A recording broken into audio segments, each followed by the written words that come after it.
Stream Elements. Welcome to my channel.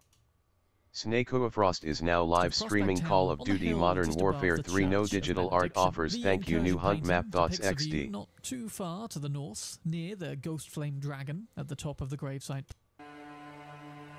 This one can be found at, or rather under, the northern part of the Dio Finger Ruins. So, starting from the Fingerstone Hill side of Grace, you'll want to head down into the ruins, and if you haven't defeated the Falling Star Beast just north of here, then I recommend doing that first to anyone who missed it for the Gravitational Missile spell. Though, the boss far easier to miss around here though, is instead a little ways southeast, Hickory. down a pretty Welcome to obscure my hole channel. underground into Lurking an at bro. first seemingly empty cave. Hello, within which and will thank be you. The finger Welcome. creeper ashes, laying in a trap, Nightbot. guarded by a ginormous Welcome to finger my creeper. channel. And in fairness, you can actually just grab the ashes here and leave. Defeating the creeper doesn't yield anything extra, save for 14,000 runes, but given it's too big to fit through the cave exit, you may as well just cheese the thing anyway. Given the one, or at most 2 times you'll probably have reason to come to these ruins overall though, just make sure not to miss this one. It's not the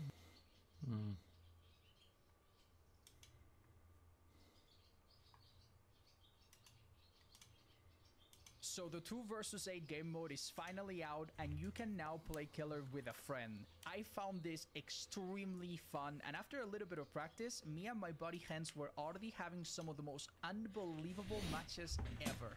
Just let me show you how that went. Right, I'll go across the map, see if I find anything. Yeah, I got. Oh, yeah, right in front of me there's at least a few folks. 3 people on the pallet gym that I'm next to. Yeah, I found one already. Nice, good job. Nice. Good job, dude. Look at you. Good shape. Oh, there's So- 2 people here. I'm coming to you. I'm coming to you. You can Isa on this. Oh, well, she's injured. Hold up. Nice. I finish her off. Nice. Good Oh my stuff. God. Good stuff. The teamwork makes Yep, the yep. dream work. Finn and Popular. Following you. Probably leaving now. Oh, one in this corner that I'm in. Yeah, 2 survivors here. 2 survivors here. Yeah. See them? Maybe? Yep. No. I got her. Did it.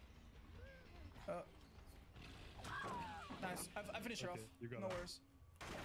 Good stuff. Good stuff. Sorry, my nose is really itchy, so Okay. Coming. If someone's healthy. I got. All right. Wait, chainsaw? Yeah, Chainsaw.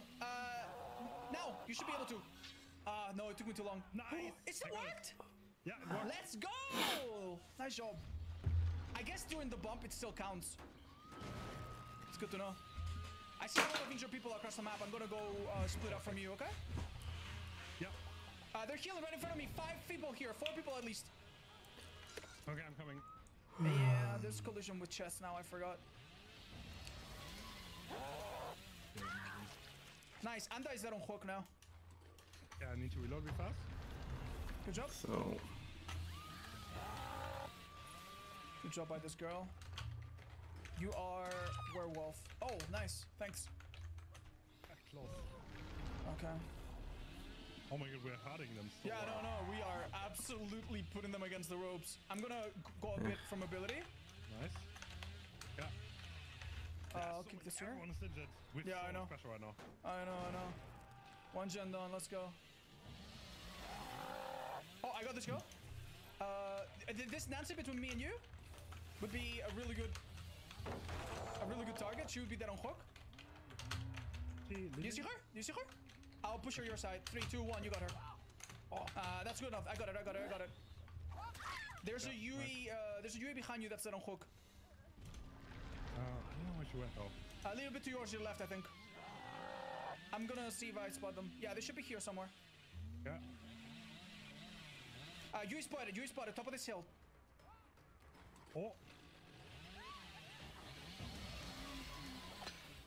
You ready? You ready to install out? Wait, Ready to install out? Bro. Wait, it didn't work. No. Oh, Strange. tiny bit too fast. She's mine though. She's dead. First casualty. Let's go. Let's keep it up. Yeah. There are 2 people in the fall lane, I think. I don't know who this is. Nice. good This job. guy's dead on hook. I'm nearly certain. Unless you've hooked him. Oh, he's dead actually. Nice. Yeah. There's 6 gens to do. This Nance is dead as well if we catch her. I'm almost certain as well. Yeah. I'll go Nice, nice, nice. You got it. You got it. You got it. Oh, mine. Nice. Good job. There's an ace behind, right? Yep. I follow. This guy. Nice. Oh, good stuff, dude. I'm gonna go for some of the cages.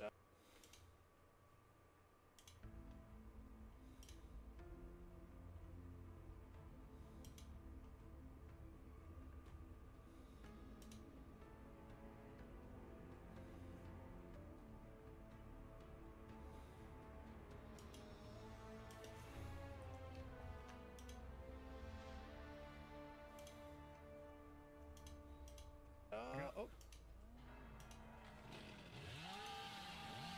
I think at this point they're probably giving up on saving some of their teammates. I think there's someone here. Oh! Oh, Oh! Alexander. Yep. Okay. Werewolf was that on hook, so I think this is the final one. Nice. Good job. Nice, Anda's dead as well. Good stuff. Do you want to go for that person that Aura is revealed? Yeah, yeah, I got them. Wait, wait, wait. Get close and insta-down them. They're insta-downable right now. With an M1. I'm not even joking. Wait, okay, yeah, I'll go. Oh, just hurry up! Hurry up!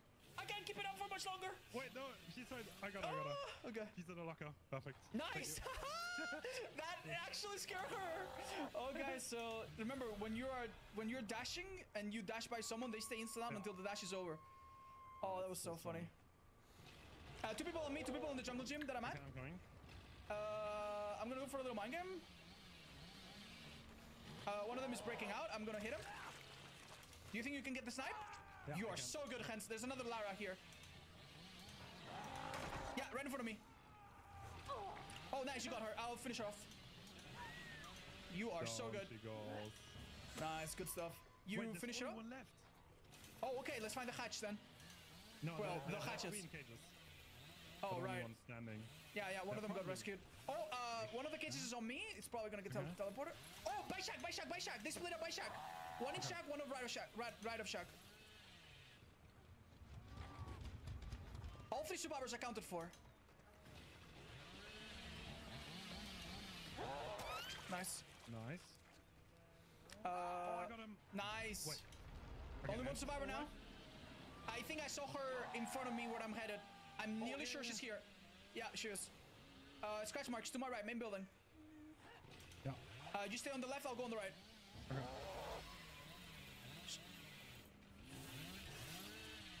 I don't see her. She's to the left by the. Oh, she's not looking. Nice, nice, nice, nice, nice. We got this. Can you make her? Yeah. I'll make her exposed. Hold up. I need a bit of time. Now. That should. Nice. Good Perfect. job. Now for Oh Lara. my god. I got her. She's on my side. That's the left. No, the exposed actually so strong. Yeah, it is really Wow. good actually. Okay, she's between us both. You got her. Let's go, dude. What a match. You did the honor. 5 gens left. Holy. Strong. Wow. Okay, well, I'll do it myself then. Woo. What a match, dude. Oh my god, this was I don't think I've ever played a game of DVD that was this intense. Ever. That was just... We killed 8 survivors in 6 minutes and a half or something. What the actual hell, dude? Do you wanna... I'll since we're both fast, I'll stick around you, okay? Let's play together the whole match or something. Hey, honestly, let me just drift along first. Okay. And I'm gonna expose people and I'm gonna tell you Yeah. I'm gonna try to pincer attack. You know, you come from right, I come from left, kind of deal. Shack. Yeah. I We got can't people make here. Give me a second. Oh, you can hit this kill, maybe? Nice. Nice. Easy start. You got her. Some more people at check. Adam coming from the other side, right in front of me. I see him. Do you think we can double tap? I'm ready to start Yeah. chainsaw. Do it. Okay, should be one shot. Perfect Nice, timing. good job. Perfect timing. Let's keep it up. Gen next to me has people. Yeah, kind of zooming around. Oh, on me. If you wanna come, we have a person that's in a really bad spot. We can insta down. Zoom past him. We'll zoom past him. Oh, I can't. It worked. It's perfect. Good stuff.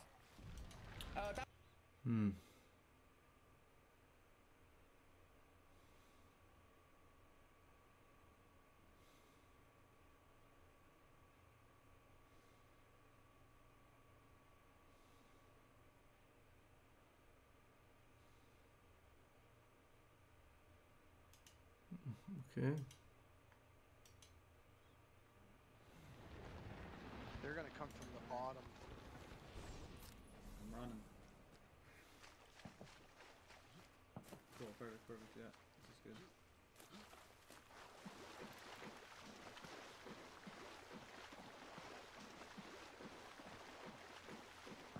Hey Seb, can you see me from over there?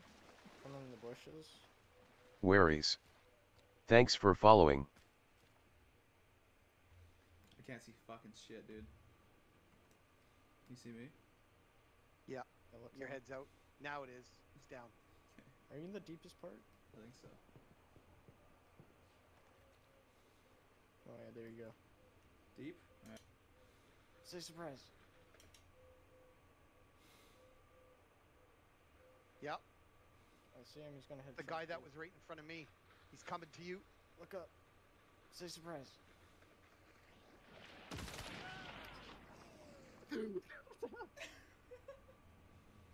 Dude, he put his weapon away and he walked up and shot him.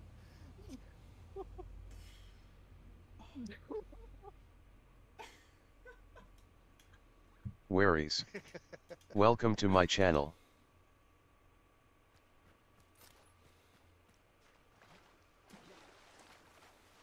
No, this guy's playing a long game, bro.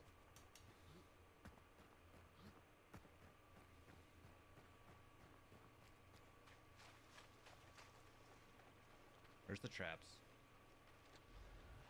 Yep. Wait, what? Oh.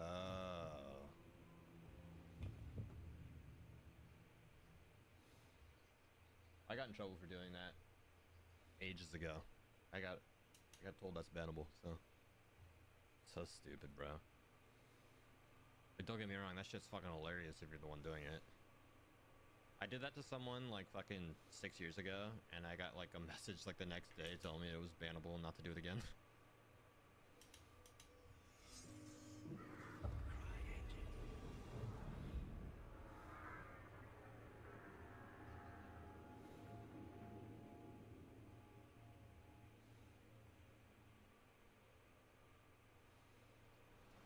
So, it's only a 2-week ban.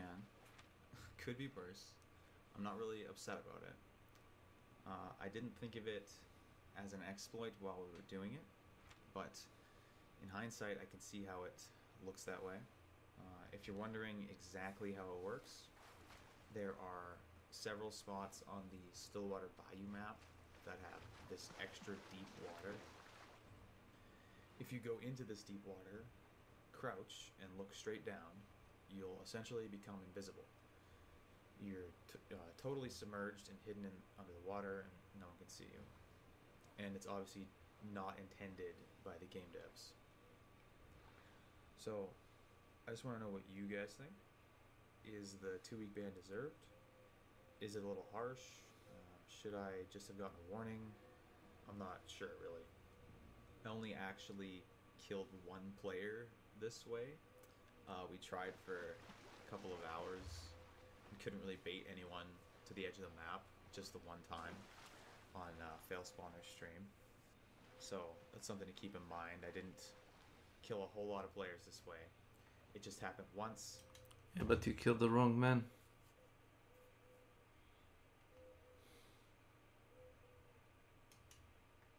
But you killed the wrong The man. highly anticipated EA FC 25 has had its release date leaked, and that is September 27th. And even saying that, I have trouble being serious. But anyway, the real reason why I bring it up is it's very interesting Ultimate Edition, which will apparently include 7 days early access as long as you spend $100 on this specific version, which definitely feels like greedy publishers like Electronic Arts extending early access periods while increasing the cost at the same time. You would think, or maybe hope, that they'd be a little less greedy since they have a new cash cow releasing in the coming days, but I suppose that is just silly wishful thinking.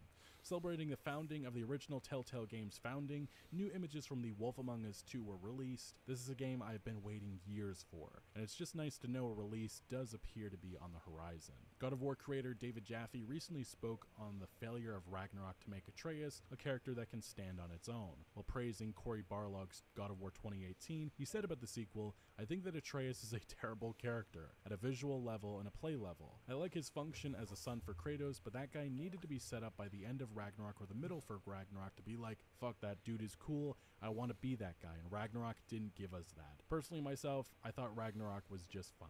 It had its moments, but it definitely was nowhere near the quality of the 2018 installment, and that likely is because Sony Santa Monica rushed the end of the Norse chapter, and Cory Barlog just was not as involved with the sequel. Now, with this criticism of Atreus by Jaffe, I actually agree with it, but I still feel like the inevitable spin-off could redeem him and turn this around. Only time will tell. Xbox Game Pass, the best deal in gaming that some have declared over the years, maybe even myself, well, it certainly isn't feeling that way anymore. Microsoft has brought upon yet another massive price increase and introduced new tiers, some of which that don't include day one releases. Game Pass Ultimate goes up $3 a month from $17 to $20.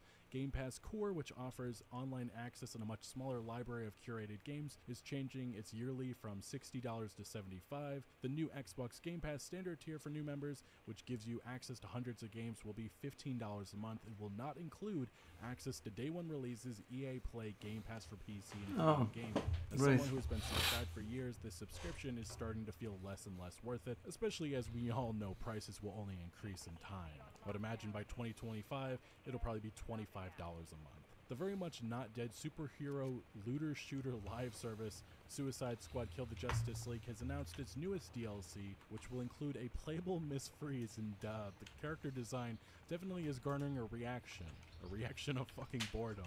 Now, 2 days before this DLC was set Terminator K. obviously none of you guys Welcome to my channel. releasing, but Rocksteady Best suddenly viewers delayed on the Radu release, Slot org and dozens of players PFFW. were disappointed. Star Wars No, Outlaws thank has you. done a remarkable job, seeming like maybe a dream Star Wars game to, well, now it's probably just a typical meh Ubisoft experience. Some of you indeed warned me, but previews of the game recently reinforced the belief that this likely won't be all that great, and now a new revelation has made clear that this game might be even smaller than expected with its open world. Speaking to IGN, creative director Julian Garrity reiterated the planets Tatooine, a Toshara Moon, Akiva, Kojima, and Cantonica will be around the size of 2 or 3 zones in Assassin's Creed Odyssey. When then asked how long it would take protagonist Kay Vest to ride from one end of Toshara to the other side on her speeder, Garrity said about 4 or 5 minutes, which will seemingly apply to Akiva and Tatooine too, since they're around the same size. This isn't necessarily an issue as quality over quantity, obviously, but the open world has appeared to have a lot of empty areas based on the gameplay shown thus Oh my far. God. Ubisoft's creative director did say that this was a deliberate decision, saying, "We don't want things to be just big for a big sake. We need it to be contained, always fun, always proposing different activities, so the traversal of the whole thing had to feel like a journey, a commitment when you get on your speeder and you want it to go from one end to the next." Which is great to hear, a great explanation, but I've been burned on so many of these Ubisoft games over the years that I think it's really best to go back to my typical stance with this company, and that's remaining skeptical. In other Ubisoft news, they announced dozens were being fired from their Toronto studio that is currently working on the Prince of Persia remake, the one that was announced a couple of weeks back at the Ubisoft Forward event. The reasoning, though, is a bit bizarre. As Ubisoft said in a statement, Ubisoft Toronto has decided to conduct a targeted realignment to ensure it can deliver on its ambitious roadmap, which, I don't know, downsizing your staff seems to be the opposite of that. In one of my recent videos, we spoke about Ubisoft facing outrage over the potential theft of unauthorized use of a historical reenactment group's flag in Assassin's Creed Shadows concept art, and now that has been confirmed by Ubisoft, which apologized in a statement on Twitter. The art in question will not be used or distributed any further beyond this date, except for being included in the art book in the collector's edition. We deeply apologize for this matter. The reenactment group previously was discussing legal action against Ubisoft, and thus far they don't appear to be happy with this apology, as Ubisoft is still pushing forward with its inclusion in the game's $279 collector's edition, which if I had to guess, it's probably already been printed, thus why it's still being included. But Assassin's Creed Shadows, the controversy surrounding it has not slowed down, so much so that we have actually seen a change.org petition go viral. This is in Japanese. A lot of Japanese individuals have signed it, also many Americans as well. So the controversy, some people saying this is just an American thing, making it out to be bigger than what it actually is. But you definitely do have some people in Japan that are upset about this. So much so that we have actually seen that a Japanese politician has finally chimed in and called for maybe a potential investigation into Ubisoft and Shadows, which is just crazy upgrade in terms of the controversy surrounding it. This article coming from 80 Level. Assassin's Creed Shadow keeps collecting hate from people so much so that the outraged cries reached Satoshi Hamada, a Japanese politician who decided to investigate the game over cultural appropriation. He wants to bring the issue up in front of the National Diet, a legislative body in Japan. On July 11th, Hamada retweeted a post from a fellow Japanese ex-user summarizing the various issues local players have with AC Shadow's presentation, such as how some of its buildings feature Chinese instead of Japanese architecture, or how a lowly servant can be seen sitting on the same level as Oda Nobunaga himself. Alongside this retweet, the politician made a request for opinions to the general public. We have received a consultation regarding the alteration of Japanese history by a French game company. We share the consultation below with images. We have also quoted a post that we believe points out the problem with the game in question. We would be happy to receive your comments and suggestions, including specific requests, in which many individuals did. Further, Hamada shared a list of related concerns that had already been brought to the attention, such as, the possibility that Yasuke's prominence in the game's plot could lead to the misconception that he had a bigger role in Japanese history than he actually did. It continues that less than 24 hours later, after this plea, Hamada shared an update saying, "We received a consultation from another person about cultural theft and cultural invasion regarding Yasuke, a black man who served Nobunaga Oda." And at the moment, that is where this situation stands, as this Japanese politician has an ongoing investigation into AC Shadows and its authenticity to Japanese history. And right now it does appear that this politician may be angling to have this brought forward to Japan's legislative body, but it is unclear what can or what will be done. But it is very clear that this is definitely one of the biggest, most controversial games in the last couple of years. Very few people would play a Morrowind-style RPG. These are remarks coming from the director of The Elder Scrolls Online. In an interview with Rock Paper Shotgun, the director said that games that have no compass, no map, where literally the quests are like go to the third tree on the right and walk 50 paces west, just won't reach a modern audience, Fryer explains.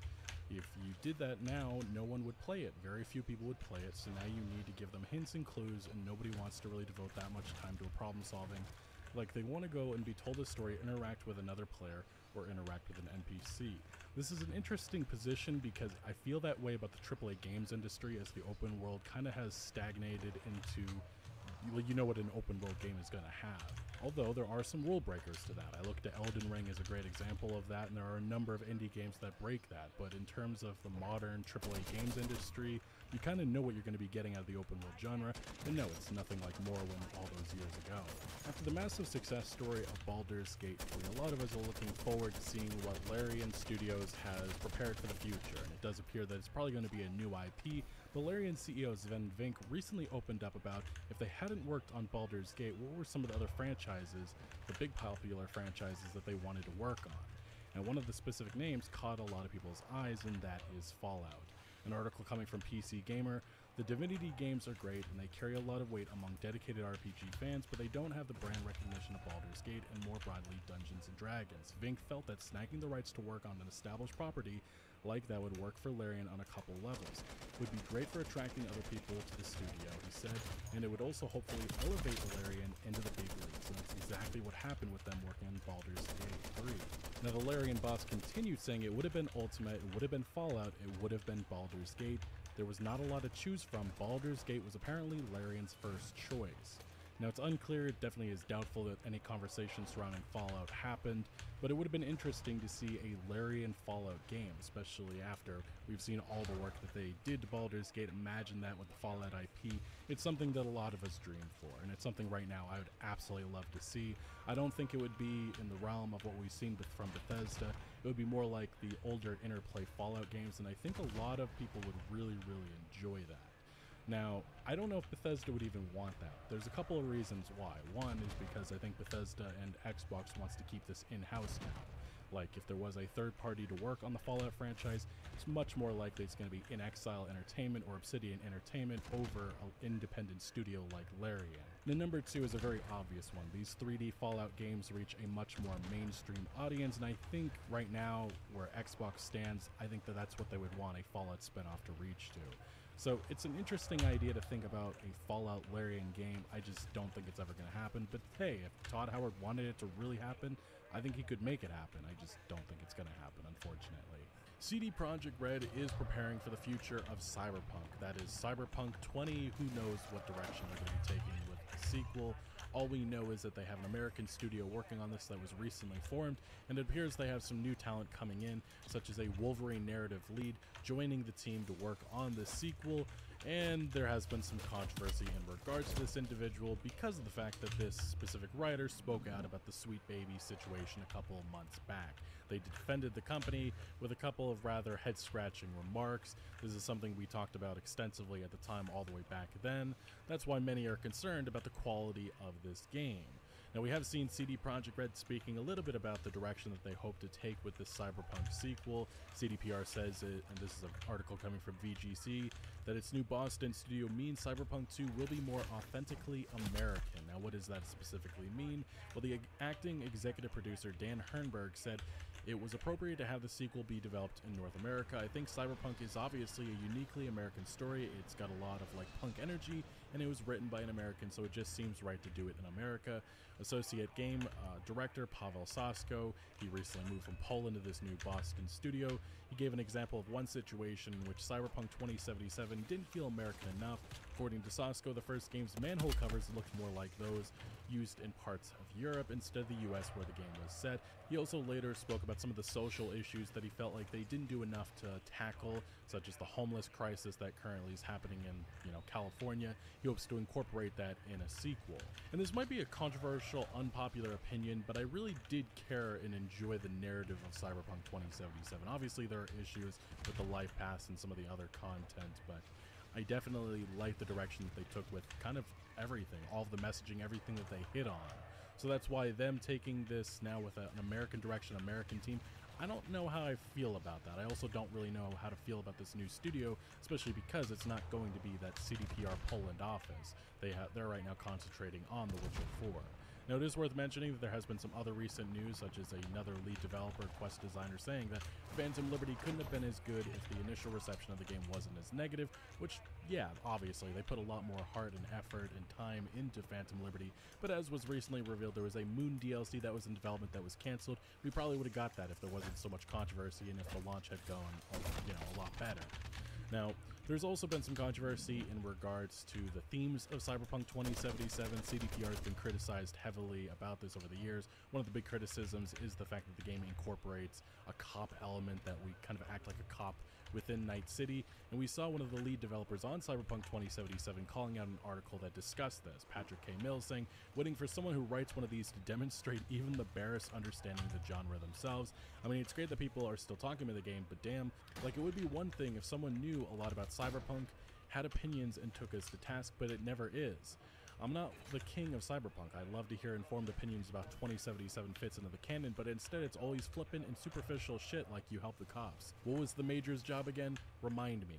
Cyberpunk in the heads of some people is all about criticizing capitalism, about fighting the fight against the corporations, marginalized people rising up. Real Cyberpunk is a lot more complex and contains multitudes. There's a huge reactionary impulse and a lot of classics, which I think this is a great takedown of a lot of the criticism that we've seen over the years about Cyberpunk 2077, and the criticism some thrown at CDPR about them just not understanding the genre, when I think 2077 did a fantastic job at it, in my opinion. The future of Rockstar games is something that a lot of people think about. Is it a new IP? Is it a medieval game? Is it going back to some other classic franchises such as Bully, LA Noire? Is it another sequel to Red Dead Redemption? Who knows? Obviously, Grand Theft Auto 6 is the immediate attention. That'll be coming out maybe next year, probably 2026 based on what I've heard. But we did see an interesting article coming from VGC, a company that has been working with Rockstar Games Video Deluxe. A lot of people noticed that they were working, or reportedly working, on a new 1940s game, which caught a lot of attention, but unfortunately it looks like this was just music that they were working for on an old project, and now they are apparently exclusively working for Rockstar Games. So this means maybe some new remasters, some new remakes on the way coming from Video Games Deluxe, which recently worked, I believe, on the Red Dead port. Who knows, but it's very interesting to think about what is next for Rockstar Games beyond the Max Payne remakes coming from Remedy Entertainment and obviously Grand Theft Auto 6. There's a lot of great ideas, a lot of great paths that they could take forward. It's just the question of what will they or what can they do. But Rockstar Games has been in the news for some other revelations, some of them kind of unflattering. And that involves some of the business decisions that they made with Grand Theft Auto 5, which was originally going to have story DLC. This is an article coming from VGC. GTA 5 story DLC was scrapped because GTA Online was a cash cow, Cinematics editor claims, which is the least surprising news that any of us could have gotten. This is something that we all kind of already knew, but it's nice to at least have some confirmation. Joseph Rubino, who is a senior camera artist and virtual cinematographer at Rockstar for 6 years, told the San and Play YouTube channel that he worked on the Trevor DLC before it was cancelled. That was kind of my thing. I was one of the main editors. I was a camera artist and doing a lot of the second unit on stage stuff. Explaining why the DLC was cancelled, Rubino claimed that the initial financial success of GTA Online made Rockstar change its priorities and focus more on that. What happened was when GTA Online came out, it was so much of a cash cow and people were loving it so much that it was hard to make an argument that a standalone DLC would outcompete that. And that's true. They had billions of dollars coming in. They didn't really have to invest the resources, the time that you would have to into a story DLC. So why not just grab all the resources, everything that they made in that, and just put it to GTA Online? And that's pretty much what happened. Rubino said the decision to cancel the DLC made him a little upset, adding that was a lot of reason for me being a little sour at the time because I was like, yo, what the fuck, guys? This shit's awesome. Let's keep going. Let's finish this. Now, Rubino's story is similar to that of Trevor actor Stephen Ogg, who discussed the story DLC's cancellation during an interview held in April, in which he said that Trevor was going to be an undercover who was working with the feds. We did shoot some of that stuff with James Bond Trevor, where he's still kind of a F-up, but he's doing his best, which I think would have been an interesting direction for the character, something that a lot of us were eagerly awaiting back in like 2014, 2015, but it's never going to happen. Now, it is worth mentioning the question about story DLC with Rockstar Games. I personally feel like we're never going to see it at all again.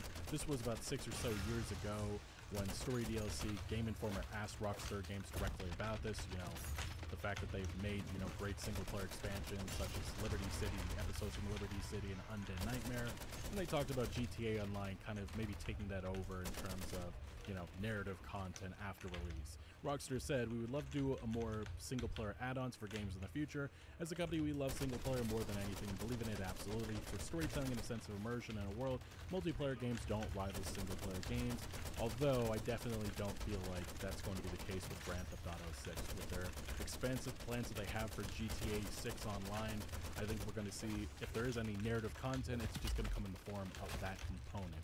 So single-player story DLC, I just feel like at this point it is dead at Rockstar Games. Elden Ring Shadow of the Erdtree is arguably probably the biggest release of 2024. I think that's safe to say. And there has been some controversy in regards to its difficulty, so much so that we had the Helldivers 2 director chiming in about this. Johan Pilades, he responded to someone on X, Twitter, who complained about the intense difficulty of Shadow of the Erdtree, which is something that's been notable with, all From Software DLCs over the years. But I mean, Elden Ring reached a much wider audience than any past From Software games, so I think a lot of that audience just wasn't necessarily prepared or really knew this reputation of From Software.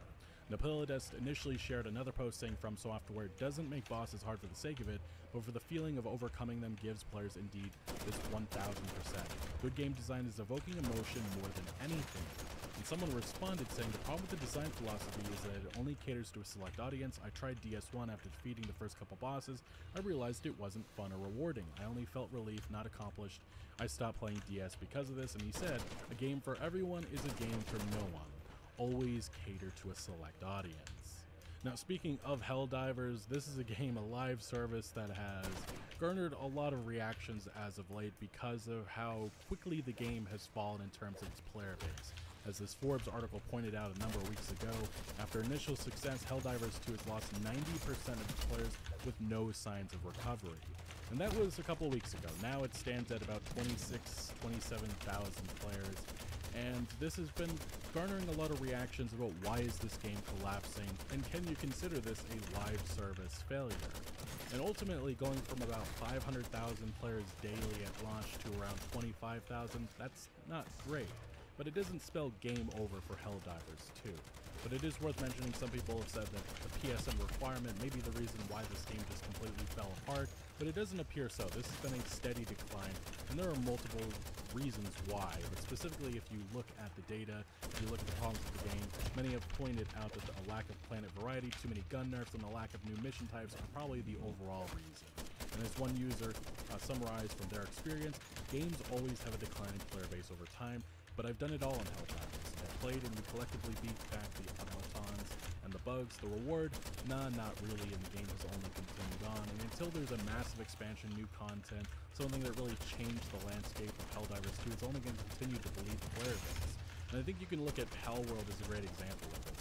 This game around May, June had around 22,000 players left, and then recently they just released a massive new update expansion with a bunch of new content. The game is sitting around, 24-hour peak of 100,000 players. That's pretty darn good.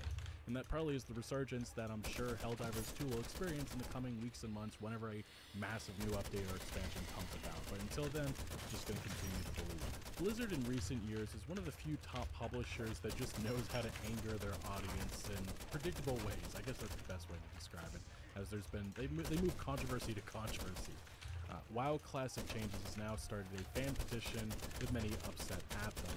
Article coming from WoW Vendor, the arrival of patch 1.15.3 introduced several updates to WoW Classic era, including Warchief's Blessing for the Alliance, an updated guild interface, and druids now being able to train polearms. Some players are intrigued by these changes, others feel Blizzard is deviating from their promise, Blizzard with their promises, to keep characters on the new Classic era realms just as it was.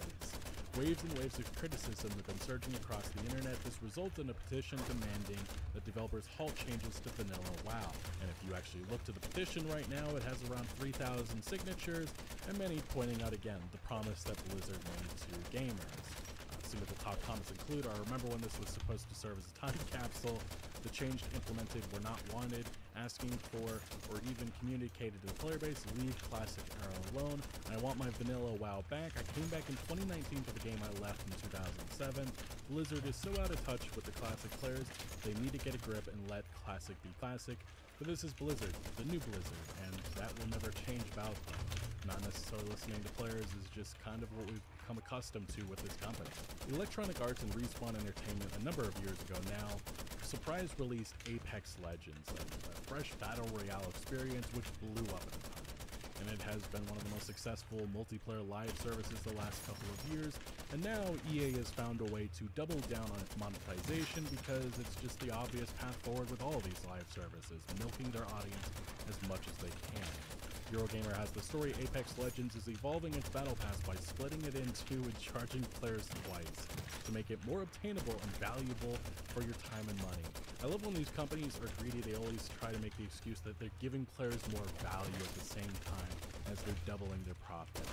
I love that. I love the excuses that they try to come up with, especially Electronic Arts. We'll always remember their Star Wars Battlefront 2 slogan to give you a sense of pride and accomplishment. Very much it feels like that's what they're saying here with Apex Legends and the changes that they are making. But as outlined by Eurogamer, upcoming Season 22 will make significant changes to the free-to-play shooters Battle Pass experience by releasing 2 Battle Passes per season instead of 1, and then charging full price for each.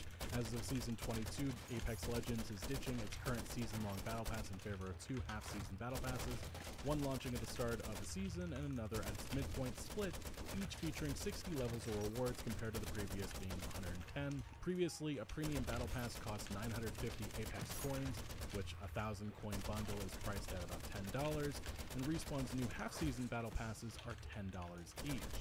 And it's notable that Respawn's overall Battle Pass will no longer be purchasable using Apex coins. Previously, coins earned in one Battle Pass could be spent on the next. You remember when Fortnite introduced its amazing Battle Pass system and then all the developers kind of copy and pasted it in their games? We've only seen over time all of these different publishers, actually specifically Activision Blizzard has been a great example of this, sliming it on up, and Electronic Arts, here they are doing it again.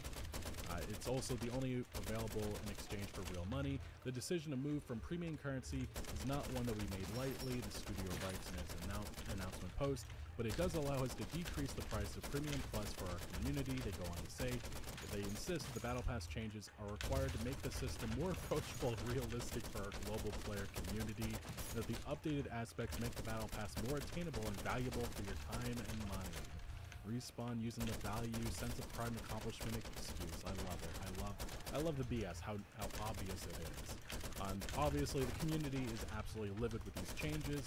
Their response to Respawn's Battle Pass changes has been far from positive, with comments over on the Apex Legends subreddit calling the move everything from an abysmal decision and a truly embarrassing money grab to the worst effing shit I've ever seen. The Battle Pass changes finally did it. I uninstalled. This one has 3,000 upvotes, another one with about 1,500 upvotes. All right, guys, I'm out. And many have pointed out that even EA got community noted because the community points out that the reason why they're making these changes is straight up greed. That's it.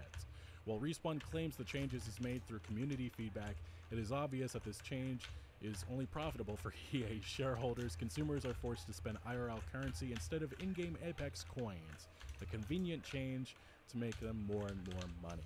And as you might expect, on Steam right now, the game is being met with mostly negative reviews, 20% only positive. Oh, and scratch that, updating the page now, it's 19% that are positive, and it has moved it from mostly to overwhelmingly negative.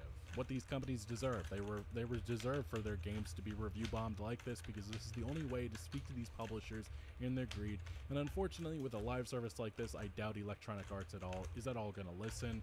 And the only way that you can speak to this company is by not playing and not spending at all on Apex Legends. This is indeed the state of the AAA games industry, and why I find it so frustrating with so many normalization of stuff like this, because in my mind, none of this is okay, and it continues to happen. Anyway, a lot going on in the video game industry, a lot of smaller stories right now, but I'm sure definitely things are going to be picking up, especially with Gamescom coming right around the corner, and then obviously some of the major releases in the fall. Anyway, let me know your thoughts on all the stories that we discussed today down in the comment section below, but thank you for watching. Make sure to leave a like if you did enjoy this video, or if you found any informative value, and consider subscribing for more videos like this. I'll see you later.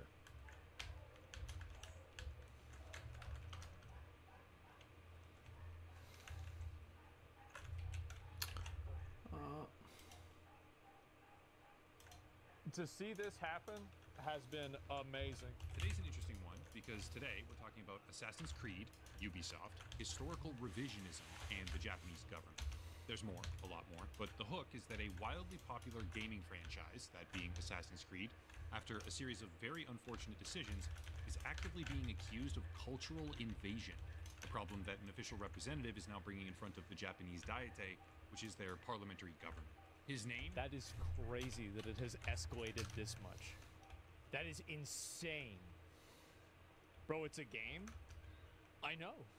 The representative is Satoshi Hamada, and I'll get to that part later on, but the gist of it is that an entire historical narrative was crafted over the span of about 9 years, only to now be heavily disputed at the expense of a multi-billion-dollar franchise, which attempted to build its latest entry almost exclusively off the back of a highly suspect body of work. In essence, Ubisoft has made their next entry in the Assassin's Creed franchise the focal point of a brewing international scandal. Great job. This is where I have to go through a sort of narrative arc, so to speak, and give the underlying context. I'm really kind of impressed at how bad they fucked this up. And my favorite thing about this is the fact that they fucked this up by trying to not, like, they wanted to project like a forward-thinking, progressive view, and they did the exact opposite. That's my favorite thing about it. The situation before expanding on it had the complete opposite effect. Assassin's Creed is one of the top grossing video game franchises of all time. Oh yeah, it's on the top 3 or the top 5, mind you, and it pales in comparison to franchises like Pokemon or Mario. Yeah, big But having surprise. surpassed 200 million copies sold with Mario's the $4.6 best, billion naturally. total revenue, It's one of the most successful entertainment properties on Earth with no signs of slowing down. Just to highlight that point, Assassin's Creed Valhalla, the latest entry before Shadows, which is... It's crazy how, like, Halo is still up there that high, and the last Halo game made was Halo Reach. Yeah, that's nuts. We're talking about today, sold over 20 million separate copies, making it the highest grossing entry in the series period. As a franchise, like it or not, personally being a diehard fan of the original trilogy with main character Ezio, Assassin's Creed is more successful now than ever before, making it a focal point in the video game landscape as Ubisoft progressively... I do think Valhalla made the game a lot more mainstream. It did, because like I feel like, and this is even something I said, like I felt like Assassin's Creed games should not appeal to me, because like I don't really like stealth games a whole lot. So the fact that I wanted to play it is like, I don't know, like is this really Assassin's Creed anymore? Increases their marketing and development budgets year after year after year, with notable success while doing so. Sure, they have their failures at times, but Assassin's Creed isn't one of them, and barring any sort of unexpected consequences, this latest entry, that being Shadows, would seem very likely to continue that trend. Okay, no problem. For anyone who isn't already aware, Assassin's Creed Shadows is set in feudal Japan, which really isn't surprising at all after a game called Ghost of Tsushima basically copied the formula and sold almost 10 million copies over 4 years. That game went crazy. Like, I didn't even realize how popular it was. That was insane. As a PlayStation exclusive, people have been asking for a game about feudal Japan. Ubisoft have progressively expanded their repertoire of locations for the franchise, and all things considered, it seems like a perfect time for the franchise to make that jump.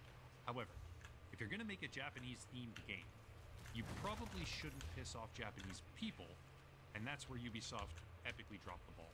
In May of 2024, Ubisoft unveiled the official trailer for the game, and pretty much immediately afterward, things started to get a little bit people weird. went crazy. The story was set to feature 2 main protagonists, one male, one female, like before, but the male protagonist was determined to be Yasuke, who is, quote, the first black samurai and referred to elsewhere as the first foreign-born samurai as well.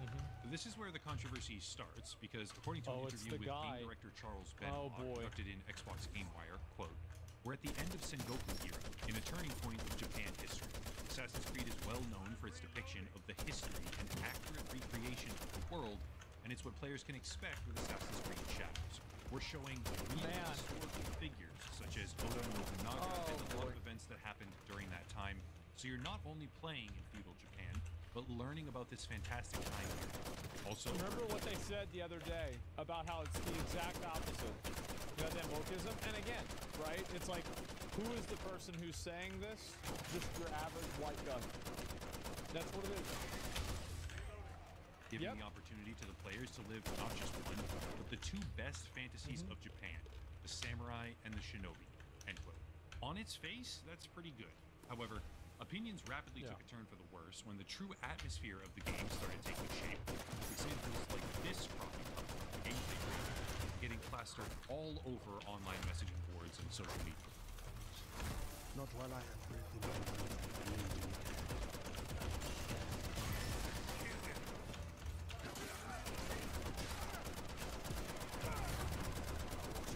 Man.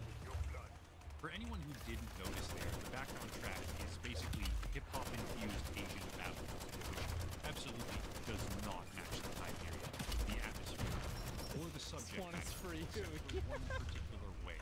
I'll skip over the smaller stuff here and get right to the main issues, but the general consensus around this game began to rapidly sour, especially in God. See, Yasuke, the main protagonist and the, quote, first African samurai, has rapidly ascended the rungs of popularity and recognition in the West, but not so much elsewhere in the world. Yasuke is the subject of a Netflix animated series now. He has multiple media mentions. There's a Broadway show about him even, slated for 2026.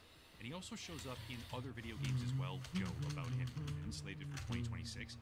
And he also shows up in other video games as well, like a boss fight in Neo 2 called the Obsidian Samurai. Sure. But pretty much all of that recognition stems from a particular historian. A historian named Thomas Locke.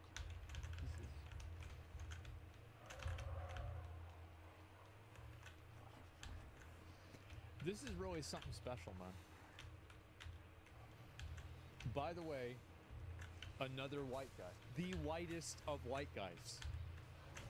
with the whitest of white guy Slow names. down 50 zombies with Kaya, Thomas. freeze ammo mode. Oh, I see.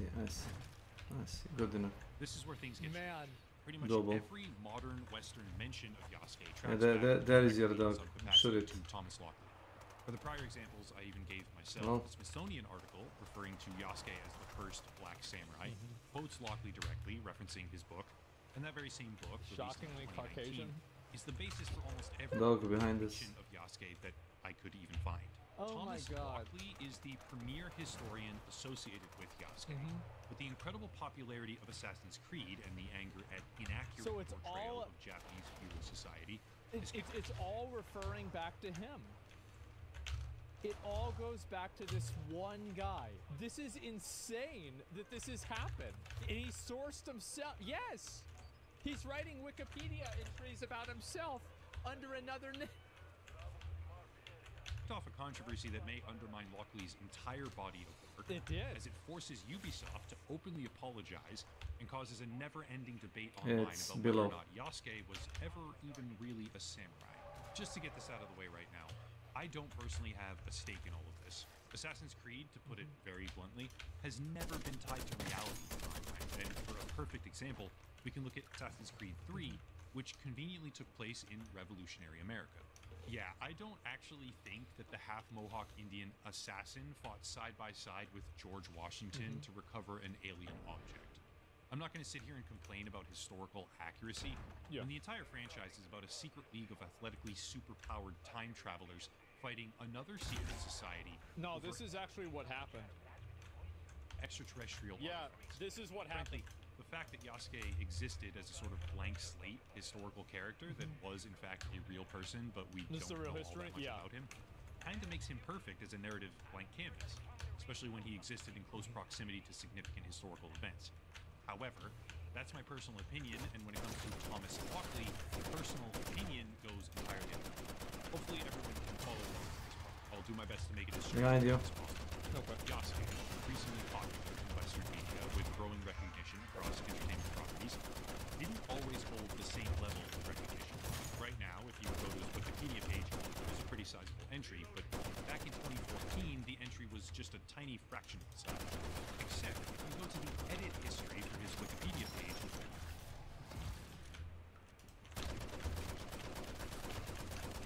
Oh man.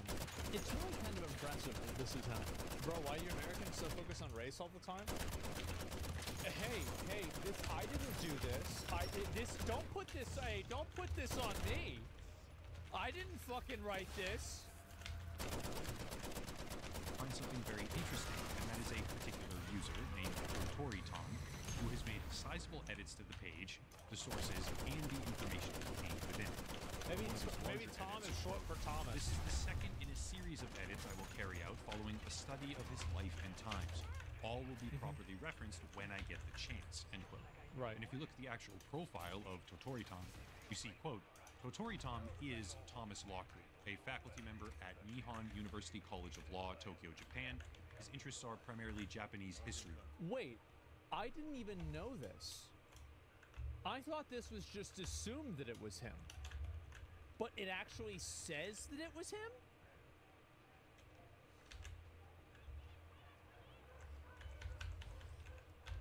Related, end quote. That may seem I didn't innocent even know for that. the moment, or insignificant rather, because any profile on Wikipedia can write anything it wants in the bio section.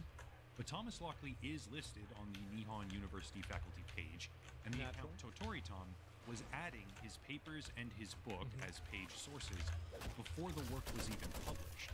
Here's where it gets really strange. Speaking to Time magazine discussing the life of Yasuke in reference to the Netflix anime series, Lockley had this to say, quote, "There's no record, but tradition holds it that Yasuke was the one who took Nobunaga's head to save it from the enemy."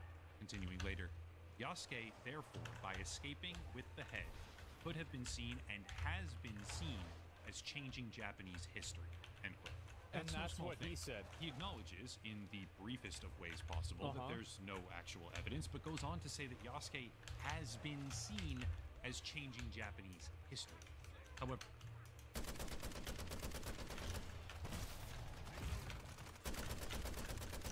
This is amazing. Who saw him? Who cares? What, do you disagree? I mean, of course it's, yeah, no, this is just the way it is. Oh my If you look at the Japanese version of his book, not the English version, it holds an entirely different atmosphere. Please understand, I don't speak Japanese, nor could I find someone who can translate for me at this particular time, so I used Google and various different transcription tools. These are highly imperfect, but the differences here are so profound, I don't see how they could possibly fit together based purely on mistranslation by Google, so here it is. If you're capable of a better translation, please feel free to drop it down below in the comment section. Sure. Quote, according to a family claiming to be descendants of the Oda clan, Yasuke is said to have smuggled Nobunaga's head and sword out of Honaji Temple to prevent them from falling into enemy hands. Further down, there are several problems with this theory. First, no source, whether Yasuke was involved or not, mentions where Nobunaga's head ended up or not. Royce's letter is the only source that mentions Yasuke's participation in the battle, but it also makes no mention of Nobunaga's head. If Yasuke had brought the head back to Nanbanji, Royce would have mentioned it. Second, escaping from the middle of the I feel like that'd be kind of a pretty... That'd be pretty noteworthy, you know? I mean, shit. He's making shit up. The Japanese website translates foreign language professor, but nothing about history. Well, he's writing about history. Many enemy soldiers would have been extremely difficult without the added task of carrying, in addition to one's weapons, an incredibly large and unwieldy object, a human head. End quote. That is a very different tone than what he puts forward in Time magazine. When publishing for a Japanese audience, he expresses that it's incredibly unlikely to be true, and highlights his own doubt about the subject matter. But when talking to a Western audience, he says that Yasuke, quote, has been seen as changing Japanese history. Hopefully, everyone can kind of see the problem. As if that's not a... If I looked at this with the most generous perspective that I possibly could, I could come to the conclusion that this is a quote that was done by him, and it could have been taken out of context with him saying that and then providing context afterwards that was just left out.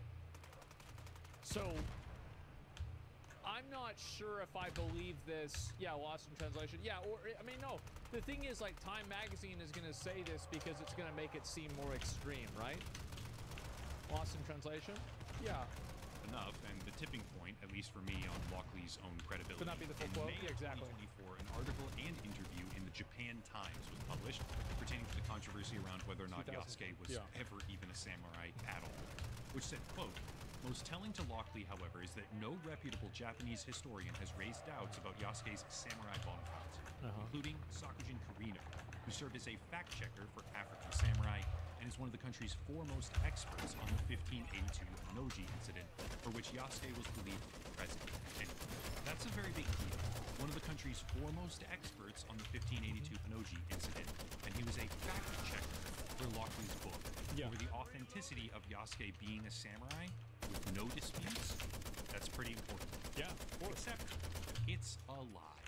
Sakujin Kirino, publicly on Twitter, published a statement that read, quote, when the Japanese version of Nobunaga and Yasuke, Oda Publishing, based on the original work by Thomas Lockley, was published in 2017, the translator, Yoshiko Fuji, asked me to read it and give my opinion. So I gave we might blow up. It was just that, and it wasn't something as grand as a fact check. And yeah, front tire is busted.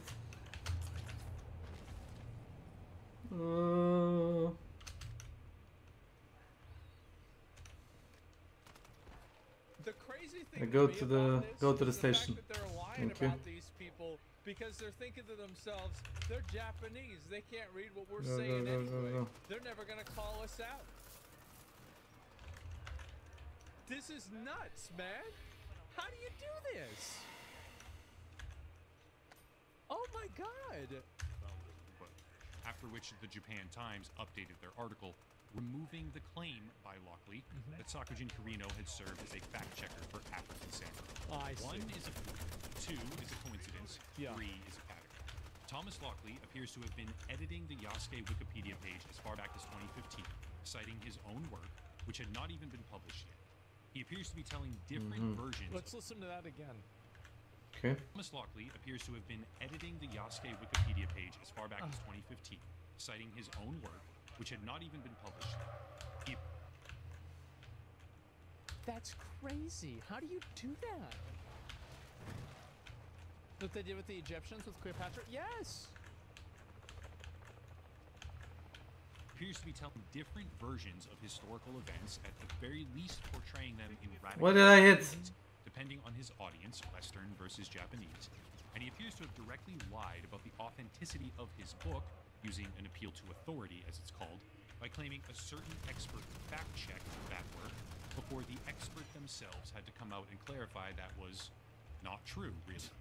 1 is a fluke, 2 is a coincidence, 3 is a pattern. Just in case for anyone still on the fence, here is Lockley in his own words discussing the book that he wrote. Shout out to Vast Establishment on Reddit for discovering this particular interview. This new book of yours might read to many like a novel, but to my understanding, you're not a novelist? No, I'm not.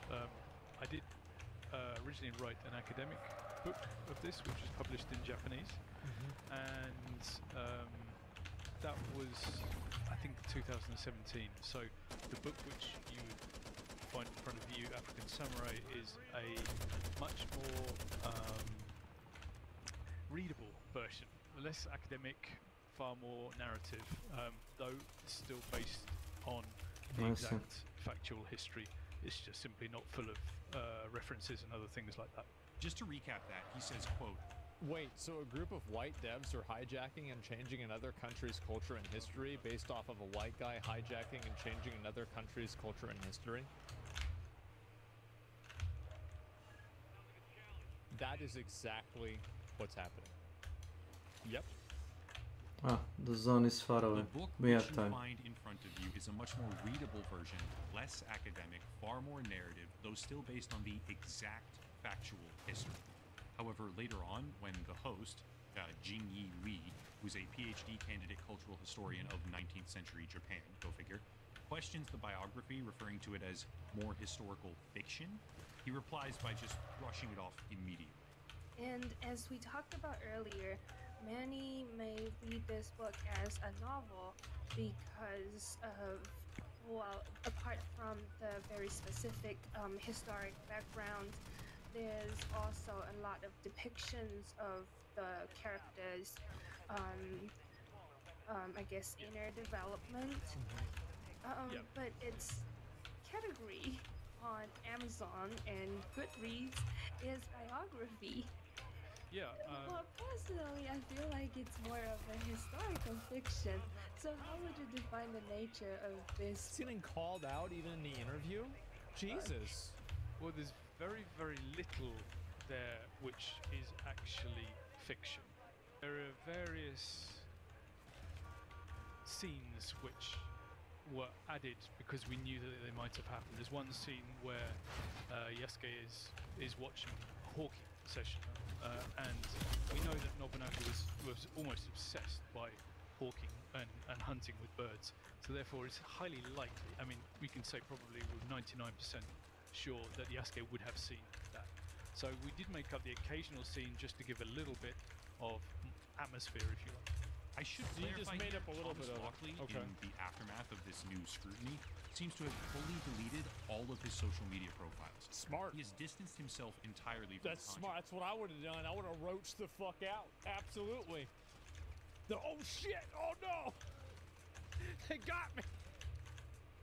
controversy, but the controversy is Thank not you. done with him. Hosted by Satoshi Hamada as a serving member of the House of Counselors in Japan, which is the upper portion of the Diete, though he seems to be more like a fringe candidate than anything else, rather than a central figure. Quote, "We're looking for your feedback. We were consulted by a French game company about a historical alteration of Japan. The content of the consultation is shared below in images. We've also quoted a post that appears to point out the problem with the game in question. We would like to hear your specific requests and opinions. Further down, thanks for the information about Assassin's Creed Shadows and Yasuke.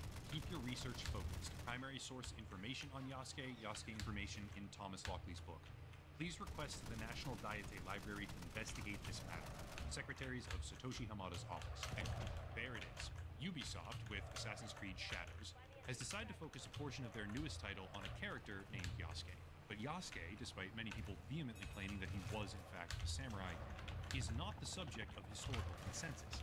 Many experts believe he was merely a retainer or a servant or some form of lesser caste, while others, namely Thomas Lockley in particular, assert that he was not only a samurai but a legendary samurai that was, quote, See, this is the reason why I think this blew up so much, is that if they just had the guy in the story, I don't think anybody would have really complained about it. But the issue is that people like this always take it too far. It's not enough to have the character in the game. You have to also say that they're a samurai. You also have to say that anybody who disagrees is like a racist. And then you also have to say that they were, in fact, a legendary samurai. Like, it's just, you can't, it's not one step, it's like 4 or 5. Been seen as changing Japanese history. And meanwhile, Ubisoft, presumably relying on his work as one of the narrative pillars here, given that the game centers on Yasuke as an active samurai who participated in a lot of combat routinely, and Thomas Lockley is the only person pushing him forward as a hero. And can we also just for a second, like, the combat in this game doesn't really look that good. Like, this looks like about average, if not a little bit below that, right? I mean, I don't know. I don't think this looks super great. From an academic perspective in Japanese it's cool that it history. cut down the bamboo, has now though. had to issue an apology that reads, quote, "We have put significant effort into ensuring an immersive and respectful representation of feudal Japan. However, our intention has never been to present any of our Assassin's Creed games, including Assassin's Creed Shadows, as factual representations of history or historical characters," end quote. And yet, this is the same company, once again referencing the Xbox GameWire interview, that said they are showing real historical figures, so you're not only playing in feudal Japan, but also learning about this fantastic time period. Right, and what better thing to learn from about history than fiction? Why would you be learning from things if they're telling fictional stories? Like, this doesn't jive. To be perfectly clear, I can actually see why they chose Like a the narrative Bible, for the purpose of storytelling. I don't personally look at Assassin's Creed and think, where's the historical accuracy? But when you make a game about a certain... I actually think that it's really cool. The idea of it is really cool, that you take a historical context and you use it as a canvas to tell a really interesting story. But I think that whenever you start changing the actual historical characters in a way that is inauthentic, then it could be problematic. I think that's really what the issue is. And it's also about why the change is happening. Is the change happening because this is some sort of like a virtue signal, which is what I think this is? Or is it because it makes the story better or more interesting? You see what I'm saying? I think that's what the difference is. Culture, which Assassin's Creed has routinely done, why would you choose the only example of a samurai who isn't even agreed on as being a samurai as your main character, and then put a cringy hip-hop filter over that culture's music? Why would you make it so that when Assassin's Creed is finally set in Japan, you don't even play as a Japanese warrior half of the time, instead focusing on an outsider who brutally slaughters real Japanese samurai all over the open world? Well, here's a really good question. If you were to consider every fighter in that time period, if you were to add up all the fighters that were women and black guys, what percentage would you arrive at? I bet probably 1 or 2%, if not 0. When every single previous Assassin's Creed game focused on a character that actually related to the culture of origin. In the Revolutionary War, the assassin was half Mohawk. In the original trilogy, Ezio Auditore was Italian.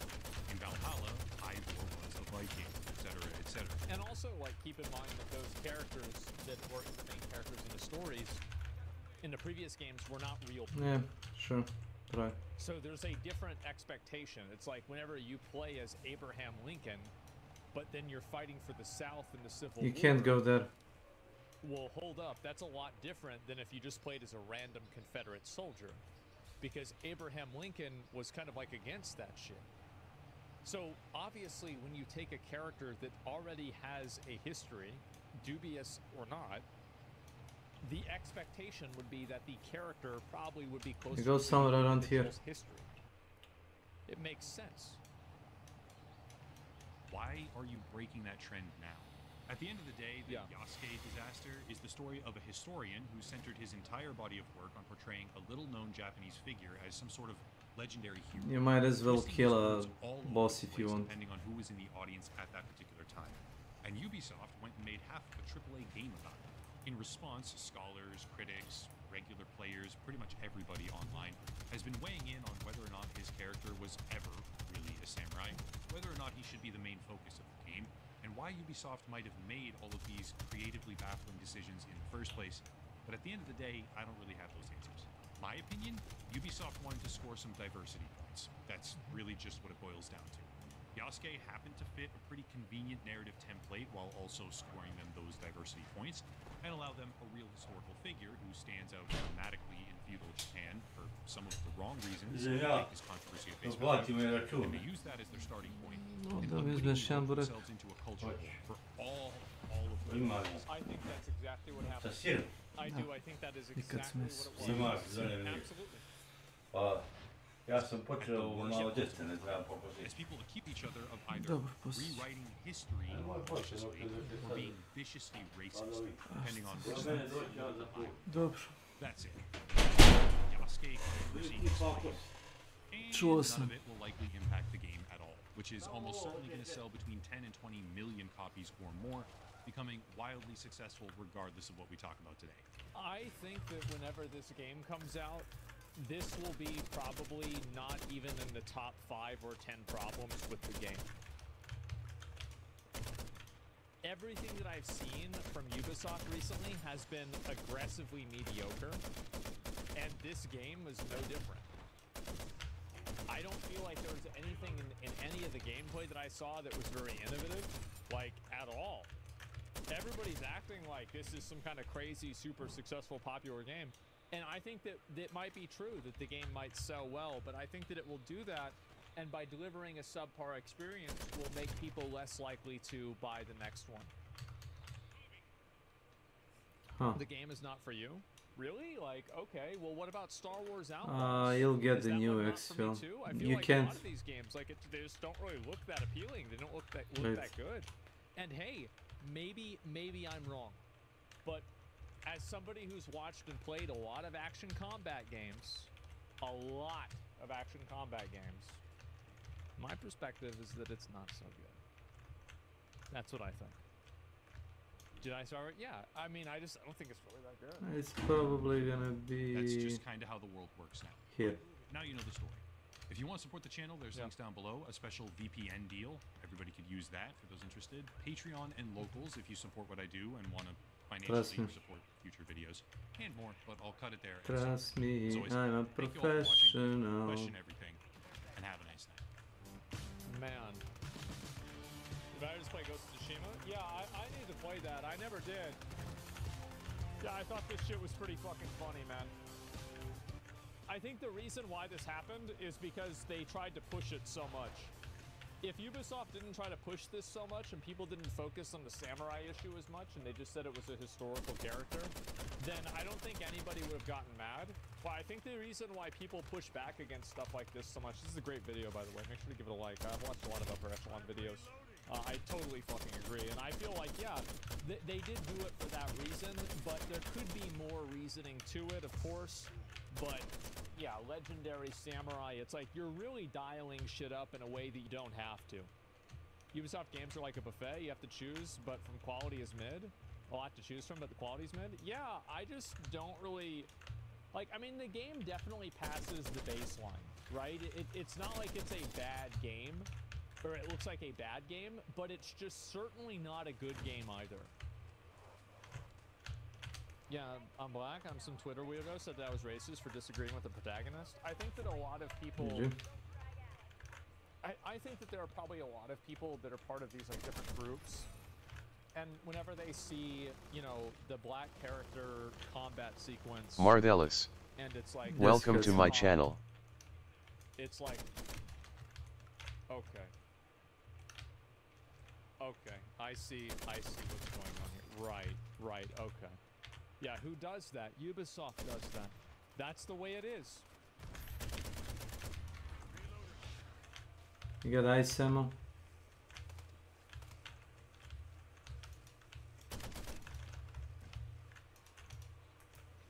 Do I have? Yes. Okay.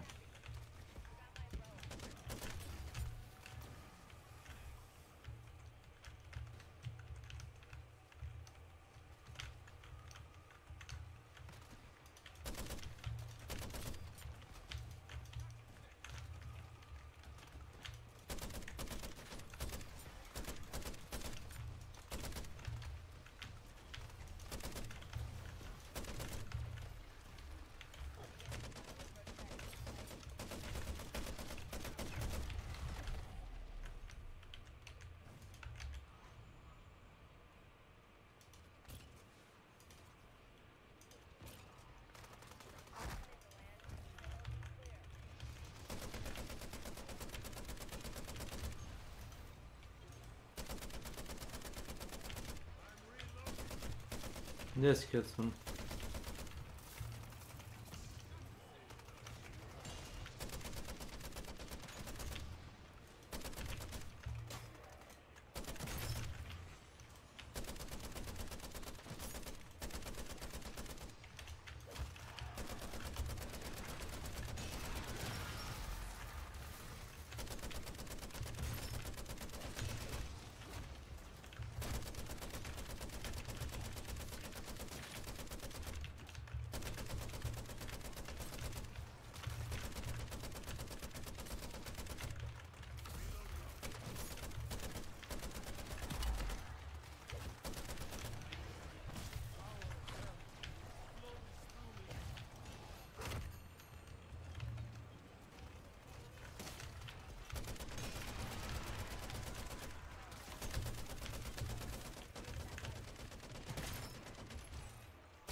Okay.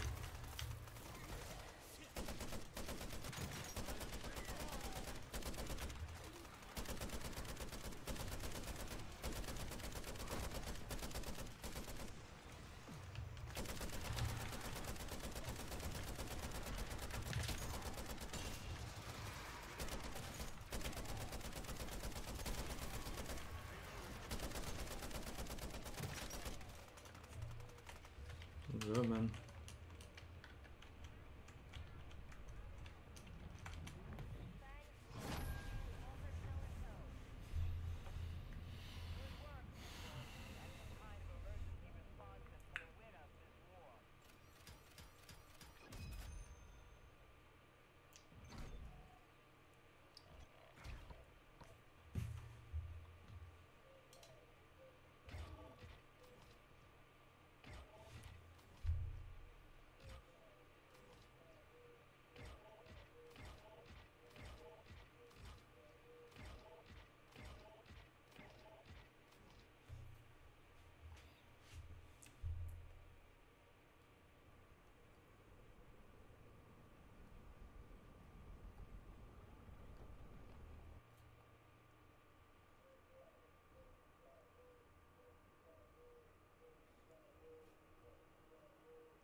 Ah, 93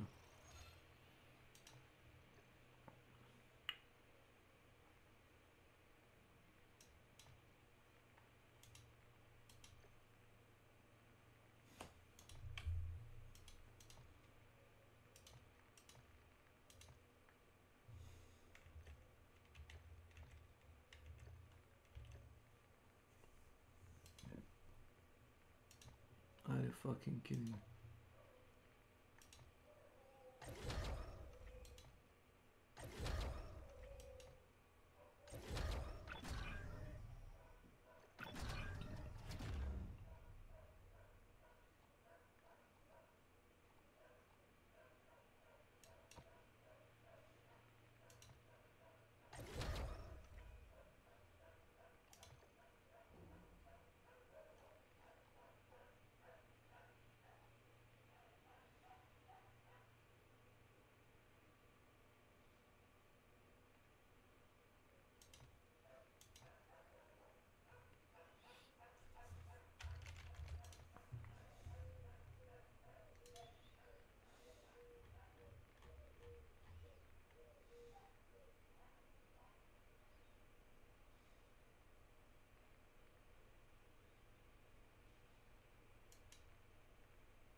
Treppi.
Today's video is about Dr. Chris Respect, aka Ava. Mr. Beast recently became the largest channel on YouTube with over 300,000 subscribers, and he's been YouTube's golden man, golden boy, whatever, for quite some time.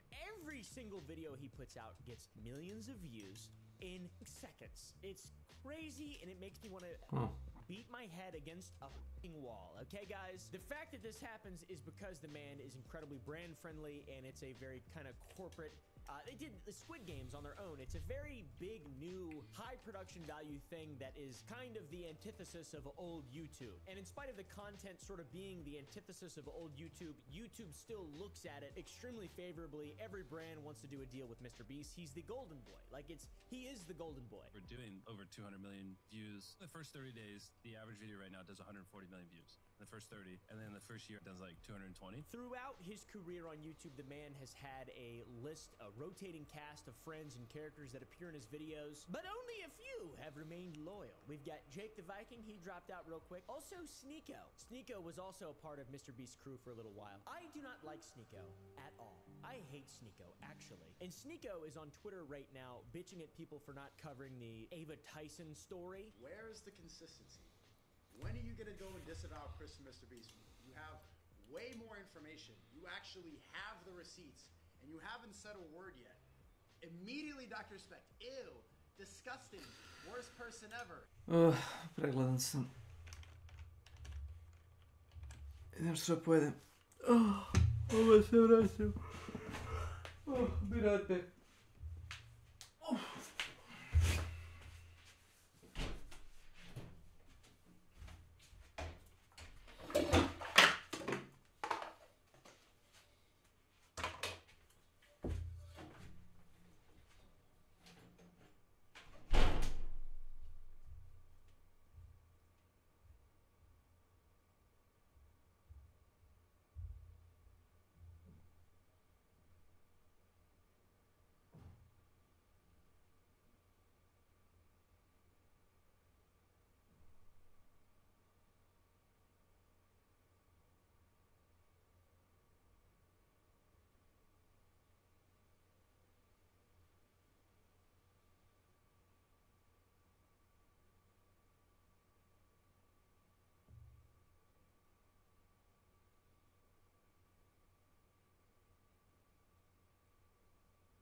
Jeste momci, šta ima?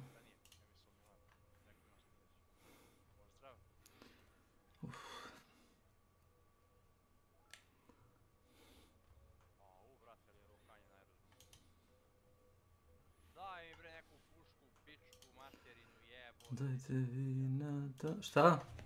Neko zvao?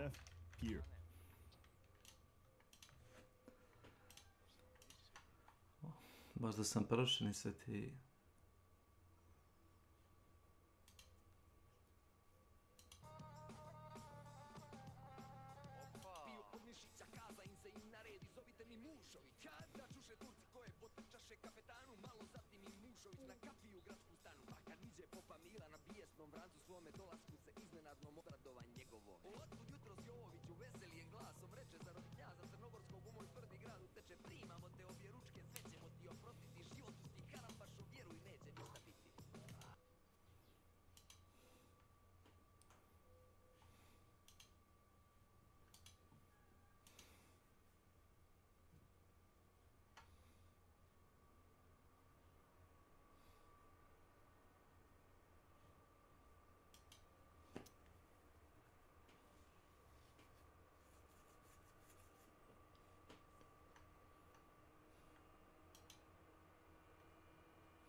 Okay. Sure.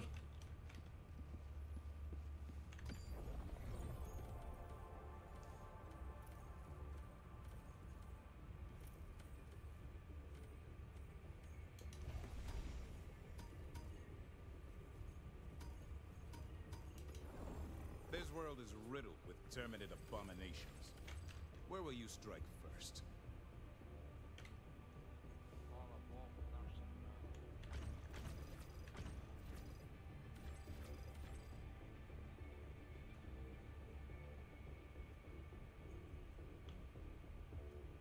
Allied destroyer coordinates received.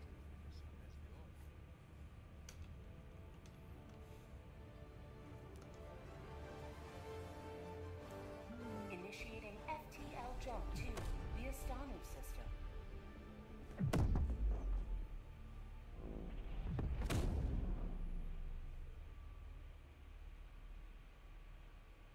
FTL jump successful.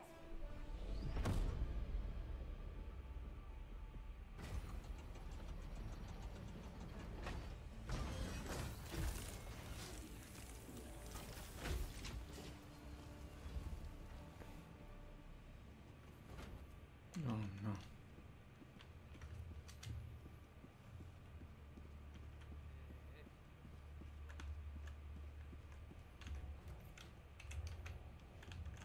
Čekaš, pocepa na čarapu.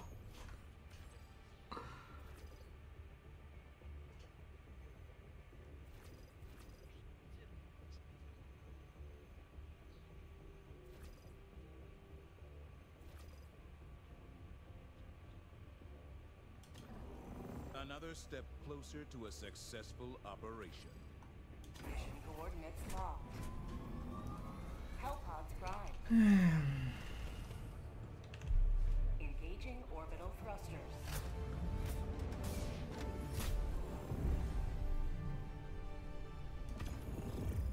Orbit synchronized.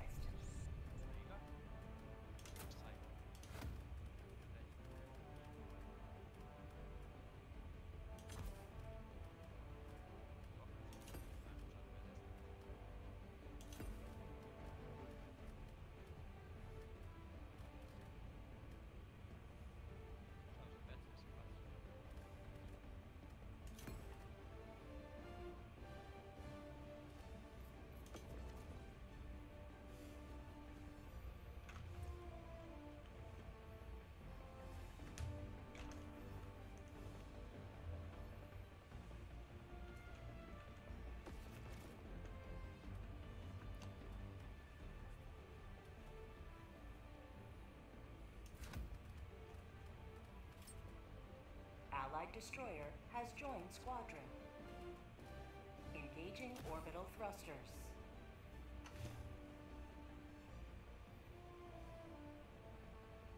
Orbit synchronized.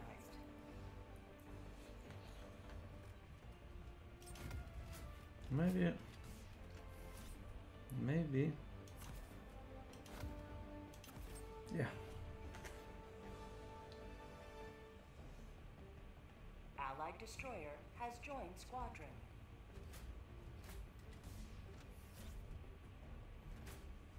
Orbit synchronized.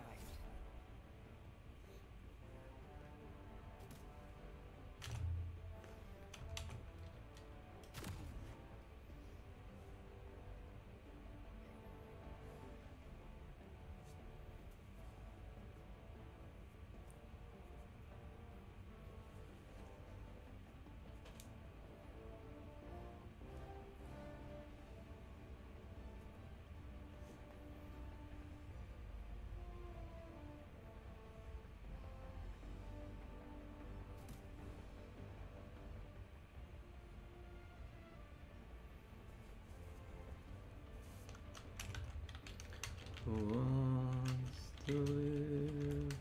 Whatever. Launch initiated.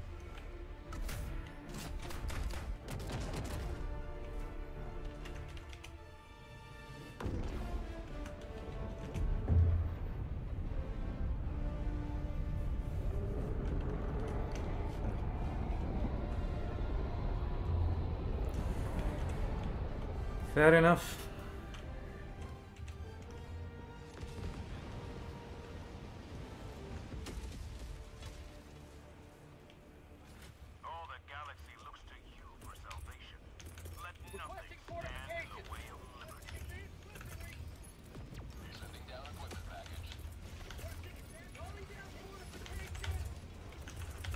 Throwing supply beacon. Requesting walker.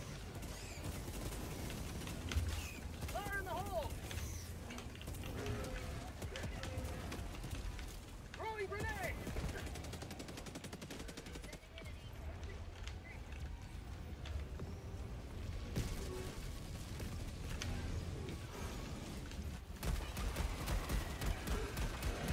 How'd you like the taste of freedom?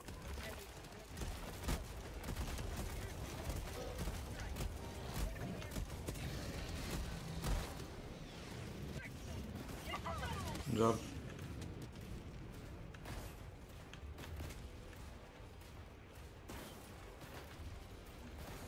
Requesting air support. Sending in an eagle. Tunnel breach.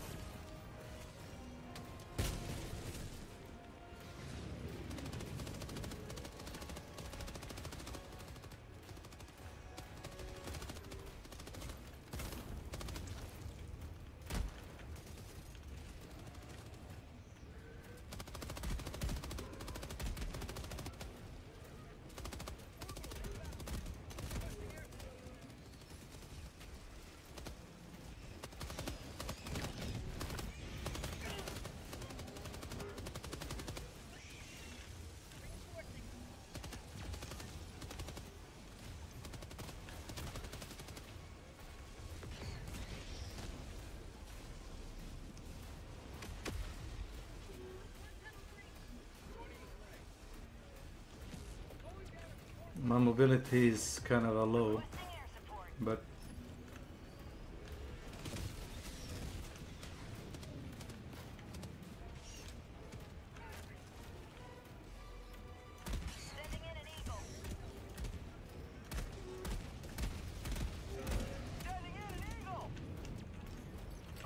Roger.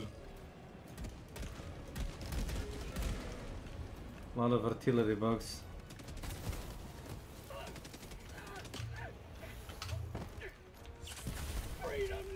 Stepped into minefield. Fuck.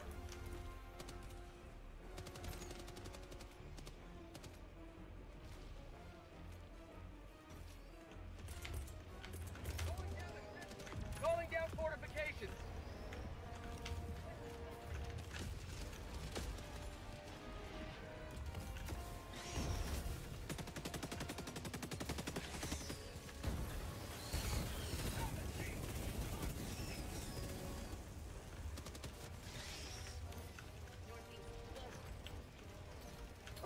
Is it the big one?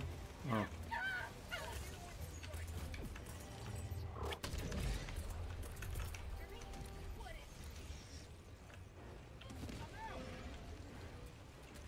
Requesting orbital strike.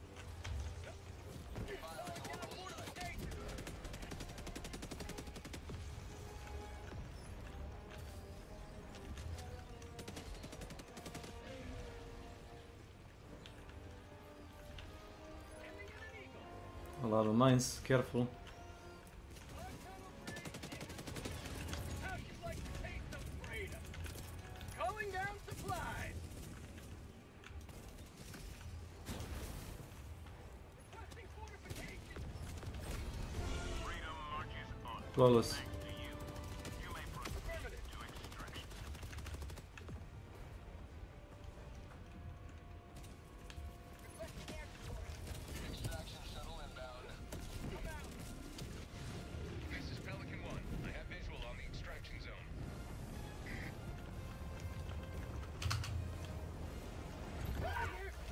Uh-oh.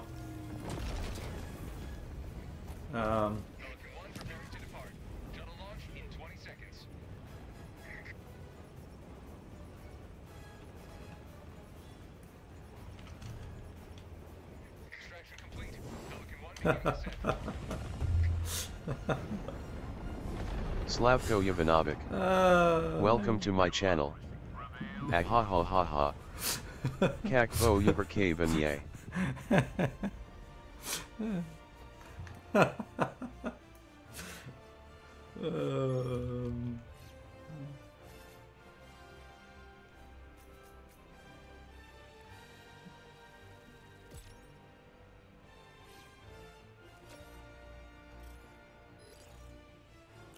Samo welcome still.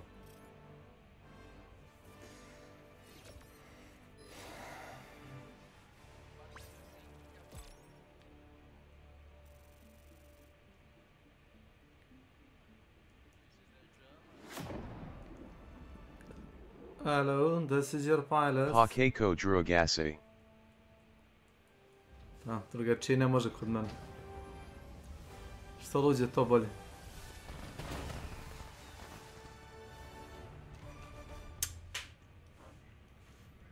Oh. That should help keep the bug population in check. Epic. Always good to have another hero. And zero hunters. Democracy calls for aid. Zero fucking hunters.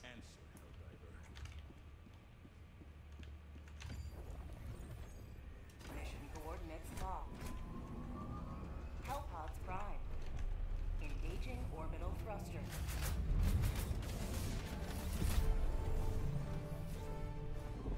Huh.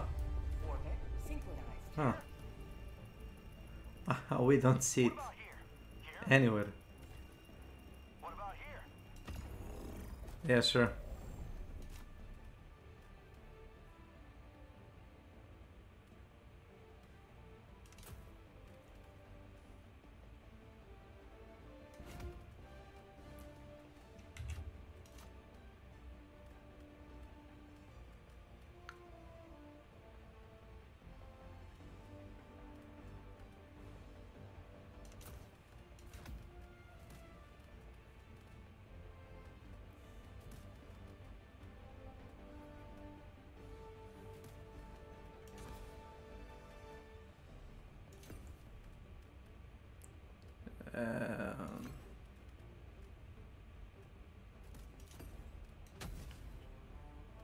Hellpod launch initiated.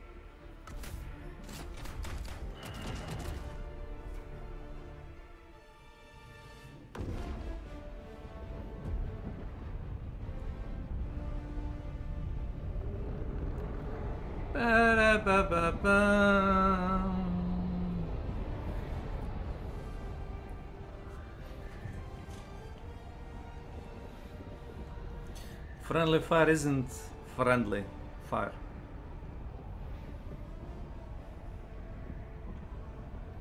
Uh-oh.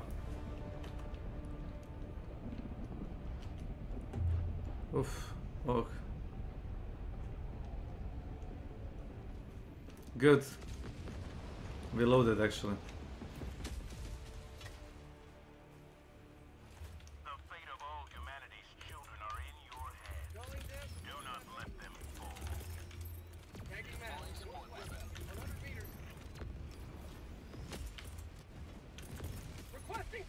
Throwing mines right away. Throwing supply beacon.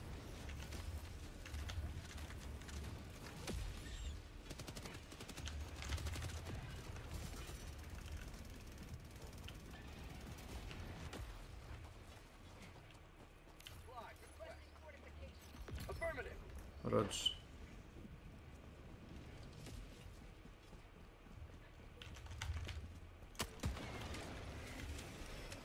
Found something.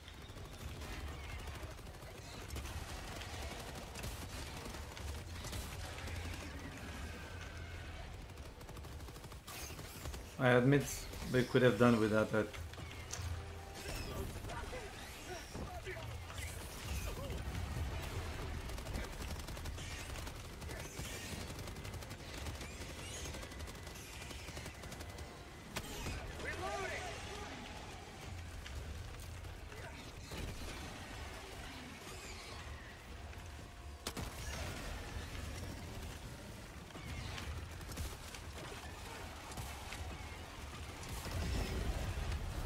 What the fuck? All good. Request approved. Deploying reinforcements. Reporting to the front. I'm assuming.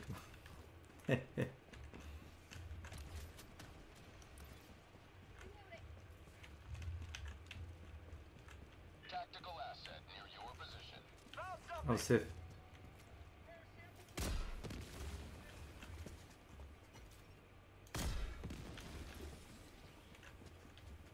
Package acquired. Dropping package.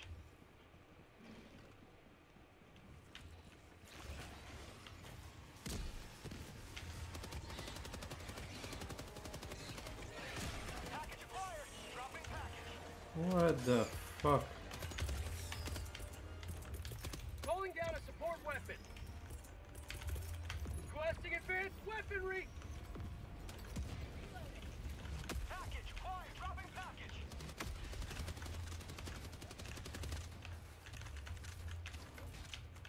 No. Okay. Objective critical stratagem available. We got it, gentlemen. We got it. Objective critical stratagem no longer available. Got a sample.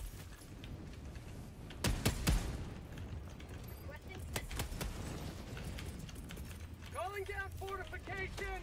Heavy. Calling in orbital strike. Calling in orbital strike. Orbital strike incoming. I'm out. Good. Tagging location. Engaging terminal.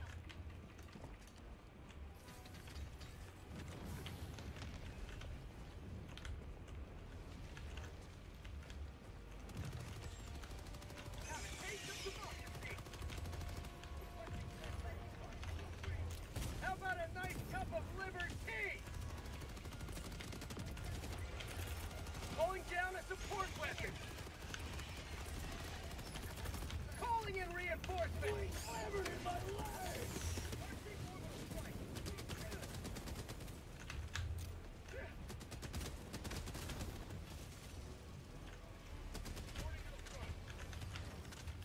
Have a taste of democracy. Mines. Calling down supply. Mines everywhere.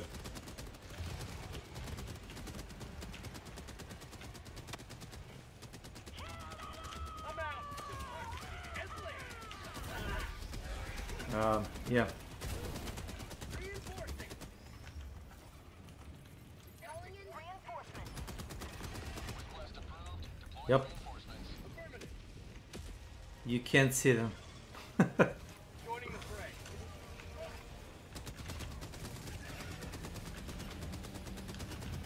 Okay, run away!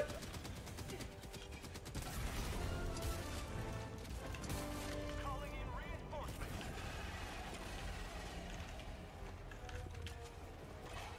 Supplies. Throwing grenade. Out of ammo.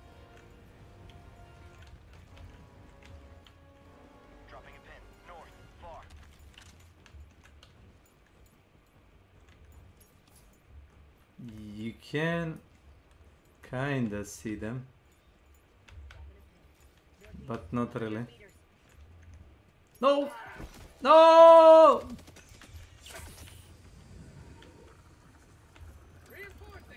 Follow me. Marking location. I got your samples. Mines.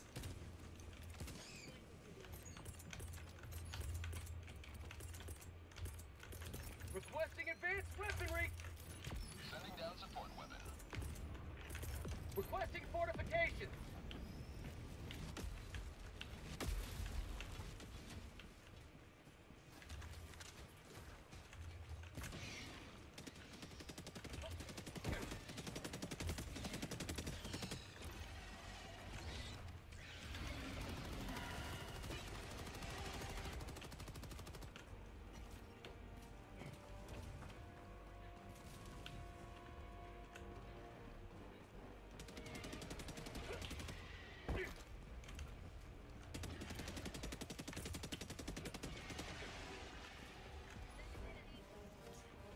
Tagging location. Heavy, northwest. On my position. Logout post spotted. Sending Okay. enemy. Heavy, on my position.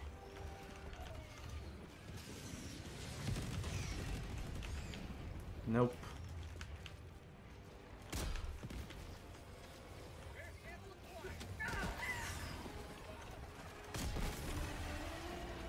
Affirmative.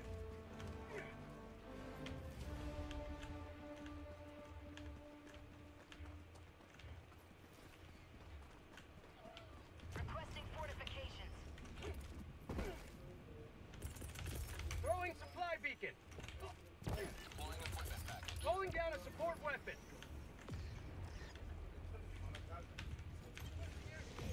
Open supplies.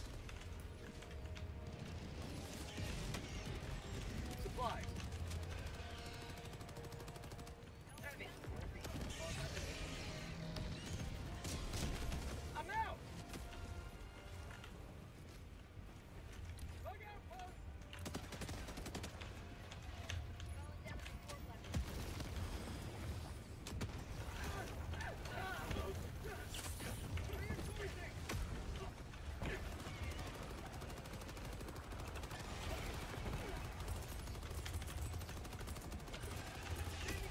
Requesting advanced weaponry.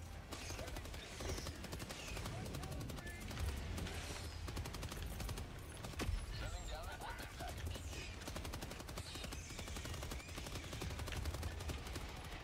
Heavy. Northeast.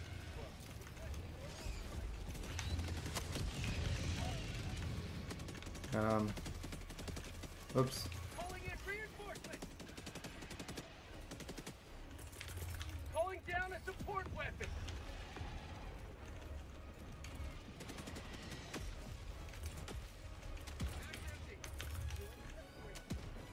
Calling down fortifications.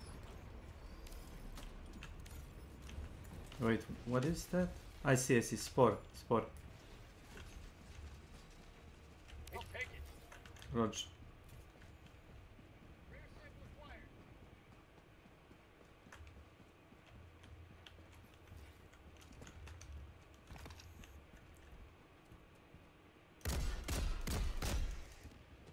Found something.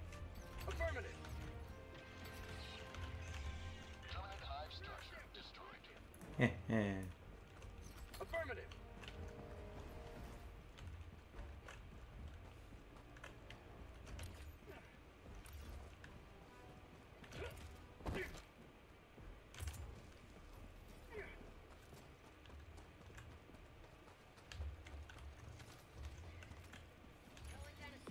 Mission at 30 minutes remaining.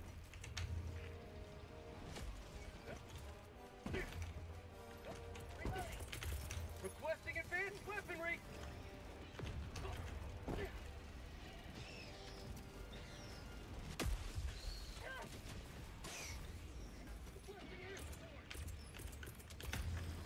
Calling down a support weapon. Watch for that.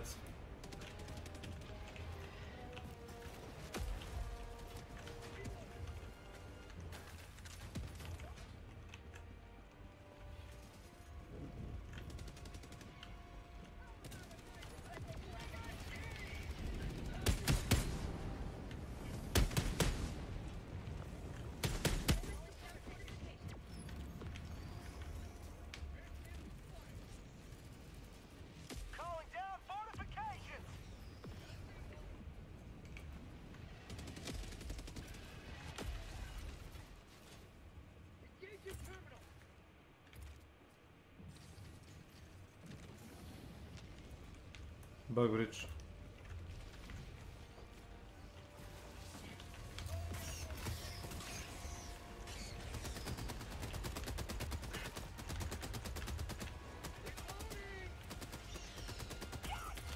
Requesting advanced weaponry! Sending in an eagle!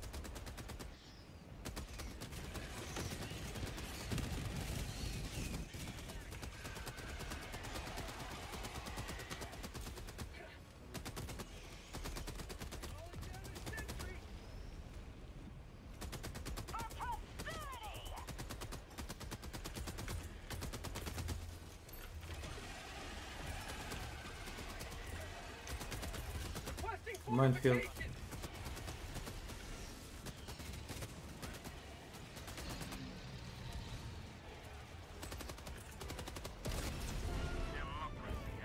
Oh my god.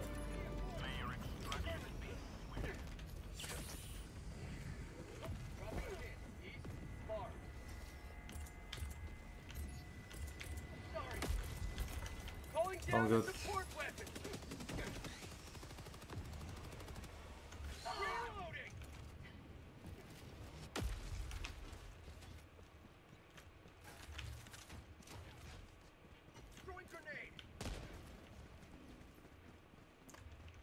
I think I saw mine in that direction. Don't go. Don't go there. Yep. Mine's. Request approved. Deploying reinforcements. Invisible. To the front.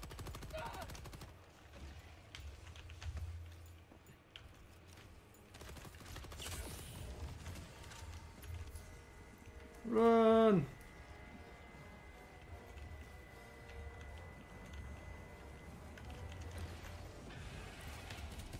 Come, mister, come.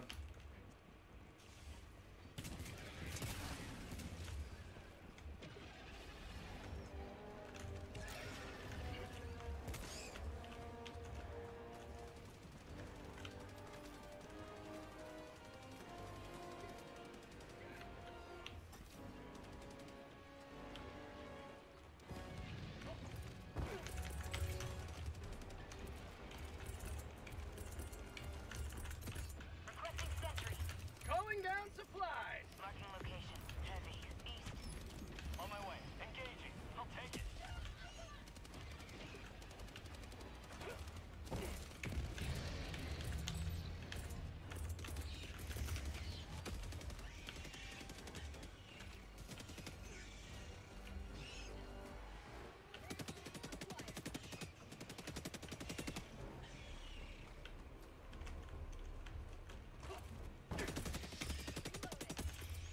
Requesting advanced weaponry. Deploying support weapon.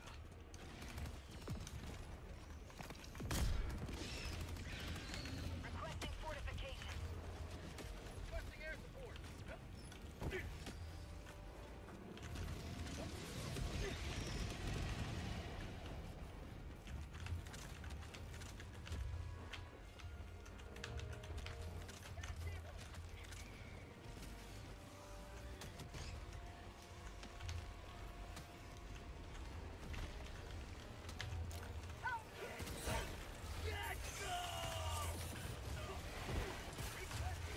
Tunnel freak!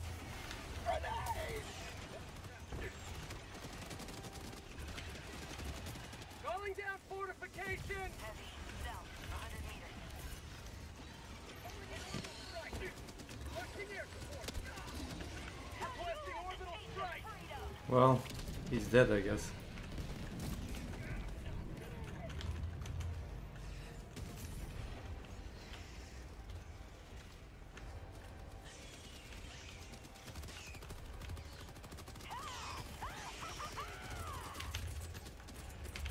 Calling down a support weapon! I'm out! Marking location. Big bug. Requesting advanced weaponry.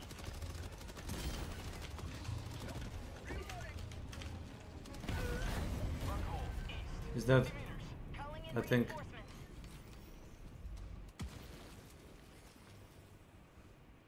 Request approved. Reinforcements on the way. Joining the...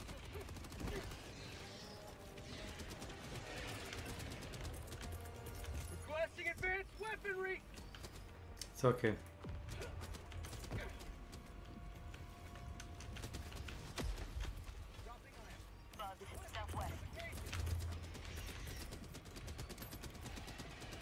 Deploying equipment package.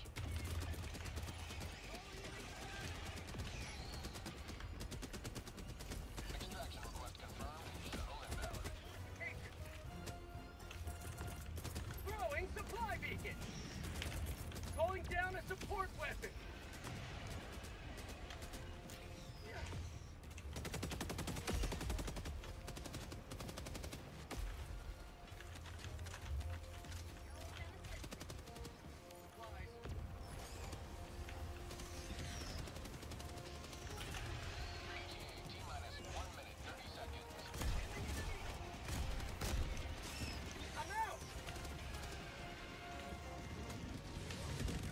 Fire in the hole!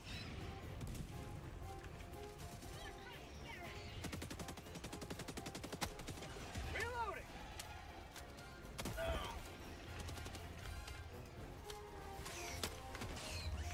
Mag's empty. Requesting air support. T-minus 1 minute. Calling down a sentry.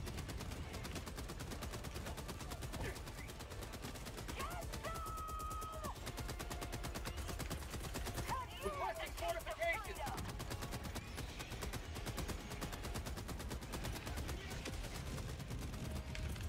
Requesting advanced weaponry!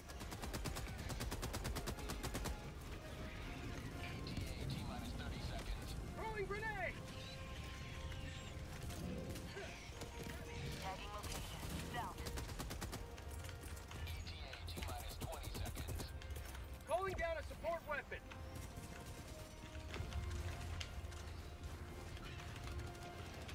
ETA T-minus 10 seconds.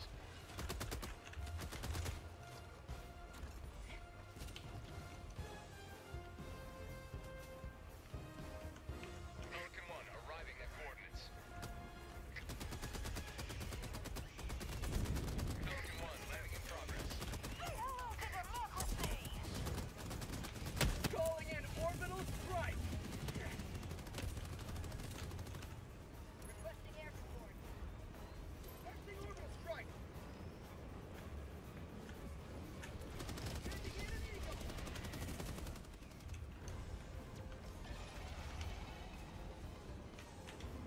Hold position. Countdown initiated. Stand by for takeoff. Calling down fortification! Extraction complete. Outstanding. I'm sorry. Another victory for the right side of history.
Welcome back.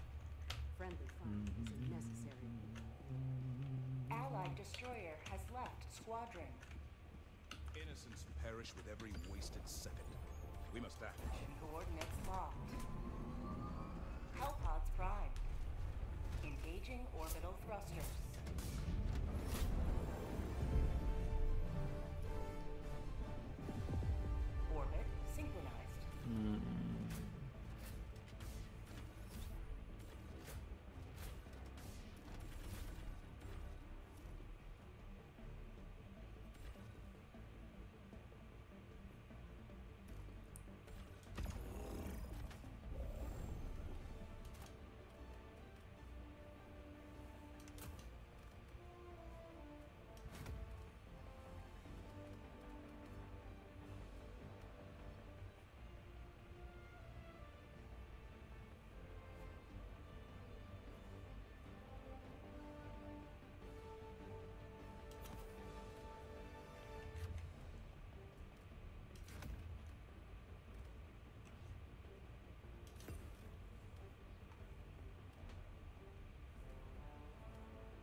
Alo.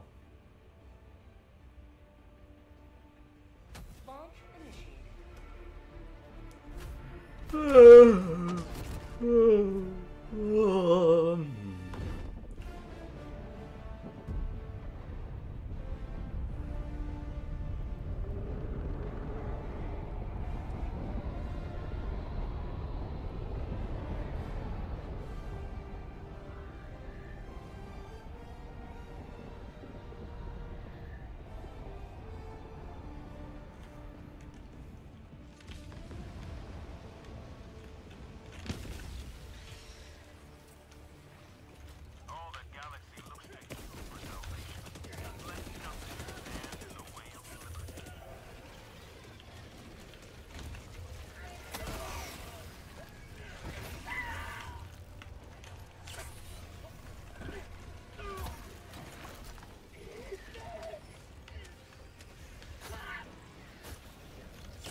Run, boys, run.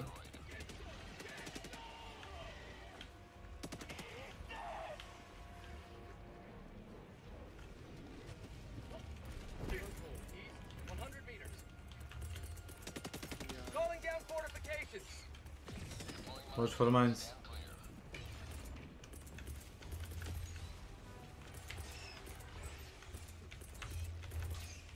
Tech pack inbound. East, 100 meters.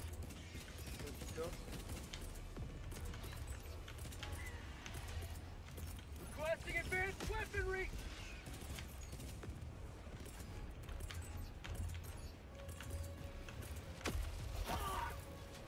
Calling down a walker. Heavy, northeast, close. Fire in the hole!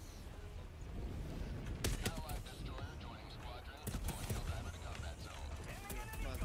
Tagging map, southeast, 200 meters.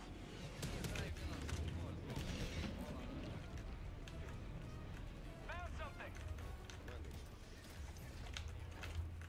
Tagging location, northeast. Big guy. 50 meters.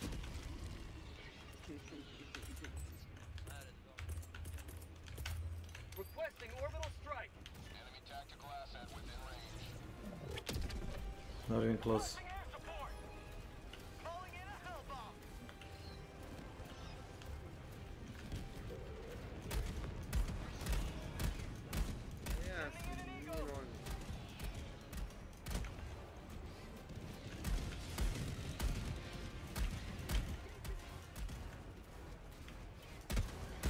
Hell bomb arm. Clear the area. Reinforcing.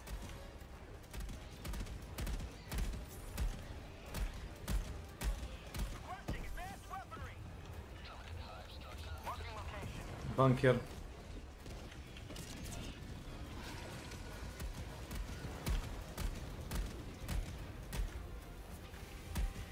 Calling down a support weapon.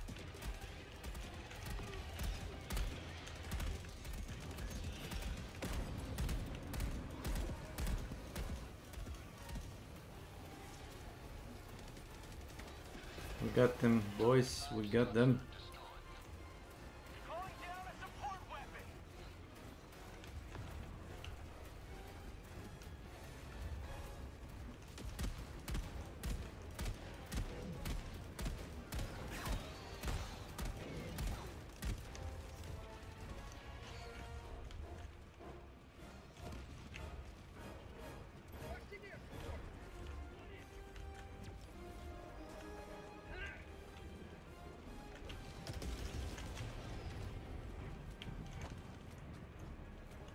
There's a big fat bug behind us, by the way. I've got you. Got a sample. Rare sample selected. Here.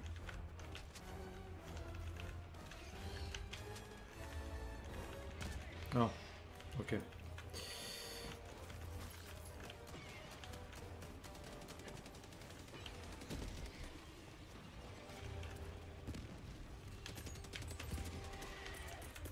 Requesting fortification. Ça les pousse dans les mains. Reloading.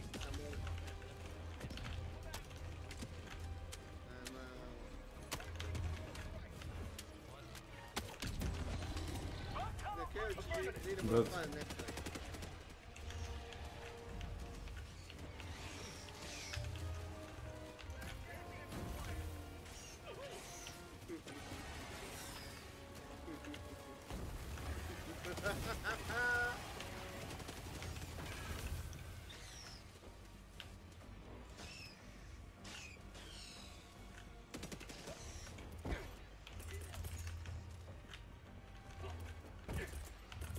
Calling down supplies.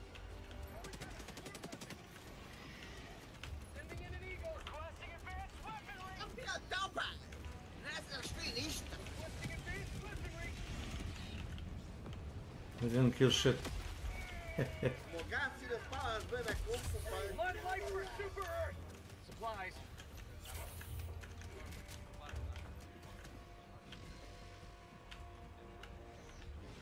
Fire the hole. I've got air support. Reloading. Heavy.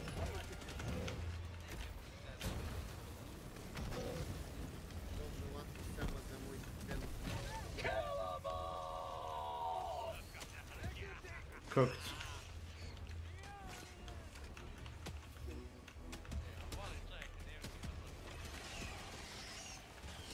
You'll never destroy our way of life.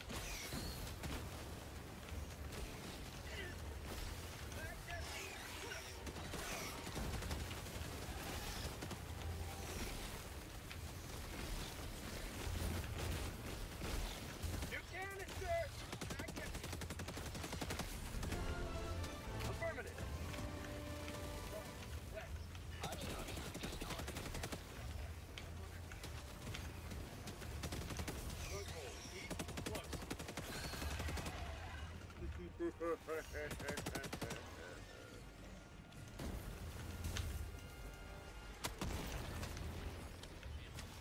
How'd you like to taste some freedom?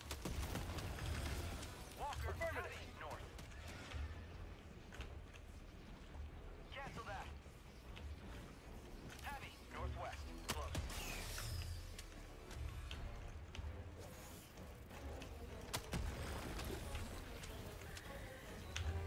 Regrouping. Calling down a support weapon. Calling down fortifications.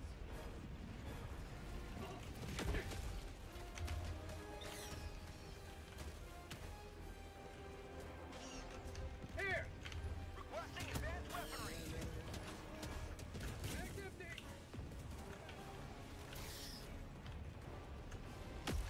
I've got you.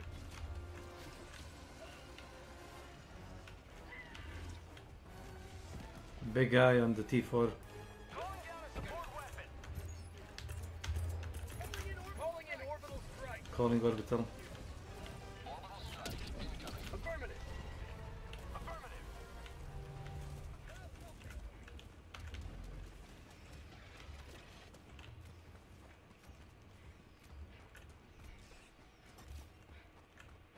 Requesting air support.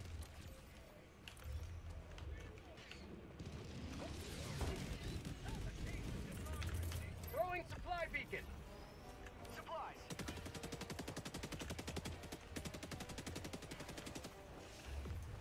Tagging location. Heavy. Southwest.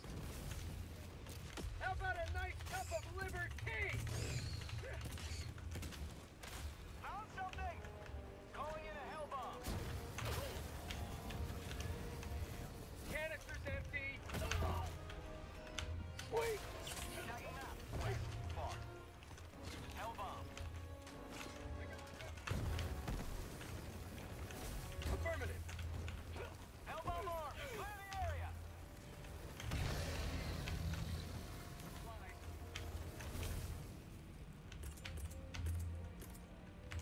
Calling down a support weapon. Supplies.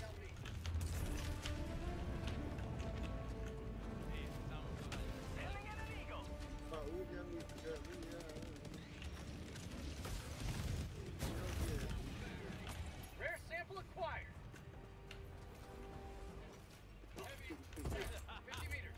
Going down to support. Jebote, ali ljudi pusti mi čuje. Requesting tag pack. Toliko šuzinova da je ovak pljune. Sljedeći put nek prava se po kaki.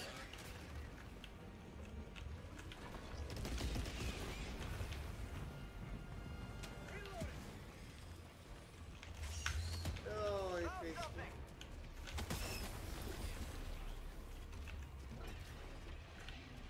Sending in an eagle.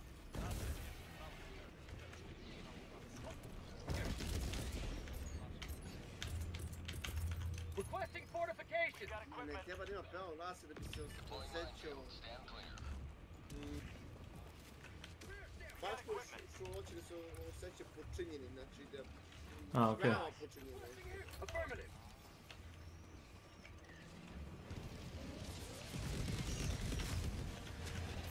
Sample collected. Da budu su masivan.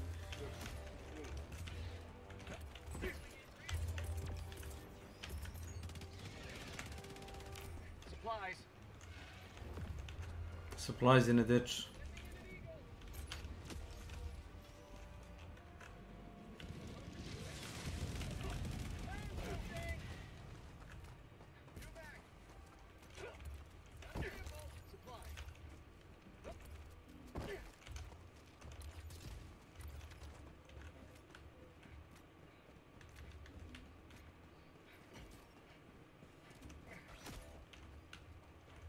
Yeah, he's dead. Tagging location. North. Yes. Never mind. Close hold. I'm out. Calling down supplies.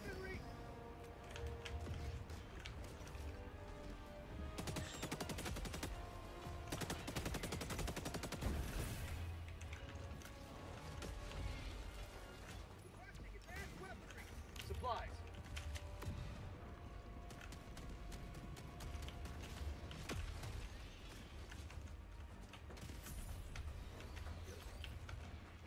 Here.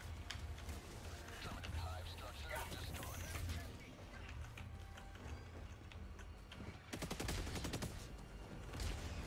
Found something.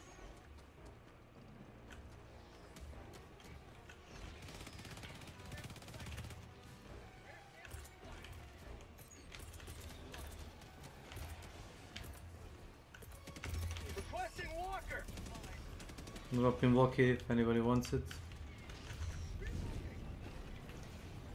Requesting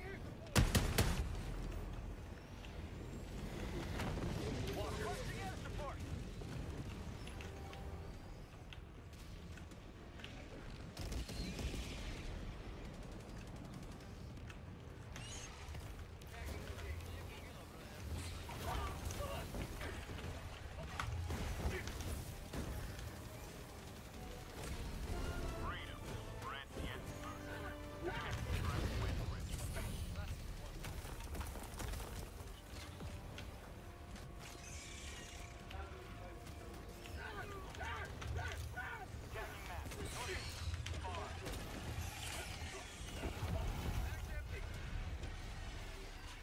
Calling in reinforcements. Got burned. Request approved. Reinforcements have been launched. Reporting to the front. Calling down a support weapon. Walker, east. Yeah, take it. Take it.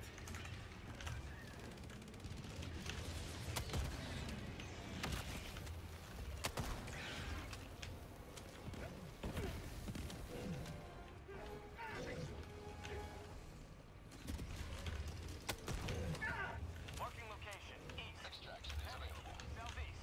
50 meters. Found something!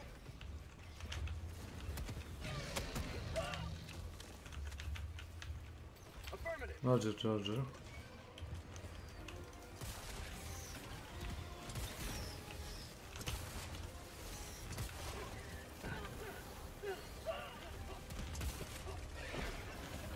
Oh my god.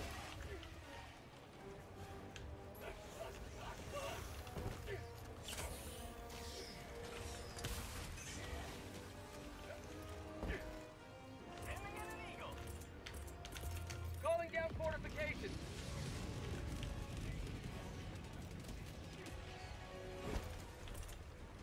Tagging location, north. Throwing supply beacon. Deploying equipment package. Requesting air support.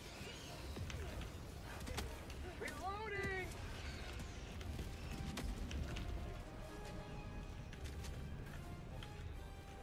Supplies.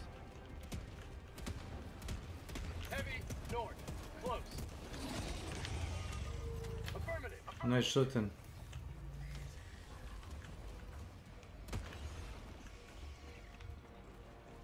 Found something. Bug tunnel breach. Oh, cool. Affirmative.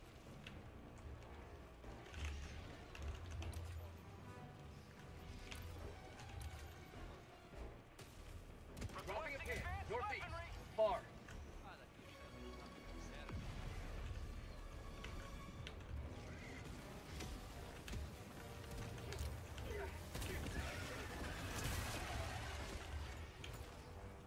Marking location. Cancel out. Bug outpost spotted. Prepare to exterminate. Bugs. Sending in an eagle. Northeast.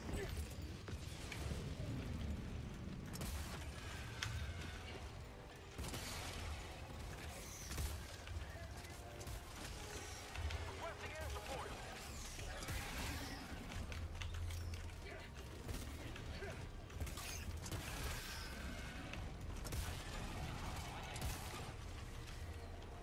For prosperity.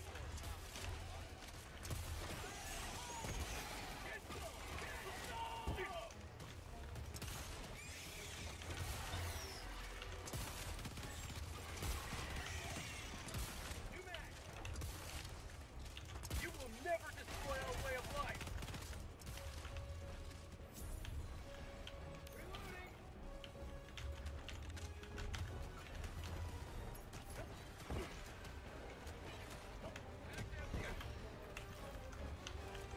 I've got you.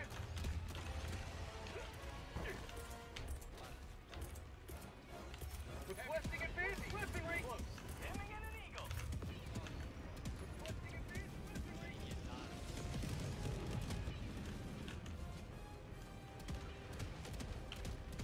Requesting orbital strike.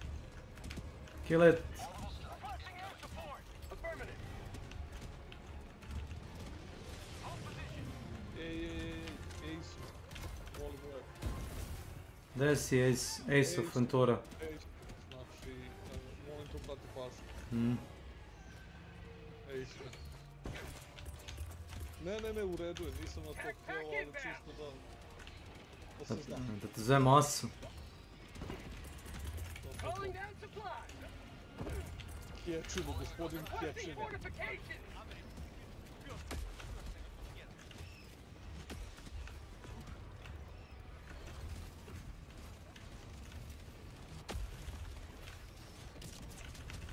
Aa, Supplies.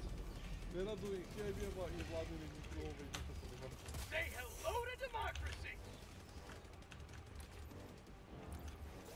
Come, Mr. Peroxide.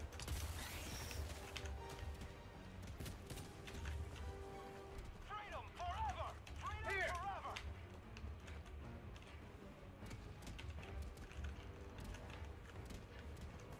Calling down a support weapon. I've got you.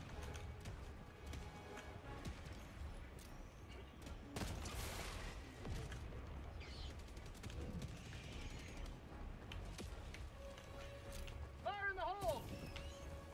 Sending in an eagle. Molim da je fetak, sve imate lepo u planu. Isto što i svaki sljedeći dan do onog tamo ponedjeljka.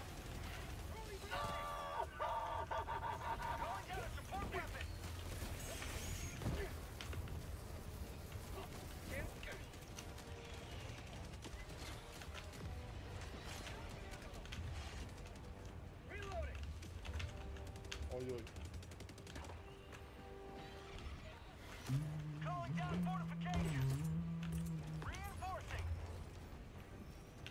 To, htio sam kažem, jesi bio ponosan na sebe.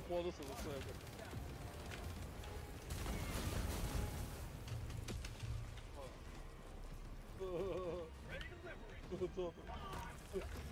Volio bi da je bio neko to da snimi sve.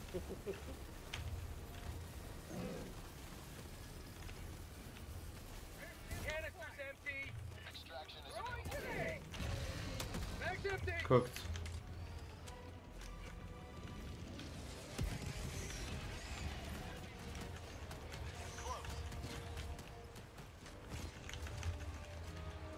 Oh. Here.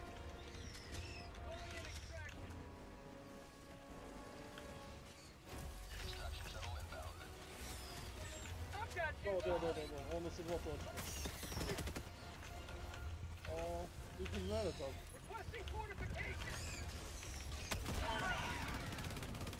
Sorry.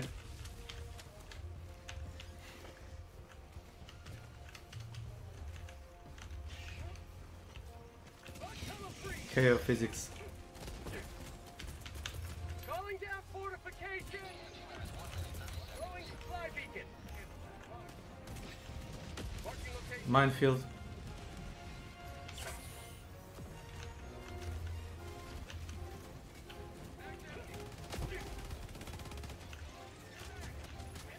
Supplies.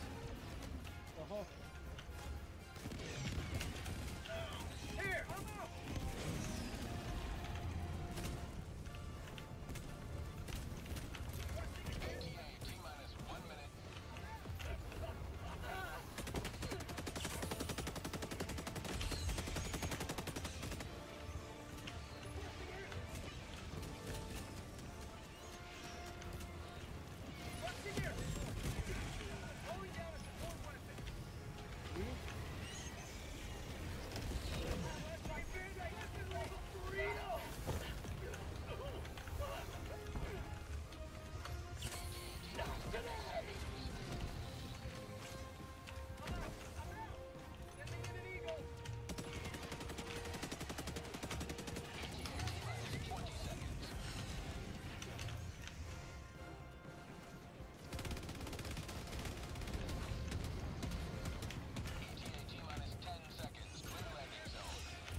Calling in orbital strike.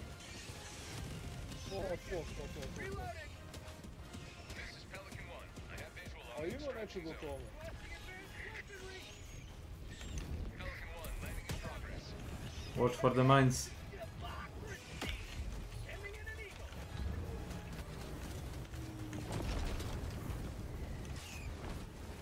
Countdown initiated. Stand by for takeoff. Go, go, go, go. Extraction complete. Pelican 1 beginning ascent.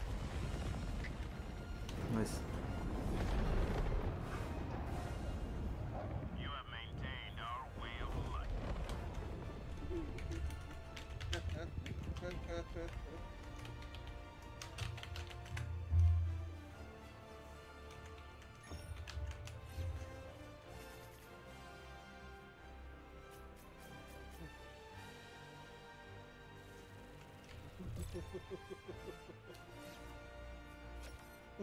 I sami smo se čudili.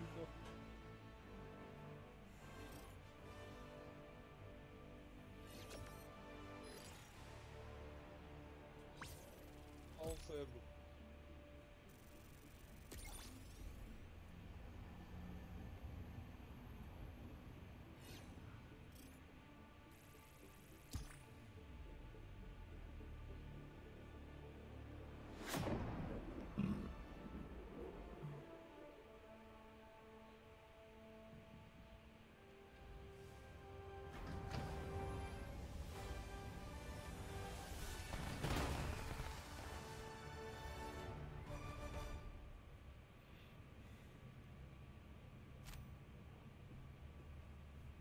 Oh wait, now that is what I call a profitable use of resources. Allied destroyer has left squadron.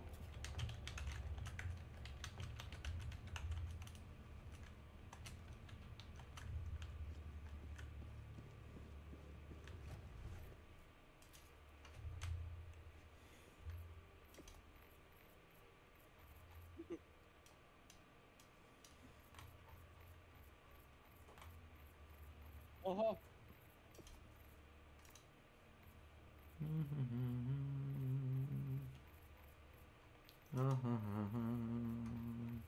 Ja da kažem, evo te da neko nije tu bio pa se sklonio ili šta već.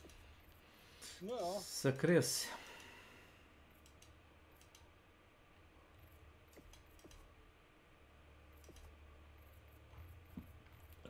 Ma ja se izvinjavam.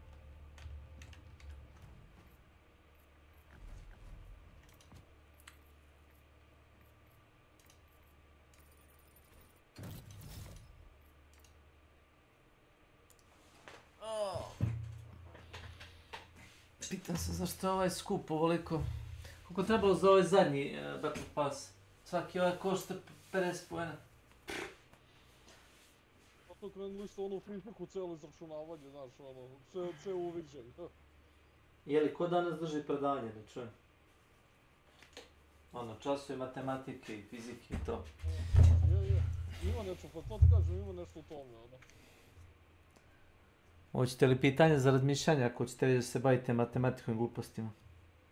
Čekaj Milan da dođe. A nemoj, on nije za njega.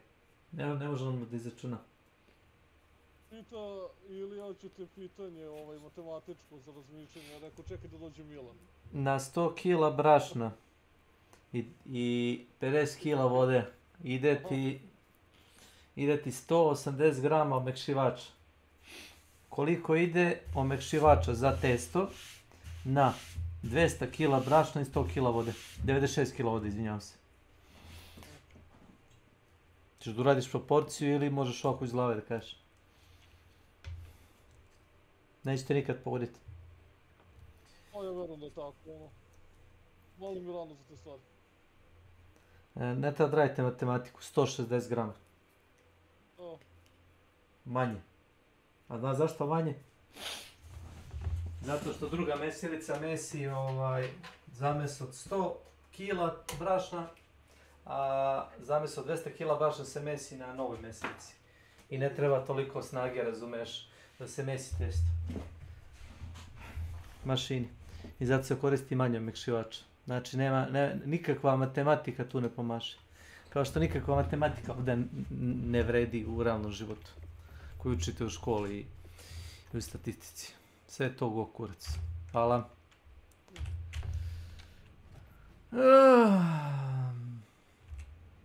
To ću da kažem. To je samo jedan primjer iz života koji ja znam. Na radnom mjestu da ja radim. Pošto radim. On nije bilo namenjeno na kecmana, nego nekim ljudima što ni penziju nemaju. A nisu tu. Čekaj, što se mu kažem ovo Borisu. Ja mislim da je to bilo i na televiziji, da su radili neka istraživanja zbog čega je to tako, ono. I valjda taj pijeni čovjek i više nešto, mislim, tako kaže, ono, kao naš, zbog toga zato što je više invalid. A ovako kad se tresam, kak odbiješ da se na neki način koprcaš i da izvadiš te kerefeke, ili se bojiš kako ćeš da izgledaš. I onda, znaš, ono, kao taj neki fazon, znaš, ono, kad se pijani i lumpalni si na taj neki nestandardan način i samim tim, kao eto, ono, uspeš da izađeš sa manjim povredama, bolje prođeš, da kažem tako. Da, ali si bio pijan s toga. Pa to ti kažem. You want to be consistent. You don't think anything updates. Just tell us what you think it should be. I think it should be past at a developed age, Dustin. What is a developed age? If you had to set a law for it, what would you set it? What would you set it about? It's a developed age. No, answer the question, you Holy shit, you're such a cowardly The internet is terrible with all this kind of stuff, and I'm continuously trying to do my best to get true information and actual factual stuff to put in front of you guys and cover these situations and stories as reluctantly as I possibly can, because I hate this shit. I don't like doing this. I don't want to talk about these people anymore. I hate these people! I want them all to stop! To make me feel better and to pull me out of this negative headspace for a little bit, I'm gonna ask you all to do something for me. Go to sour.gg. I don't really care if you do or not, But we got candy, we got all sorts of shit. I don't usually put brand deals in these types of videos, but I don't care. At this point, I don't like the internet anymore. Buy something, but care about what they do. Crew is, a lot of stuff is true. This has been some stuff with Mr. Beat. A Beast crew is Ava Tyson, the meme god, childhood friends with Mr. Beat. And stuff has been coming out. A lot of stuff's been coming out. There has been some stuff that sort of was swept under the rug a couple months ago. And if all this stuff is true, this has massive implications, not only on Ava, obviously, as an internet dweller, but Mr. Beast as well. The Mr. Beast industrial complex. And to compound this, adding to the situation, some former employees of Mr. Beast are coming out on Twitter alleging that Mr. Beast knew about this all along and knew from the very start of Ava's behavior that this was going on. My name is Dawson. I worked at Mr. Beast from February to May of this year, 2024. Chris is the tip of the iceberg. Could this be the downfall of Mr. Beast's massive empire? Over the last 30 days, there have been several notable videos that have come out exposing Ava for similar acts that recently got destroyed on the internet, I guess, just annihilated. I mean, the guy is probably going to come back, but it's been pretty bad. The only people who've been defending him are fools who are doing so because they're engaging in a culture war, not because they are thinking about virtues and morals and doing what's right. So what exactly are the claims that are being made? How true are these claims? I've got to make it very clear that right about now, as soon as one allegation comes out, 10 more follow it immediately. You got the first plane that hits the tower, the second plane, the third plane, followed by the 4th, 5th, 6th, 7th, and then consecutively so on and so forth. My footage is really bad. I don't like this. So we're gonna try to filter through this nonsense and deliver this information as concisely and quickly as I possibly can while I try to figure out what's real and just, you know, start to, I guess, find out who... Yeah, so anyways, a Cheeto, a commentary YouTuber, put a video 2 days ago saying it's over for Chris Tyson. Adrox put a video out 7 days ago titled, "This video will make you hate Chris Tyson." Brion put a video out yesterday saying Chris Tyson got caught talking to a minor. It's bad, parentheses, allegations. That is such a YouTube title, dude. I love it. And there's a lot more. If you just look at it, there will probably be many more by the time this video comes out. I try to put effort into the videos. Believe it or not, I know it's crazy. Yeah, yeah. Anyways, we'll move on. These videos go through Ava's past tweets, video appearances, Discord messages, Snapchat, engagements with other creators, and Professor X's device, Cerebro, was used to read her mind X-Men style, Big Chungus. First video that we looked through was Brion's video, and Brion was actually going through a video uploaded by a channel called Prism42. And you can see, basically real time as this came out, other videos coming out, and everything's rabbit hole, and there's spins on every single video. It's wild. There's a lot of misinformation about this one and a lot of true information as well, unfortunately, which is kind of bad. And there's one person in particular, an individual called Lava, who is in these messages with Ava. The fella goes by Lava GS. Lava is 20 years old now, but it all stems from years ago when Lava was underage, okay? By the way, Lava followed me at the point of all this stuff coming out and reached out asking if I wanted some clarification on stuff very early on, I think yesterday or the day before when all this stuff started to really break.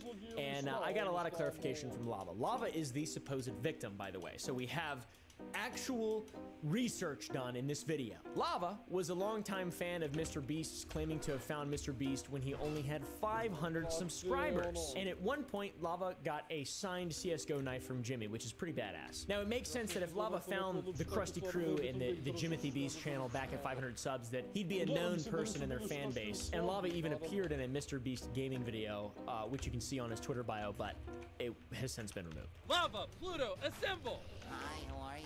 I need you to make this 10 times harder. How hard do you want it, Jimmy? Hard. So we've got tweet exchanges between Lava and Ava that go back, showing that they've interacted many times publicly. Ava was asked by Ava to be a moderator on her Twitch streams all the way back in 2018 when Lava was only 14 years old. And the interactions here aren't necessarily inappropriate, though the choice to call 14-year-old Lava dad is sort of interesting, I've got to say. Also, making a 14-year-old mod seems like a bad idea. I don't really know about that 100%. A Twitch mod, I don't know. Maybe Ava wasn't aware of Lava's age at this point. I have no idea. It's just bizarre, though. This is not illegal or something that can be led to cancellation. This is just weird. Prism then goes through a lot more tweet exchanges between Lava and Ava, showing that they have a history of interaction while Lava was underage and using that to prove a point. We don't need to go over all of it. There's plenty of other videos if you want to go really deep into that. I think the interaction we just went over is probably enough. We know that they were pretty close, or close enough to interact publicly on Twitter, and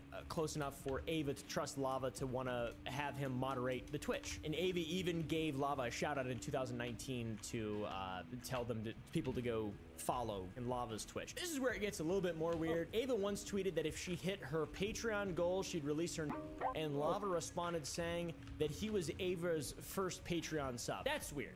That's really weird. But we do have context for it, luckily. He shows that he donated some money. He donated like $1 or something.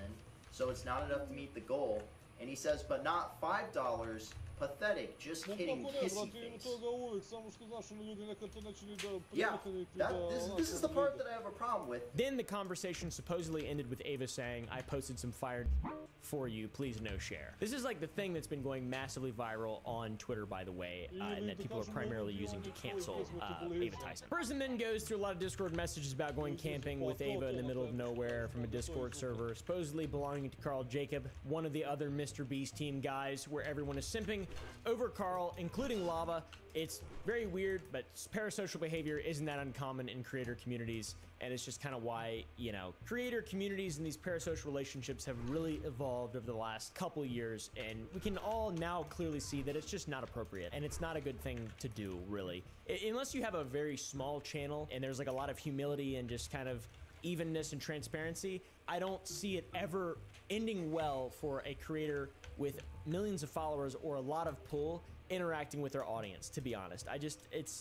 It's weird. It's very strange. People in the comment section of the Prism video are saying that Carl needs to be investigated next, and they asked why he was in the Discord in the first place, ignorant to the fact that it is his Discord, and unlike a deity, Carl is not omnipresent, omnipotent, and whatever the other one is. DTD cooldown commands are now active. I'd say Carl delete the server. Shit like this does more harm than actually good, to be honest. Prism also calls back to a Snapchat that Ava DTD, sent a new to vote Lava has started. in 2019 when Lava was 15 years old. It is Ava standing under an American flag saying, "For America." Kind of weird, to be honest. You know, bizarre. Could be an innocuous bad taste joke, not 100% sure. And this is them meeting up in 2020. And one of the main points that Prism brings up in this entire narrative is trying to show that Ava groomed this guy because they met up in 2020. Then Prism says he's not going to dox Lava, then does dox Lava. We're not going to put this in the video. I just thought that was kind of interesting to read out there. That's something, I actually did that recently, and I feel really bad about it. I feel like a idiot, and I'm formally apologizing a little bit. The TikTok psychic video. That's why there's a bunch of blurs. This all came out, obviously, and Lava, being someone who edits videos and is on the internet still, responded to a lot of the claims that were coming out on Twitter. One response was a retweet of Keemstar talking about his conversation with Lava, where Lava denies being groomed by Chris and didn't meet Chris by himself. DTD voting is complete and the viewers have chosen silly Ran a sounds. Discord with Chris where inappropriate jokes were said, and that's it. And that's his explanation there. Now, I'd like to point out from the side of the accused in the Dr. Disrespect situation, acknowledging that there were conversations with a minor that turned inappropriate sometimes, potentially, is all that it took for Dr. Disrespect to be canceled entirely. But that situation is compounded by the legal aspects of it. It had to be bad for Twitch to get legally involved. It had to be bad for YouTube to deny giving Dr. Disrespect a contract. It had to be bad. So there is more context there with all this, but this is something that I would like to hear your guys' thoughts on. Where do you think this sits? With just this context of the situation so far, the Dr. Disrespect inappropriately messaging a minor thing, and then the Chris Tyson inappropriately messaging a minor, but then the minor coming out and saying that I was not groomed, and sure, there were inappropriate messages, but I was never in danger and not groomed, and I don't give a f, and neither should you. So I want to know your guys' thoughts on that. Lava has also tweeted several times saying that people are twisting things to make him seem like a victim. He is not a victim, he says, and he asks for help countering the lies. eyes. The current pinned tweet for Lava, which says he is in no way a victim, currently has 80,000 likes, and he has images of the videos he's referring to as spreading misinformation about him. But the ones that he shows are from a Cheeto insensitive society whose videos are about something we'll be talking about very shortly, and not the interactions between Lava and Ava at all. So I asked Lava if he'd take this down, and he's not sure he will, so that's up to him to do that, obviously, but he's aware that this is not true. You know, a lot of misinformation out there. No hate, obviously. This is the real problem, this person, not anybody else. A lot of people are calling Lava a shill or paid off because he's defending Ava Tyson. Lava said, one more thing, IDK how far you're talking about my side in your video, but it could mention that I have received 0 from anyone and none of my socials are monetized. I also am under no contracts with anyone, no NDAs or anything related. Some people are trying to claim this now. So that's what Lava said. I believe Lava. Also, Lava is very stern in that they are not a victim in this situation, but there's no doubt in my mind that the behavior exhibited by Ava is bizarre and strange to say the least. Now back to Prism, the guy who made this video. Nicholas Diorio in a tweet said that Prism crossed the line by trying to make this video by faking a job interview to ambush Lava with questions about Ava, and Lava confirmed that this was true in a one-on-one with me, which is insane to do that. So that's sort of the general covering of the situation, but in DMs with Lava, I got some clarity on everything Prism stated in his video.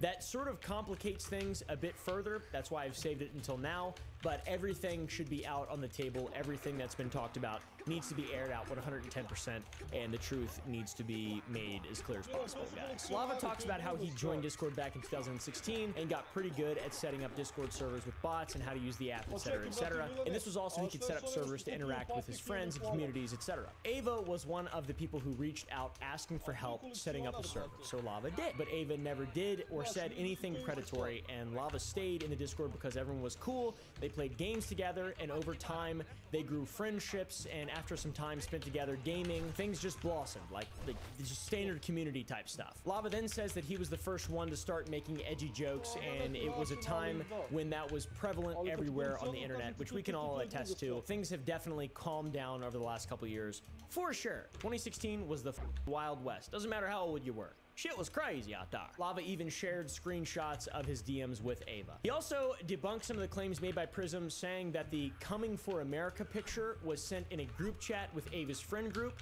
and Lava also reveals that the interactions surrounding Chris's collection stem from him making fun of his friends for being addicted to because it's a funny word. But he was never shown any 18+ content by Ava, and Lava says that the he got from Ava were actually just a bowl of ramen noodles, which I think is pretty obvious since Ava changed the word from in the original tweet to nudes, N-O-O-D-S, when talking directly to Lava about what was sent. It seems like it was a joke from the very beginning. Lava then goes in depth referring to the Discord conversation in Carl's server about going out into the middle of nowhere with Ava. This all stemmed from an annual camping trip to North Carolina that Lava used to go on, and the place that they would go to is about 2 hours from the Mr. Beast studio. Sorry, Mr. Breast studio. And they took the time to go visit, and Lava was there with his parents, who also got to meet everyone. And, you know, that's just kind of seems like a cool thing outside of the context of what the is going on right now. It's like a fan meetup, whatever, that happens all the time. Since Lava had been helping with Minecraft videos remotely, while he was there, he helped record 3 or 4 more Minecraft videos and then left. This is where things get sort of kind of more bad when Lava starts talking about his interactions with Prism directly. So Prism reached out to Lava for an interview under the guise of it being for an editing job for a creator that wished to remain anonymous. He also offered compensation for the interview, but supposedly never asked for the context regarding the interactions between Lava and Ava, or if it was okay to publish the video. Prism also didn't ask Lava any questions that could invalidate the claims that he made in the video. That makes it even worse, I think. When Prism said he was going to keep Lava anonymous, then he shows his name and Instagram page, which Lava has since had to private, which is incredibly unfortunate. Oh, and wait, let's not forget, we gotta wait till what Ava has to say about all this, guys. Let's see what Ava has to say. Let's see what defense Ava can come up with. Let's see if it's a good apology. We're excellent at reading apologies on this channel. If this was all that there was, I feel like I would be able to take a very respectful approach and just, you know, this is a weird thing. I'm probably not going to be that much of an Ava fan from now on. This is super weird, obviously very odd. But the next bit of information that we have, in my opinion, is far worse and is, for my mind, incomprehensible as to why someone would want to do this. It has come to bigly light recently, apparently this has come out before I missed it, that Ava is a regular supporter of the online artist that goes by the name of Shadman. This guy has a pretty bad reputation. He joined a Swiss art school and was expelled because his art was so foul and considered illegal. He was even deemed a menace to society. How the fuck did that work? How do you get deemed a menace to society? Eventually, Shadman would go on to create his own website, which is no longer available, fortunately, where he would post his art, and it could be you could buy some of it, I guess. Shadman became very well known online for posting lewd art, but what separated him from other NSFW artists is that he had no limits at all, which is bad, very bad. In 2011, he posted to his website an extremely lewd NSFW art piece of his own mom, and that's when people sort of began to see how insane this guy actually is. A few years later, in 2016, Shadman was requested by a fan to draw The following part of the video we were literally not even allowed to put in. The UVR manual reviewers told us we couldn't. It is about Keemstar and Shadman. If you want to learn about it, go look into it. Shadman is a bad, bad man.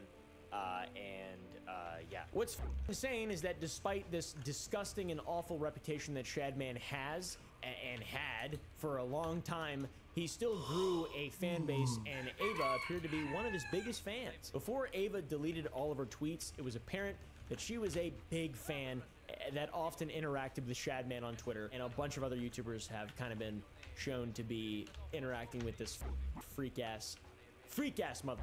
Why? Why, dude? First, Ava publicly admitted to owning a custom piece from Shadman and displaying it in her living room. By the way, credit for most of these tweets come from Adrox's video because they've been deleted.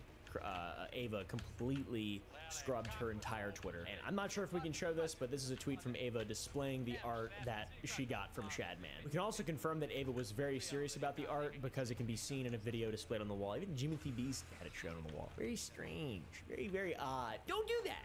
Don't do that. This is sort of the beginning of Ava's bizarre and strange behavior on Twitter. From there, we have a tweet of Ava saying that they are disappointed in Shadman for not drawing Beast Boy art. Weird thing to say. Ava would also make some strange comments on a comic posted in 2017. The comic detailed two characters from Gravity Falls, Maybell and Dipper, kissing. Already, this is an awful comic because those two characters are twin brother and sister. Ava would comment, they're twins. So at this point, it's just right.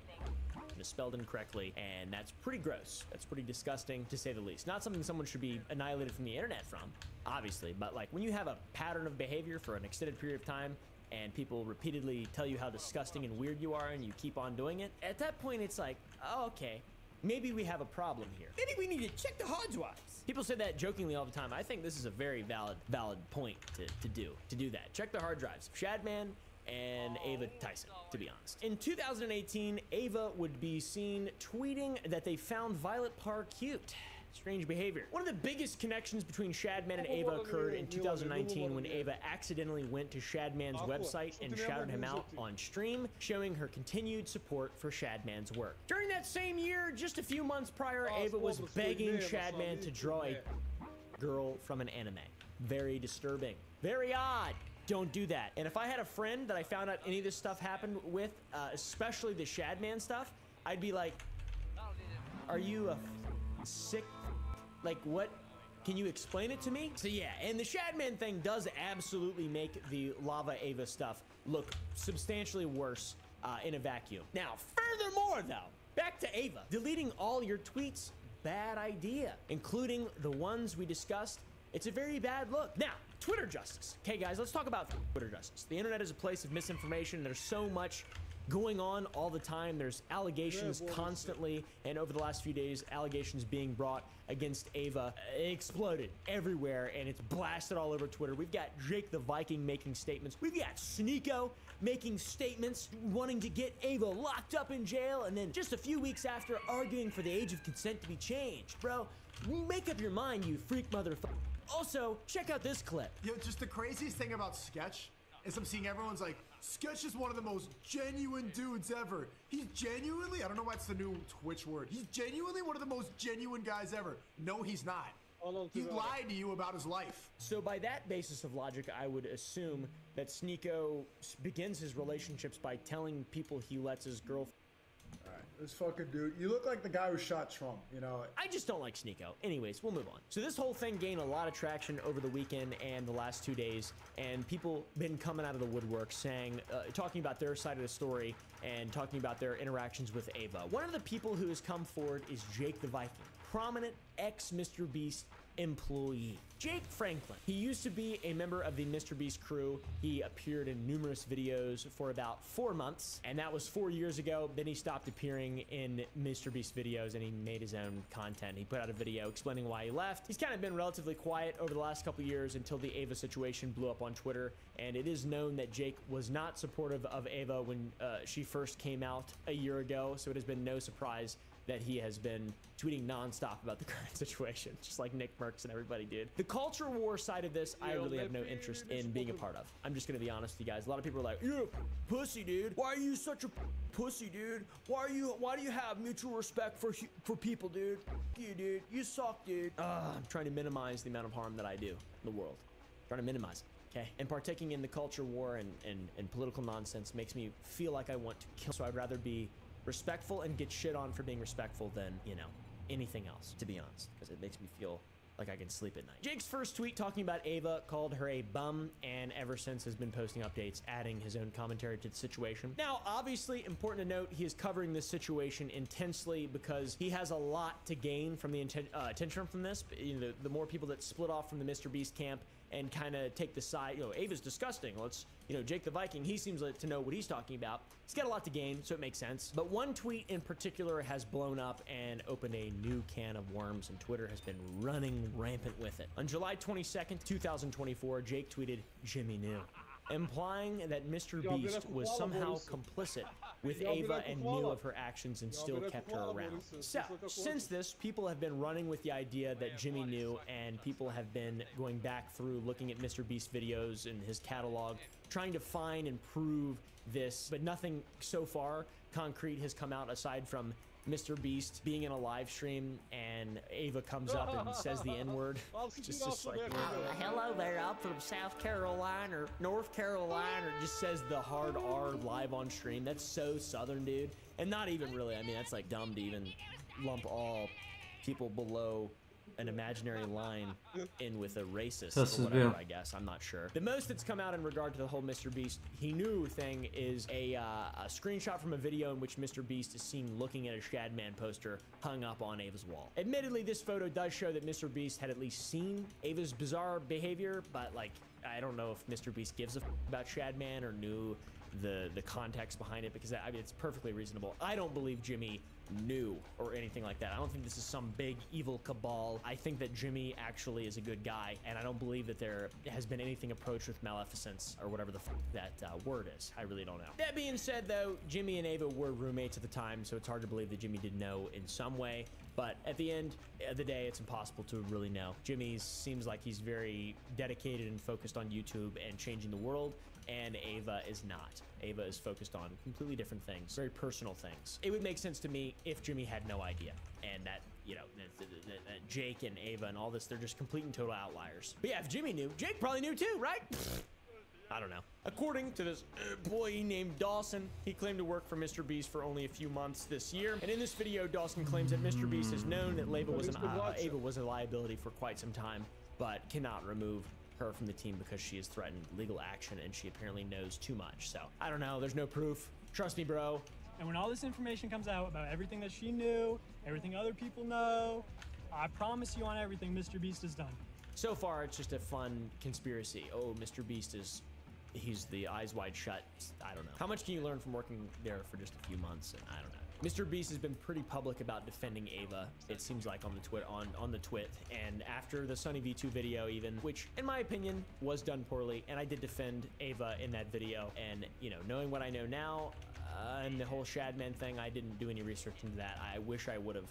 I would not have taken that stance, to be honest with you guys. I came at it from a basic human respect sort of perspective, and that is a naive, dumb perspective that I sort of regret. Also, people have been shitting on me on Twitter for not covering this. It takes me 2 days generally to make a video. Very rarely can I turn around one in 24 hours. We'll do our best, but it's probably not going to happen. And it's not because I don't want to talk about this. It's not because I'm trying to defend someone just because they're trans and I don't want to upset the LGBTQ community. I don't take sides. I don't do anything like that, guys. I like people who are good people, and that is the end of it. And if you like Shadman, you're not a good person. If you have a wife and kid and you're talking inappropriately with minors, you're not a fucking good person. Okay? You don't have to be like these. What? By the way, while recording this video, Ava responded with a non-apology, which I love to see because it's not good. It's bad. It's a terrible response to everything coming out. I'm glad there was a response, unlike Cody Ko. She apologized for her past behavior, comments, and announced that she would be permanently stepping away from anything related to Mr. Beast, which is good. And I guess Sunny V2 was totally correct. Well, not totally correct, but the title was correct. This was a mutually agreed upon decision. She'll be spending her time focusing on her family and mental health.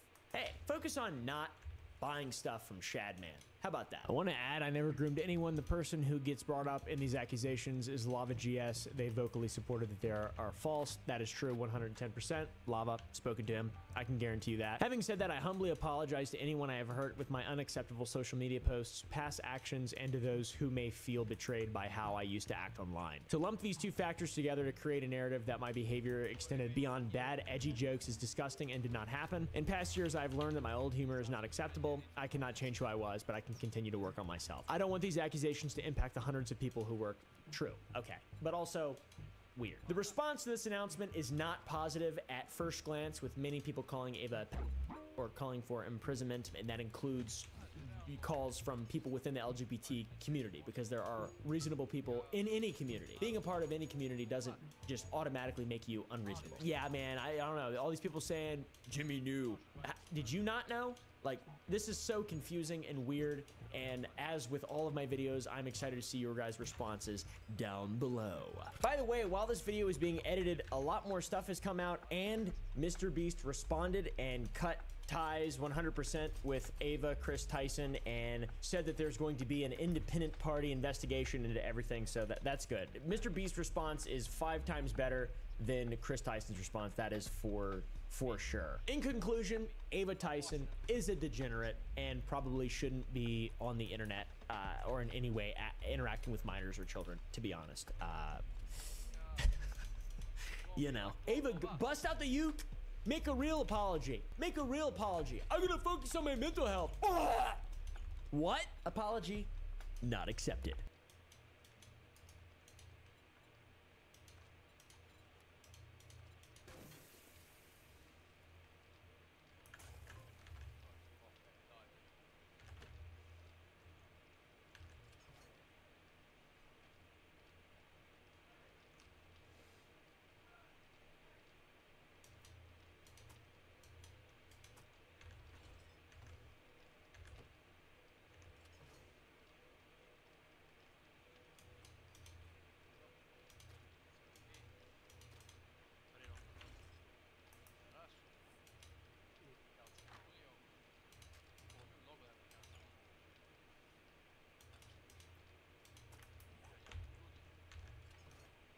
A jebi se.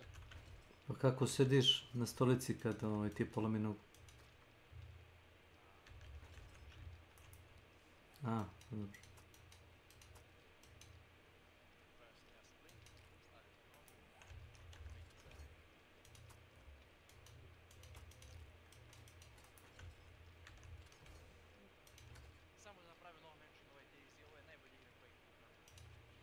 Šta da naprave mention?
Ja, zaboravio sam da napravim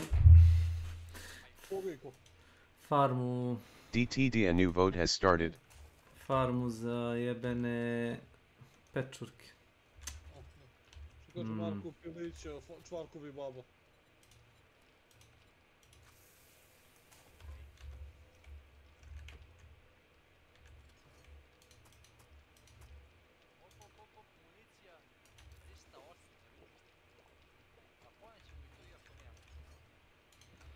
Ponećemo pa makar da trgujemo.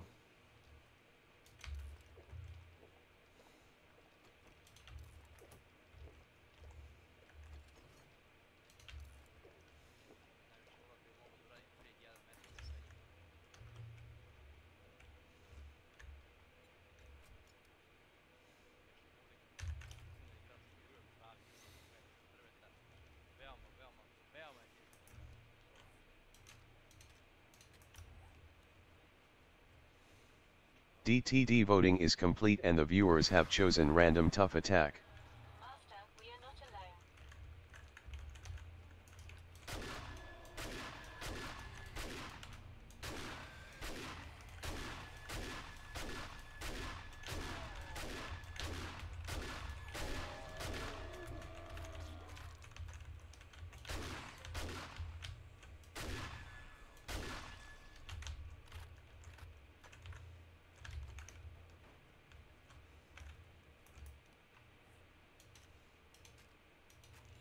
Tough crowd.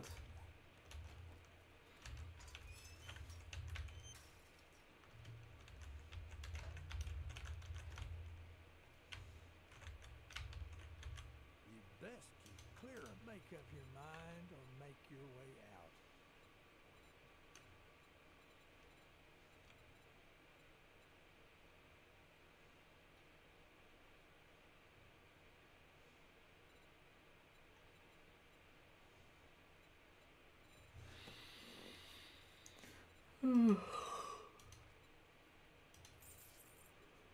Kako se koža dolazi ovdje. Mogu da veram.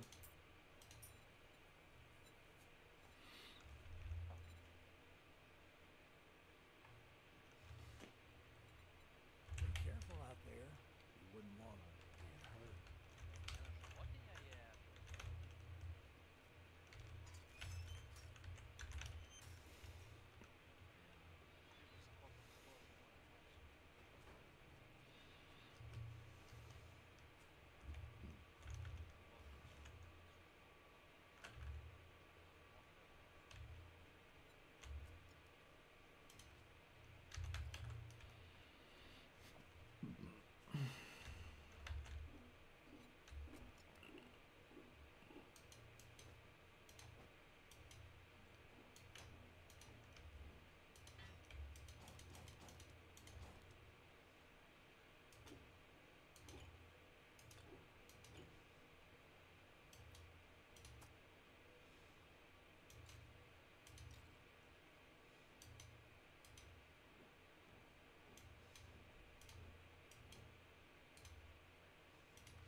Jebote, svi načini na koje Lara može da zagine u ovoj igri su nevjerovatne.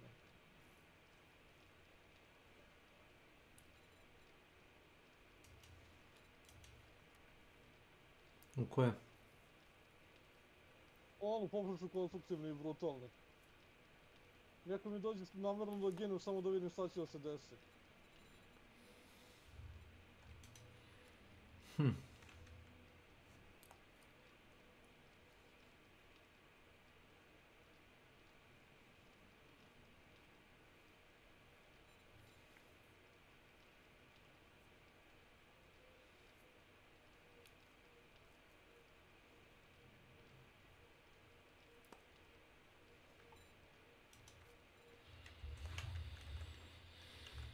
Dobro.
Commando outfit.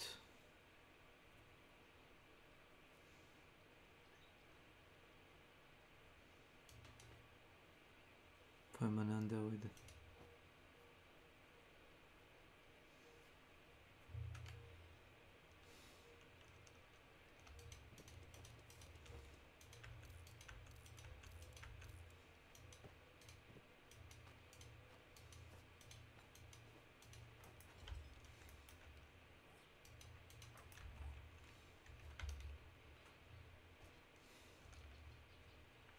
Za vreme da baštovanim.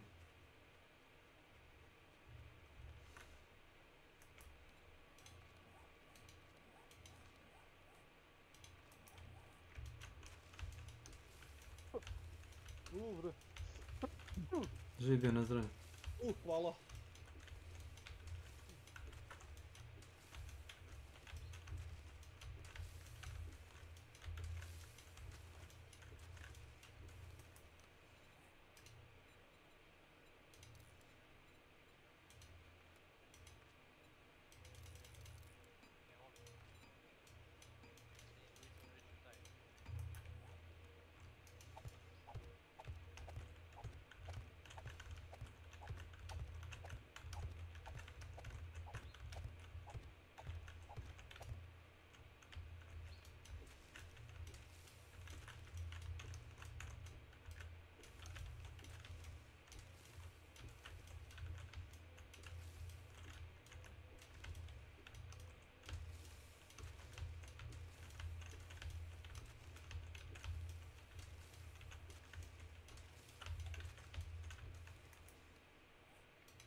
Ja moram potom da napravim.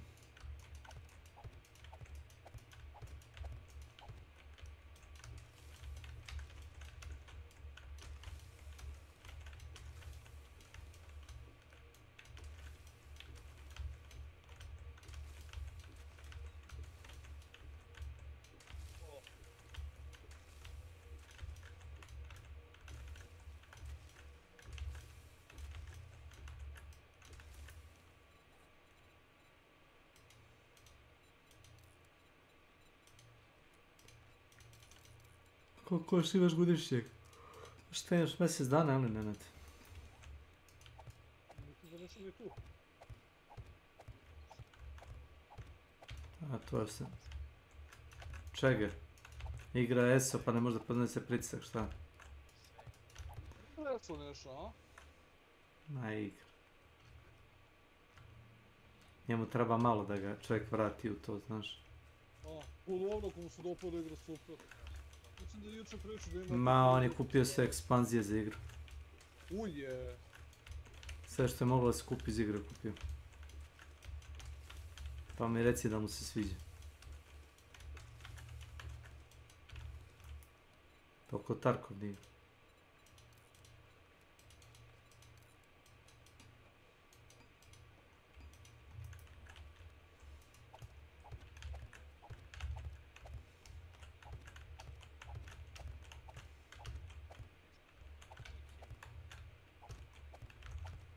Šta pričaš?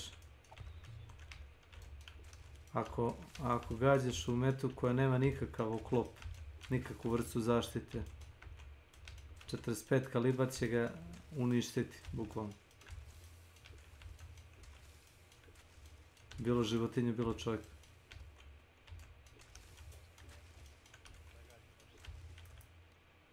Pa neš možda gađati sve, ali...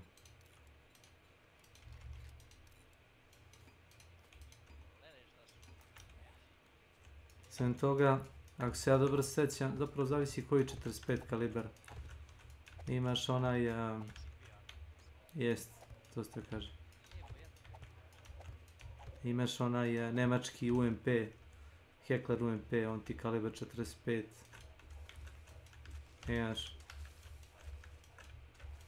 Imaš Chris Vector u kalibru 45. Mislim da je 45. Da. Imaš onaj kalibar koji koristi onaj klasičan Colt 45 i imaš one za SMG varijante koji su drugačiji malo.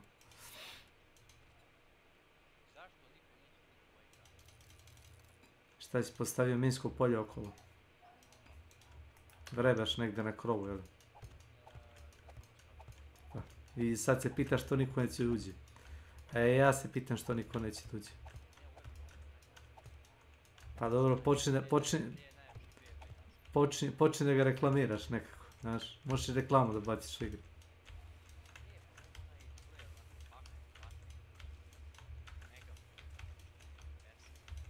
Da se opuste malo, da se ušeti kao da je i piknik.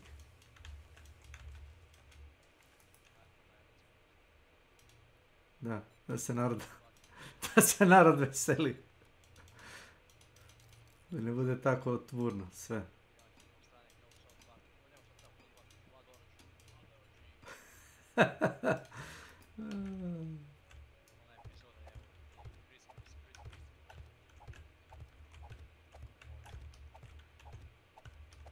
Ne, ono sa Satanom i sa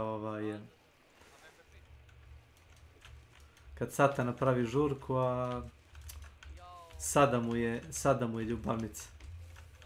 To jest Satan je bič od Sadama, Sadan ga kara.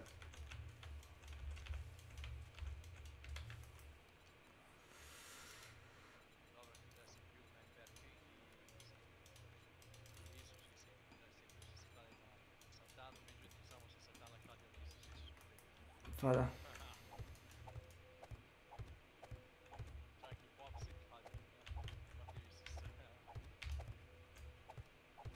Jedine Satana vjerujem njega.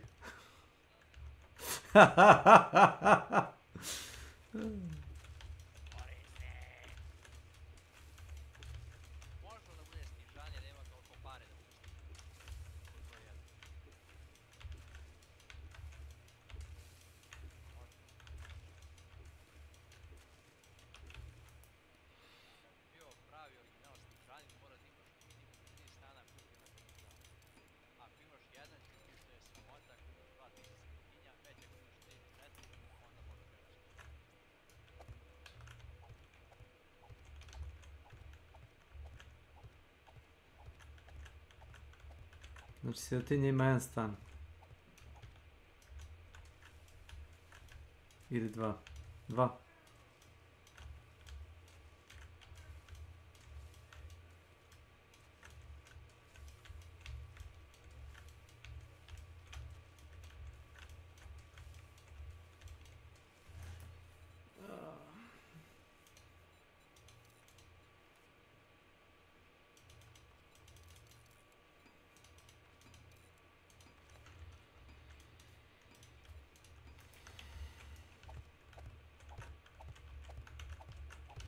Nije to razrađeno zato što ovaj jadarit to je nov mineral. Dobro, razumem, čuo sam i da ne plati sandvičovima i idu tamo. A ko je to rekao? A ko je to rekao? Taj neki poslanik isto njihov.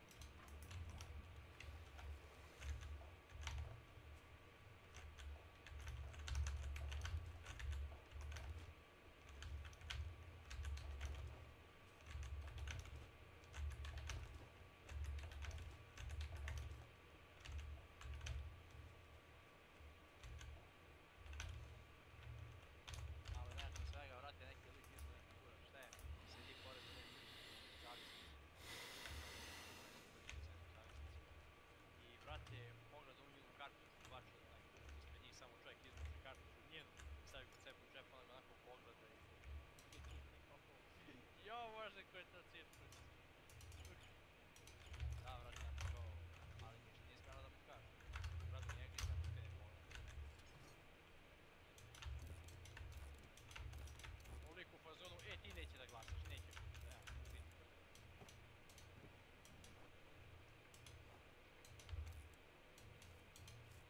Pa, to je sjajno.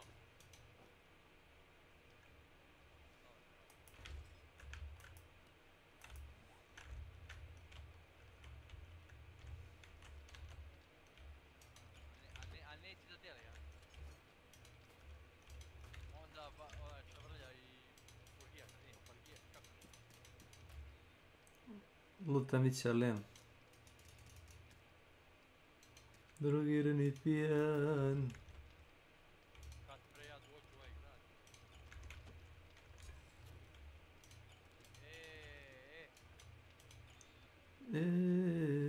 Moji drugovi. U znak, dobro. U znak, dobre volje, da. Kako bre nema niki da prolazi vam i te ustave? Pa to su pederi, oni se nabiju po ne velike gradove i drži kurac jedan drugi. Kako si ih provalio?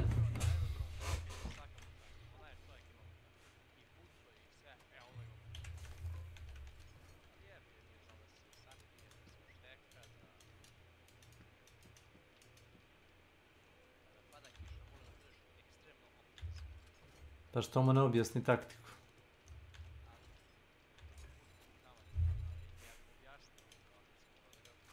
Objasnili si mu na teži način.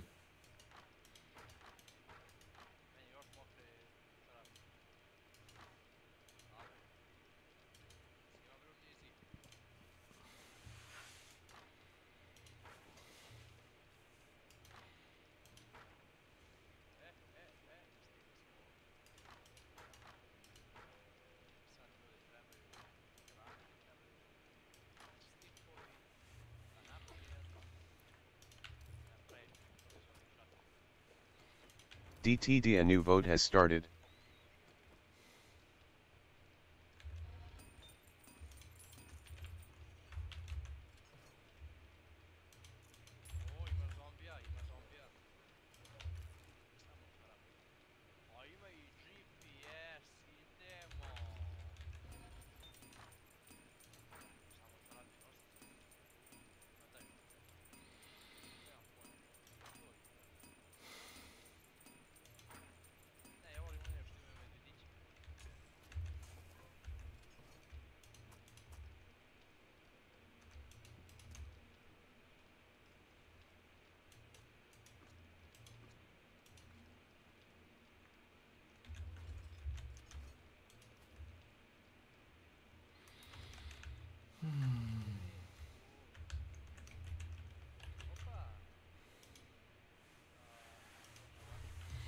Seth here. B.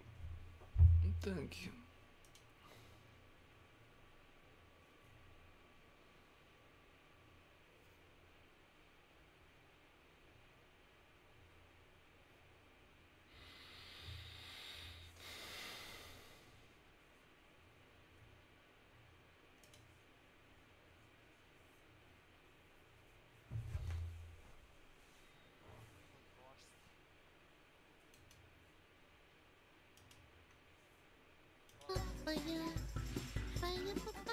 Can we normal? Okay. He's on save with Jeff Keighley at some point? Yeah, it's crazy. Alright. I want to hear Asmon's out. I want to hear him out. I feel pretty bad for this girl. I really do. DTD voting is complete and the viewers have chosen Shield. She just learned the truth. She did. I love the solemn music he put on, man. So, can we normalize that VTubers have relationships? I made a post about my boyfriend, and I lost 40 followers.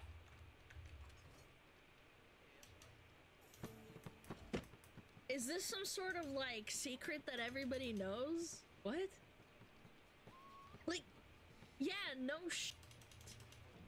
That's just how men function. No shit. It is just like it is in real life. When men hear that you're married or you have a boyfriend, they automatically tune you out. Unless they want something out of it, then they think they can, like, you know, get in your pants. I'm just saying, you can post about it, just don't be surprised. Don't be scared to show who you love. The only thing that I have to say about that is I'm surprised it wasn't more. 95%. I've seen all these posts too, by the way. I've seen them all over Twitter as well. Like, this isn't the first post that's popped up. It's like, can we normalize being in relationships? 40 people thought they had a chance. It's the same for streamer women. Amaranth hid that she had a husband for years.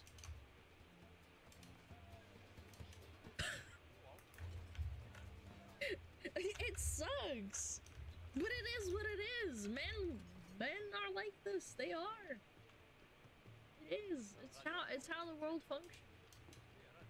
Of the people that watch content like this, want to watch it because they imagine themselves in a relationship with the person that they're watching.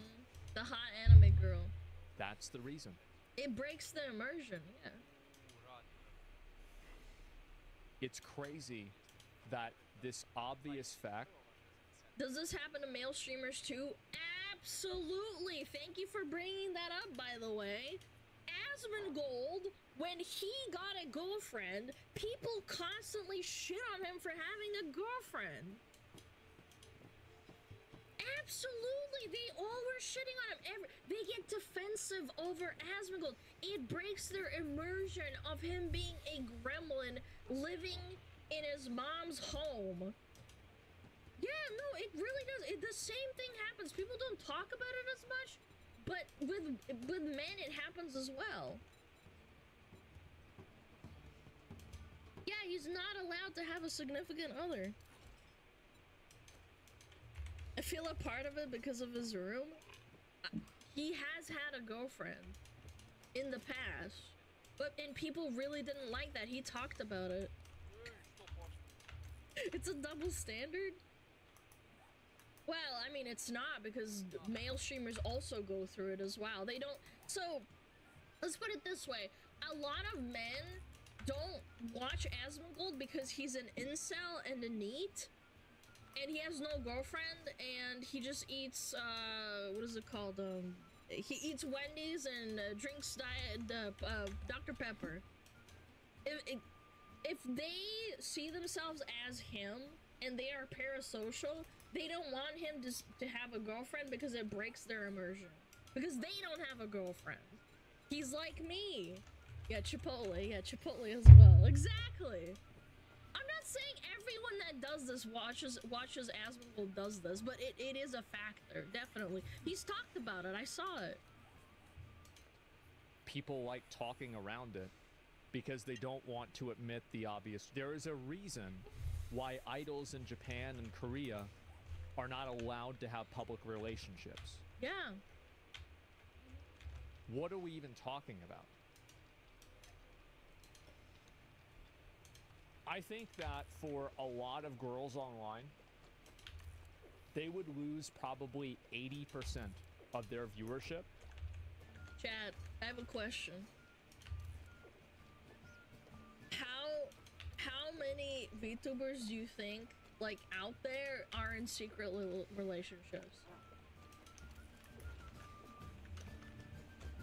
A lot, most, 90%, 78, most of them, a lot, half, 9 out of 10, 80, 30%. Damn, that's pretty low. Everyone's like 50, 30, 20, 95, 60% are femcells. I don't believe in the word femcel. I really don't. I don't believe that. I would say 70%, half or less, because they're VTubers and are cringe. That's still a lot, 50 to 40%. A lot of them are girl failures. Chat. I knew a lot of girl failures when I worked, man, and they still had husbands and boyfriends. Come on, man. Come the fuck on.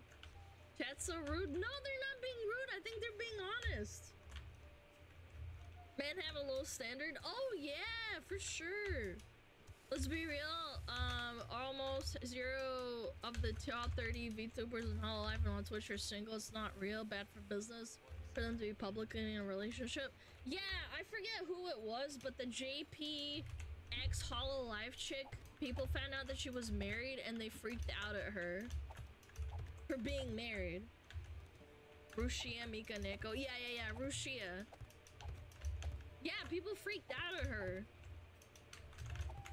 Russia? No, it's not. The Japanese weather girl as well. Yeah, we watched an entire video on that as too. If the people that were watching them were not interested in them romantically. True. And I think 80% is a massive understatement. Yeah.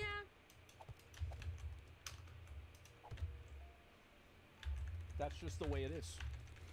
I also think that men, as soon as you mention, like, it's something internally flips when you realize that someone else has put their dick in something that you want to put your dick in. I think it's like that your brain just kind of goes like, and it just shuts off, and you're just like, nope, I can't do it. No, it's completely reasonable. What? When Menhera women are married, you know men have low standards. I don't know what a Menhera is, but you know, not my sandwich. Well, yeah, like you gotta dick in your sandwich, like it's gross. Nobody wants to ride the town bicycle. I'm sure some people would, but I'm just saying. Don't Google it. Okay, I will Google that. Soda, Pee-wee thoughts? Yeah. This happens for all of them. Mm-hmm. And again, it's not their fault. It's not like this is a bad thing. But you're never going to normalize being in a relationship, because being in a relationship means that the people can't fantasize about you being their girlfriend. Yeah. It kills the fantasy. True. That's why you're not allowed to do it with idol culture. No, you're. I mean, you can't do it. You're just not gonna make as much money because people aren't gonna subscribe to you or watch your content. Like, I'm sorry. It's just how it is. You can't say it. It's just people are gonna get mad and then stop watching you. Imagine taking love advice from this guy. Are you fucking okay? This isn't love advice. Are you like okay? Like, did you like hear the words coming out of his mouth before you typed that? This isn't love advice. This is like business advice. guys, you're a streamer. You're a VTuber who streams on Twitch. It says twitch.tv blah blah blah.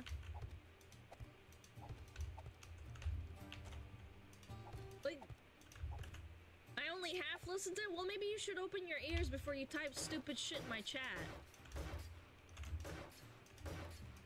You can, though. You're allowed to sacrifice your career potential for personal reasons. Yeah, you absolutely can. You can tell people, oh, you know, I'm having a baby, and then they'll be like, oh, okay, I'm just gonna not watch you anymore because I don't care.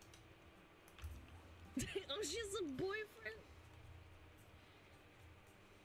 Oh, she's a boyfriend? Why am I here then? Yeah. Your audience.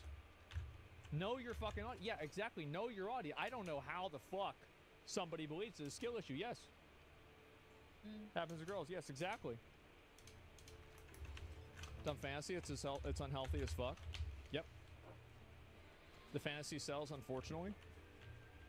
Yep. Vidiš da je tu.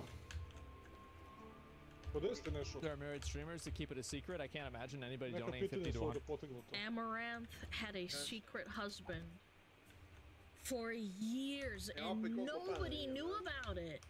Not a single person knew about it until this whole drama blew up. Smug, it ain't that deep. What do you mean? We're just talking. I'm not talking about it being deep. It's just that these posts pop off. I dislike it a lot when people make posts like this, and it's just like,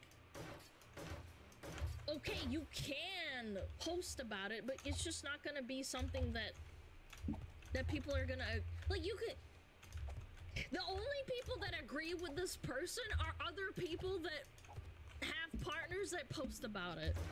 He made her keep it a secret though? Oh no, no, no, no, no, no, no, no, absolutely not. I disagree. Amaranth is a business-minded woman, and she makes millions of dollars every year. You really think that he put a gun to her head to keep it a secret? I have my own beliefs that she probably, I don't know, it's chat, after the whole drama, she came back to streaming and she was completely fine. I don't know, man. Oh yeah, babe. I don't know what to believe. He didn't want to be embarrassed. Nah, man, he's embarrassed all the way to the bank. He's in a Ferrari crying himself to sleep. Their subs every day? Yeah, absolutely. Like, a lot of these guys, like, you really think that these guys are gifting all these subs and all this money to these female streamers because they think that they like the content? No. Like, they're doing it because they want to be in a relationship with the girl. It's obvious. Like, it's parasocial, sure. It's astonishing to me that people can just be so, like, blatantly fucking naive and dishonest. It's insane. Was there losers suckling any attention they can get? Parasocial behavior? Absolutely. And there's parasocial people in Asmongold's chat. Like I said, he's even addressed it himself. I'm not conjuring this out of thin air. It happens to male YouTubers too, just way less because there's more males to female ratios on Twitch. Exactly, yeah. And that's another big reason, right? And this is the reason why it happens a lot on Twitch and like with VTubing too, is because when Oli introduces to your boyfriend, dude, you are implying I go outside. I streamed 6 days a week. Ili prvi put vidite žene, momci, šta je problem? You're hilarious. Because it's a male-dominated space in terms of viewers. That's the reason. It's 100% true. I used to stream music and my mixes, but I left streaming. One je gologuze manekenki, to? For having a partner. Well, absolutely. It's to je, Nenad se sad čudi tome, Da, vrlo čudno. Radi šok efekta i radi promocije. Yeah, exactly. VTubers shouldn't have relationships. I think that they should do whatever they're comfortable with doing. I mean, I wouldn't go that far. Holy shit. Holy fuck. Whoever typed that in his chat, VTubers shouldn't have relationships. Shut the fuck up. And if they're comfortable having a relationship publicly, then they should do that. And if they're not, then they shouldn't do that. Man. But what they definitely shouldn't do is they shouldn't try to be dishonest with themselves and tell themselves that, like, you're making a character and it's this cute little cat girl with big boobs, and you think that people aren't watching you because they are attracted to that. What are you talking? Can you imagine seeing this if they were like this parasocial fan? They saw this. Do you imagine how upset they would be? Seeing this shit? Oh my god. Sorry, I'm pretty good at putting into like other people's shoes. I would be so upset if the hot cat girl had some white cat boy saying mine and then putting his arms on her. I'd freak the fuck out. I would. I'd be so upset. I'd be like donating to her like $50 and I'd be like, what the frick? You bitch. About like it's just what do you That's thinking? A fox. I mean, I don't know. I've never seen how is this even? How is this real life? Yeah, be good. It's funny. I didn't know you have a boyfriend because you're talking about time on stream. Yeah, VTuber has a Twitch emote of her kissing her husband. That's bad. I did all the art. Yep, there it is. And so yeah, I've been seeing this happen a lot, and I think it's going to continue to happen even more. Intentionally naive versus naive intentions. Yep, your content dictates your relationship. 100%. How do you become a VTuber and not know your target audience or socially awkward parasocial dudes? Well, I think there's plenty of VTubers like. Oh, no, being a streamer woman in general. Being a streamer woman in general. You can get away with, for example, Tyler One, he's very open about his relationship. He has a freaking kid. He brings a kid on stream. No one cares because people watch it for the leak content. I know not everybody does the girlfriend experience whatever and does like, you know, the mic clicking and stuff. I'm talking about the general aspect of being a single woman. It's all streamer woman? Talking about man on stream. Yes! Ooh, yucky, other man. I'm gonna throw up. Like, there's a spectrum of catering to it, right?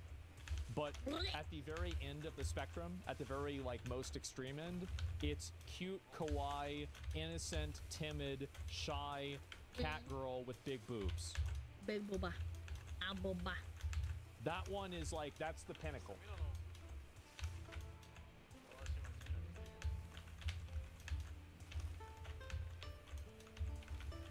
The spectrum is what most viewers are on.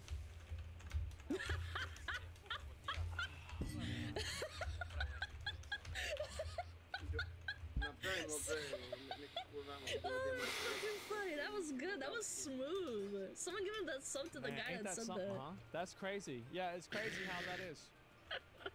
I bet the gender of the tuber and the tune aren't even the same most of the times. I bet they mostly are. Actually, that's what I think. No. You know, you combine that with VR chat for Recipe for Disaster. Oh, absolutely. Like, I never gave Ishlada a lover in Final Fantasy 14. Well, that's the reason why.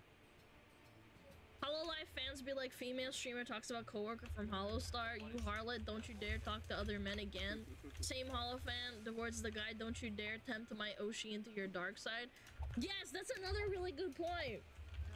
That's a really, really good point. They have male HoloLivers, right? But they never collaborate because they know it's bad for business.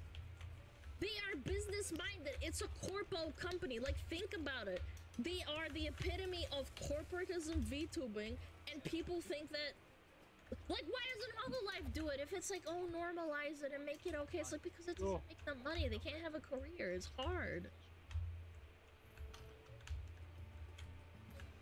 As a virgin myself, if a lady knows how to fuck, that makes one of us, so I'm down with that. Okay, man. You do you, man. Even Sakama from Face Connect was on record telling all his talents not to get into relationships. Yeah, I read that too. I read that as well. Or not read that, I watched the video. There's a clip somewhere out there of Sakana, the CEO of Face Connect, saying, do not get into relationships if you're in Face Connect. I didn't watch her much at the time. How did Vay's audience react when she started dating Soda? I think a lot of people got really upset. I think they did. I just don't think she addressed it or cared. Which is the correct thing to do. She was very nervous, but people did freak the fuck out at her. And at Soda.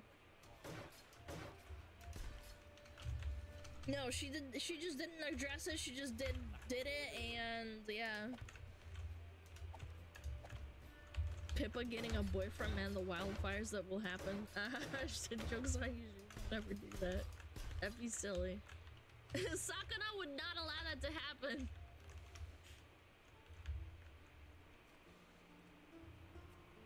Well, they thought they were in a relationship? Yeah, you got someone in your stream saying spam links to shit? Yeah, I don't know who that is.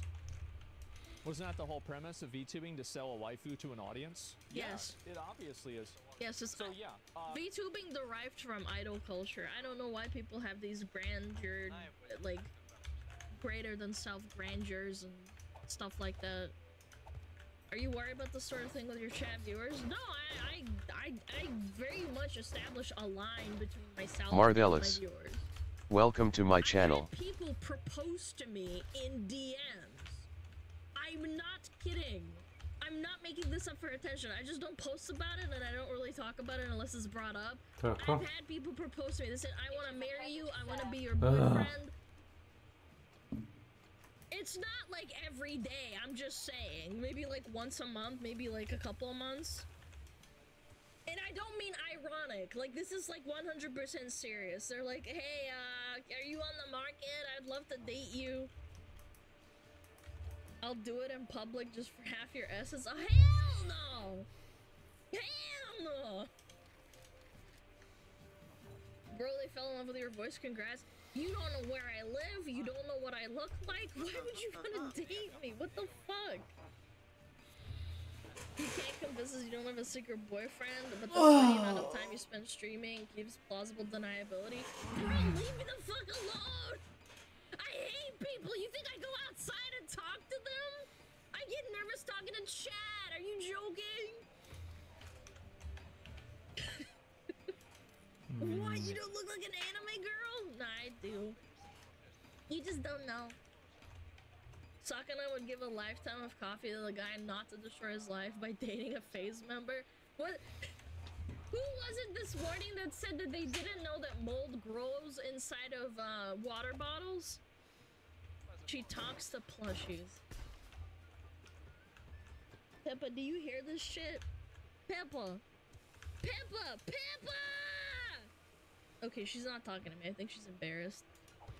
Remelia? Yeah, Remelia said that she didn't know that mold grows inside of water bottles, and she said it tasted funny. And you want to date that? I'm sure someone would.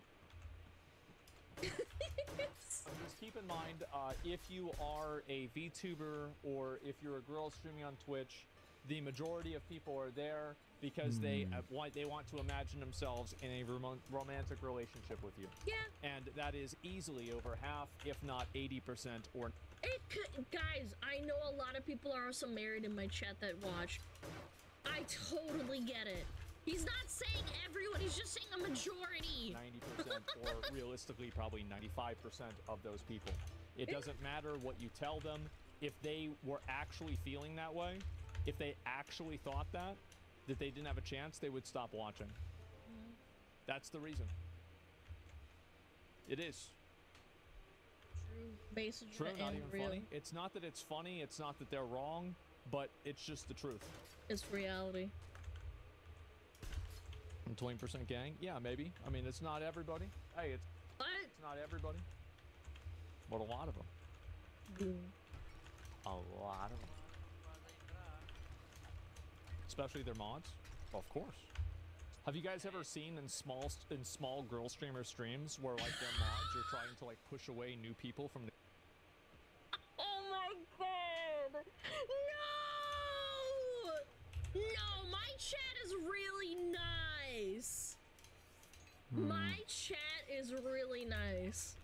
The mods usually give them chances. Come on. Even the gooners. I'm not joking. I don't understand why the fishman doesn't want his VTubers dating. Think about it, the dudes will have to be crazy enough to date them or become crazy after dating them, and thus the fishman could have his own version of Hollow Stars because they don't make him enough money and it's more hassle. This is why you're not Sakana running Face Connect. I've encountered mods like that in the past. That is so weird. No, my mods are really nice. Like... the community. Have you guys ever noticed that before? Yes? It's bad in some Why is that? What's the reason? My queen can't talk to anyone but me! 2, 3, Some predators 4, moderate for 5. very naive streamers. I don't think you mean predator in the minor way. I think you mean predator as in like pushing people away. Needy girl overdose, my beloved, hire married men. Notice me, my streamer. My queen, I will do anything for you, please. Why would that happen? Oh. Konj. Yeah, what could they're so protective. Well, why would they be protective? I've never seen that, but I'll what could possibly? Pa jebeno što stignem. Very small streamers often. Second. It's so sad and bad. Yeah, but that's just what happens. Well, I'm gonna play. Hey! I said I was gonna play Throne and Liberty today. We're gonna get into it. We're gonna fucking get into it. I haven't played it today. It's a new fucking MMO. It just came out today. We went from V2 Naravno kad gajite jagode. Gajite jagode. Samo malo, da utvrdimo stvari. Jel gajite jagode? Pazi šta pričaš. Ako gajite jagode znači ste buržuazi. Neću ja pričam s tobom više.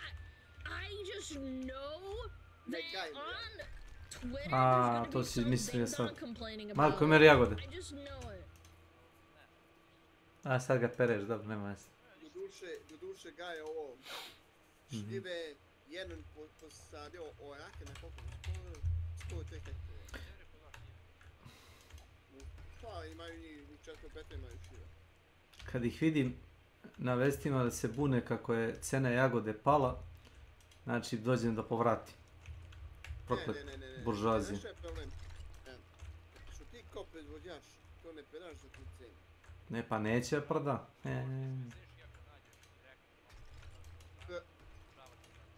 Naravno ti ne da. Nije to problem je što nakupci to prodaju po duplo veću cenu. I navikli su da na 100 loži dinara zaradi 1000. Pa znam ja. I? Šta je sad? To je glavni problem. I kako ćeš ti da zaradiš tu? Država je kurac nabila kako jedno 4-5 godina. Svako koji ima hladnjaču manju od 20 tona ne može da bude izvoznik. I tu su svi ovi manji proizvođači Pukli, ja. I hladnjačari pukli. Nekako sam znao ćeš to reći. Evo tebe, jedne godine je malina bila, mislim, koliko? 5-6 eura. 5-6 eura. Malina.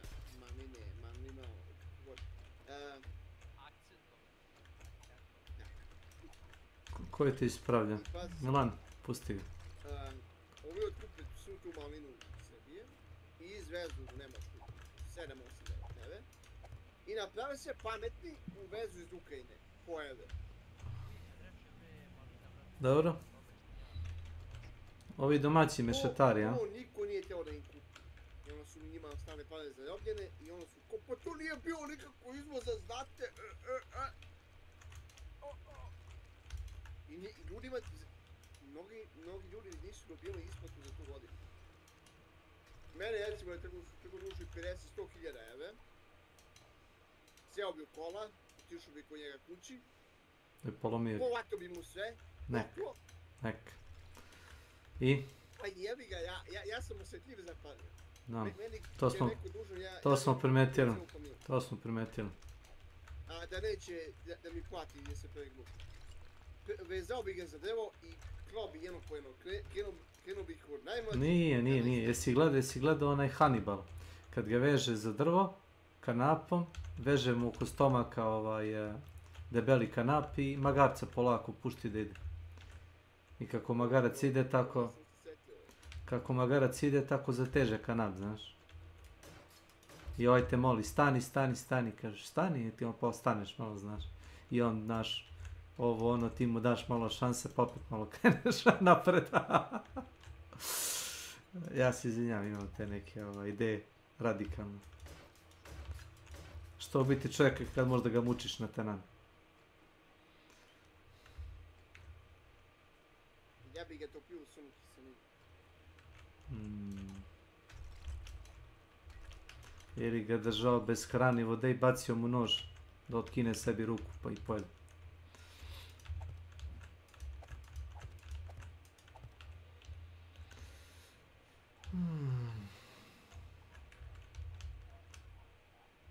Znaš, kao u filmu Testera, kad mu da kost, da mu testeru za kost, ali testerom ne može da preseče lisice, samo kost.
To je ni kod vas ne zovu bejsbol palicu, već bejsbolna, a?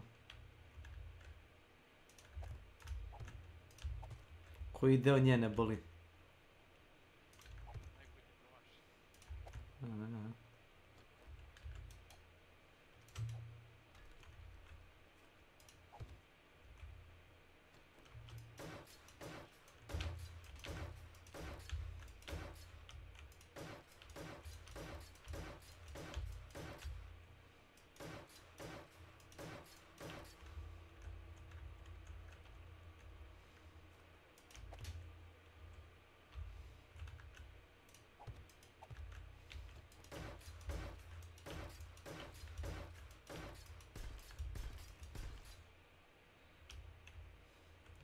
Dobro.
Misliš onaj lever action?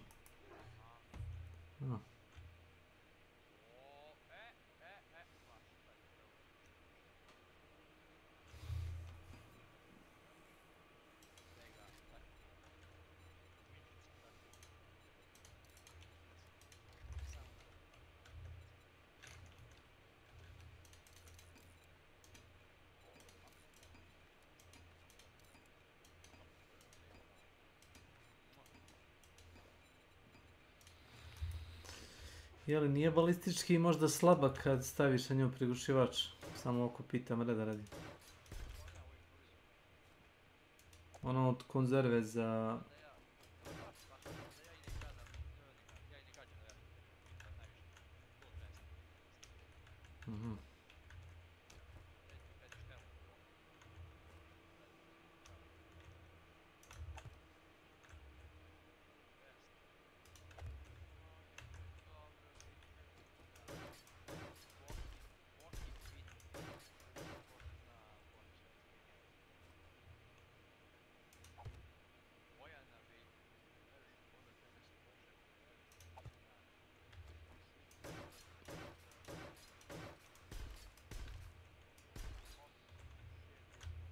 Imaš drugo pitanje, znaš, Marko. Ako veruješ u Boga, da li se plašiš đavola? Aha.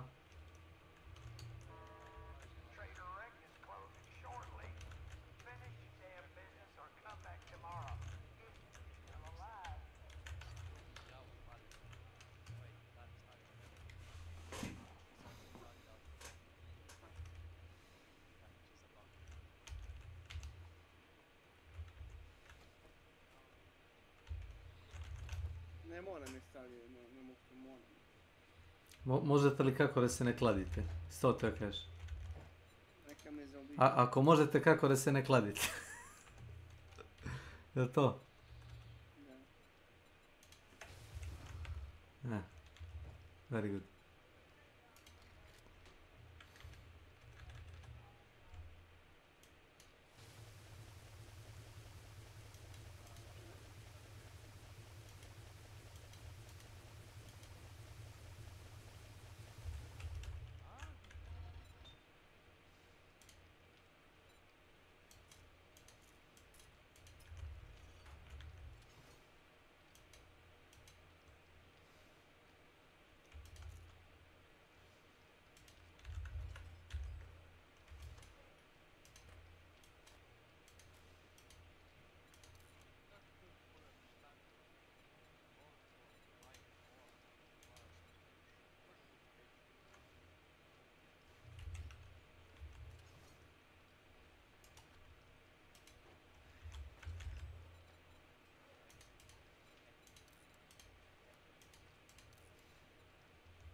Ili kojima žendene...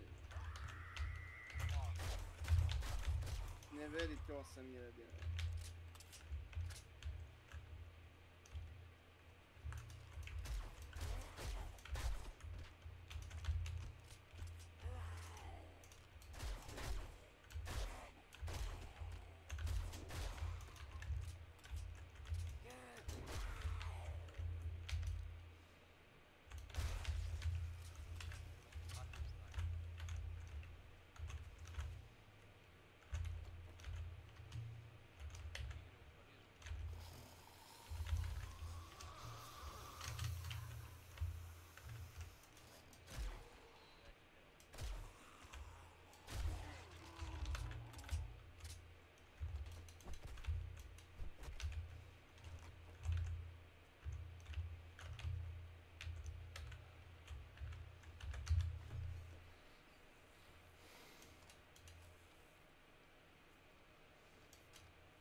I've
got a bad feeling about this.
Jedan,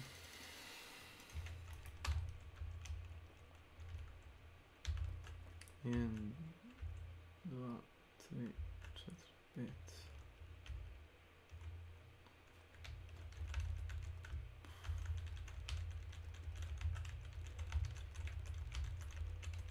How may I assist you?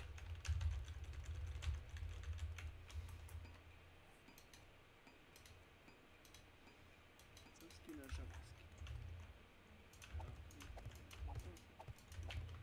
Kažeš srpski, naš, žabarski.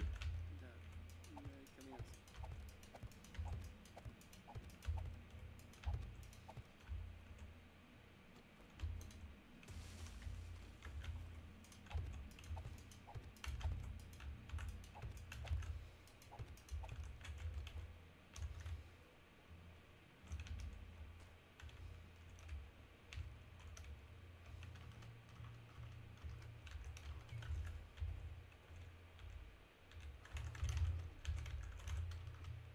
Ok. Moja hobi trupa izgleda odlično.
Kuvana govedina.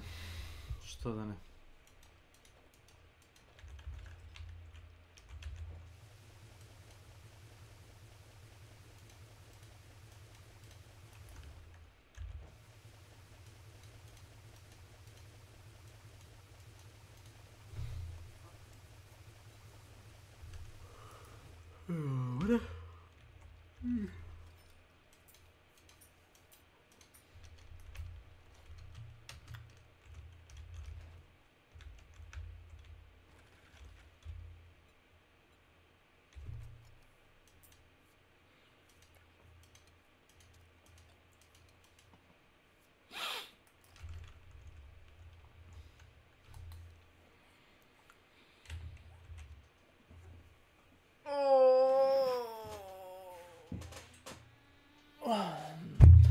Mislim da će da prolegnem.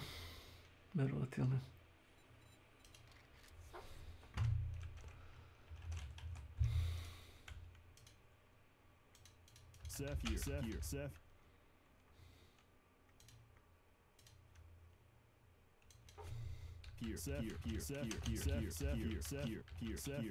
Off to take a nap.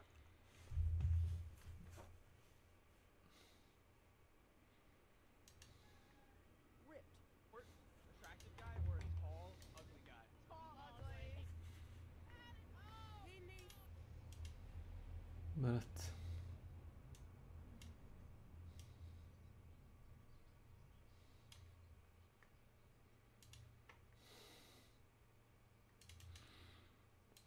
Onda ćemo se malo kasnije.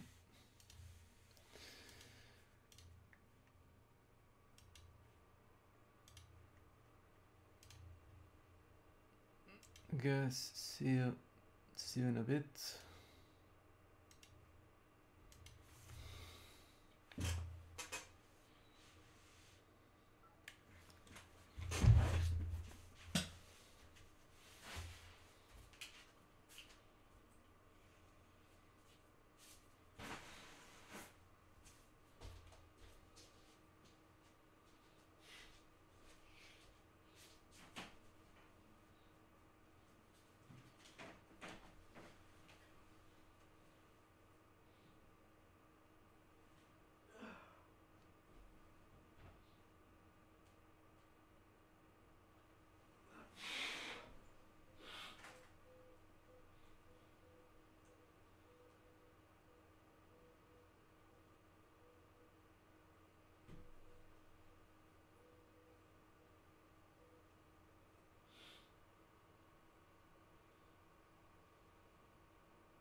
Dospanabe.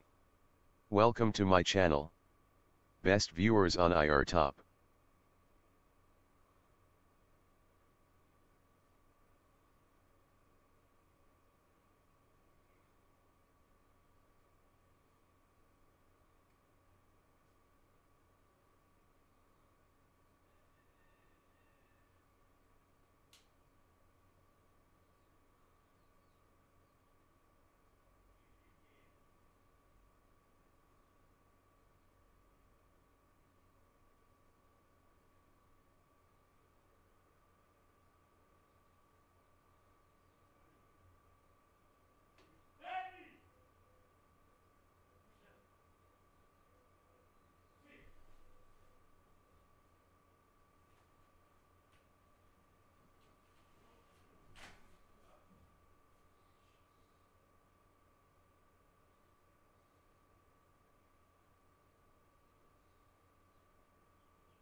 So, there was a game, and it was a game that I saw on Pixel Pitch. I almost forgot the name of my own show. It was called Peppered. I said that the game was interesting and that I would try it out.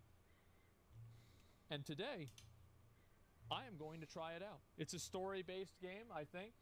And the premise of it is that you have one chance to do everything in the game.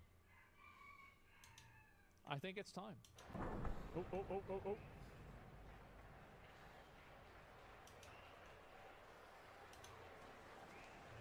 An existential platformer.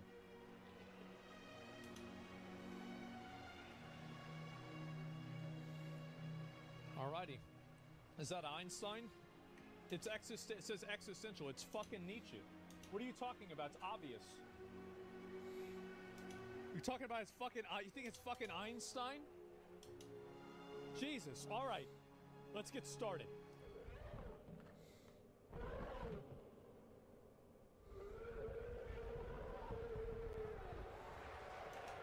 I'm about to say. It's kind of loud. Let's turn it down. This should be better. Ladies and gentlemen, has everyone got a good view? Because it's the moment we've all been waiting for. Ooh. It's the 100th anniversary of the Immortality Day.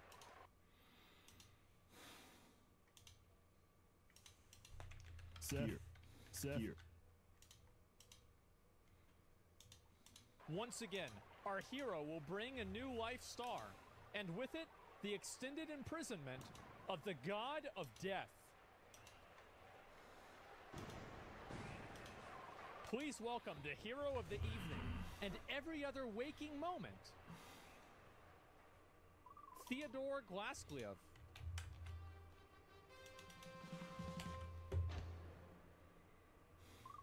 Where's he at? Theodore, where are you at? Theodore?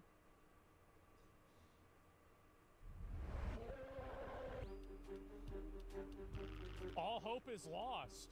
Disaster on Immortality Day. Theodore Glasgliev vanishes into thin air an hour away from catastrophe. Where did he go? And who will prevent the return of the god of death now? Oh, that's me.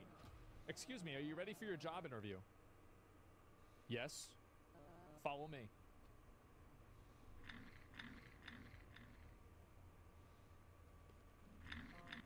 Can I go this way? Okay, I can jump. And that's me. He sits like I sit sometimes too. Okay. This is... Oh. I gotta get the coins. Oh, look at these guys. Final hours until the end of the world. Will our missing hero appear with a life star? Or will the god of death be free after 100 years of imprisonment? Find out right now on why we hope he won't. Oh. Excuse me. Could you stop wasting my time and get on with the test? Fabulous. No response. You can't run, you'll miss your job interview. Guarding life stars is a task of utmost importance, so we demand a high level of professionalism from every employee. We're all gonna die. The position of coffee boy is absolutely vital. It requires 30 years of experience, as well as a highly ambitious mentality.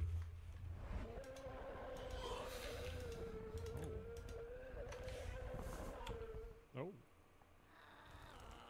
Oh. Do we implore or do we dismiss? We must do something. I'm not bringing this up until you do. I think we implore.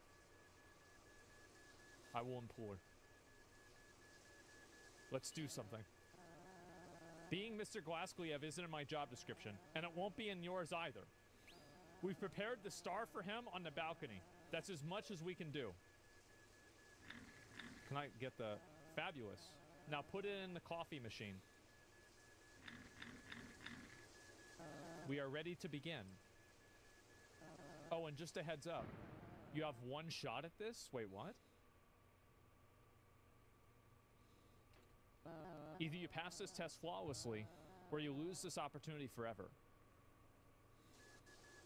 Now, show me what you got.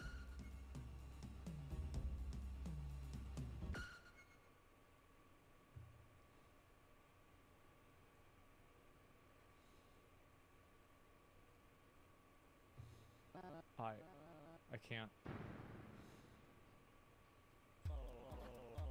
You have surpassed my expectations. We are but a humble storage company, and yet you wish to join us. It seems that we truly share similar values, like courage, honor, loyalty. This can only mean one thing. Cynthia, you're fired. We found your replacement. Get out of here, bitch. As for you, my faithful cohort, I hereby bestow upon you the power of a steady income. And fear not the god of death, my warrior. His return shan't affect us, the company, at all. At all. 5 years later. Wait, what?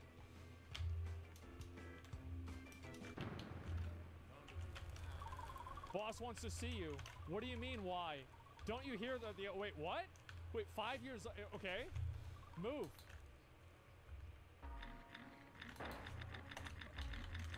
It's a torture device. The amount of work it has for you is daunting. Oh, okay, that's bad. Ooh, 30. Hey, I know it's crazy awkward to bring up right now, but happy birthday. I'm 30 years.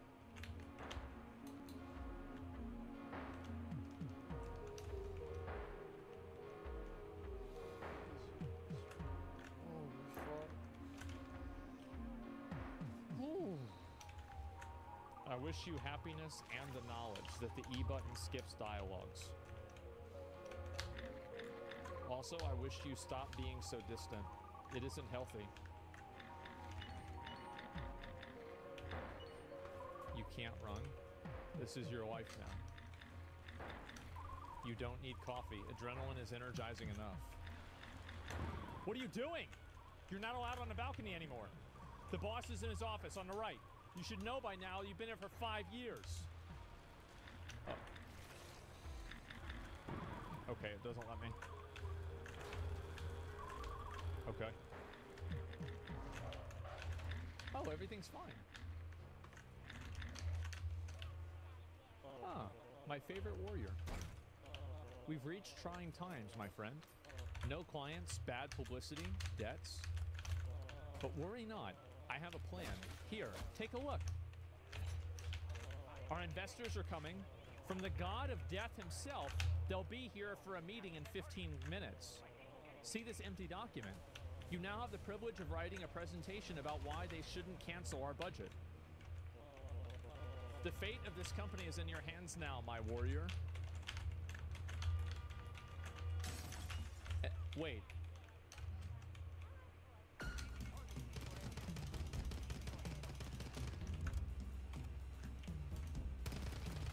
I can do this. Wait.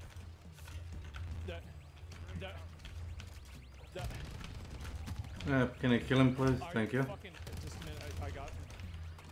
Okay, good. All right.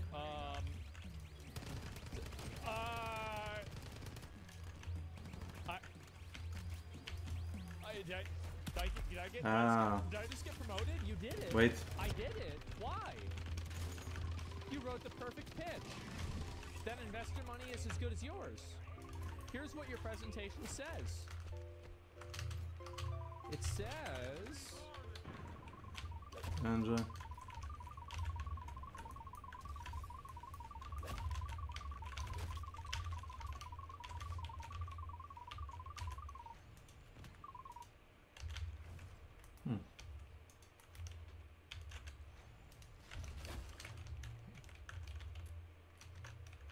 Right, yeah, that's good enough, right?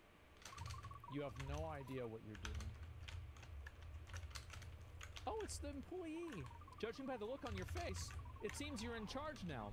Well, grab your presentation and let's go. The investors are here. Okay. You take the cake with you. It's for emotional support.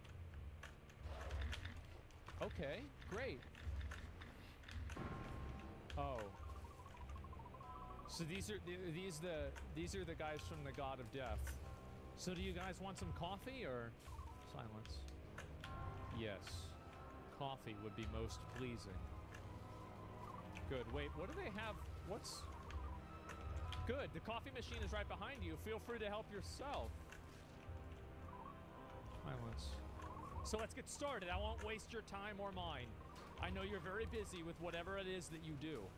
We execute the infidels. We manage our Lord's investments. We watch PowerPoint presentations. Awesome. Well, we've got one for you. I give you the CEO of this company. The one who will convince you to give us your money. Let's hear it.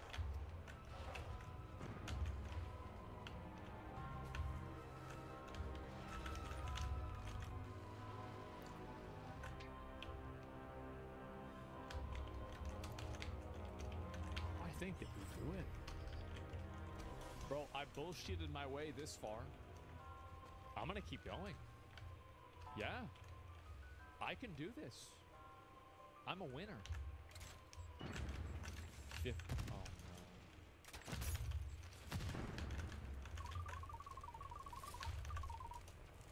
Here's to another successful year, my friend. Another year of living on the sweet money of the God of Death. Hey, can we talk for a minute? In your office? Don't let him get to your head. We've still got a whole night to party. What do you mean, drink without you? You should really think about what friendship means. I'll be waiting for you here with my glass raised until you come back.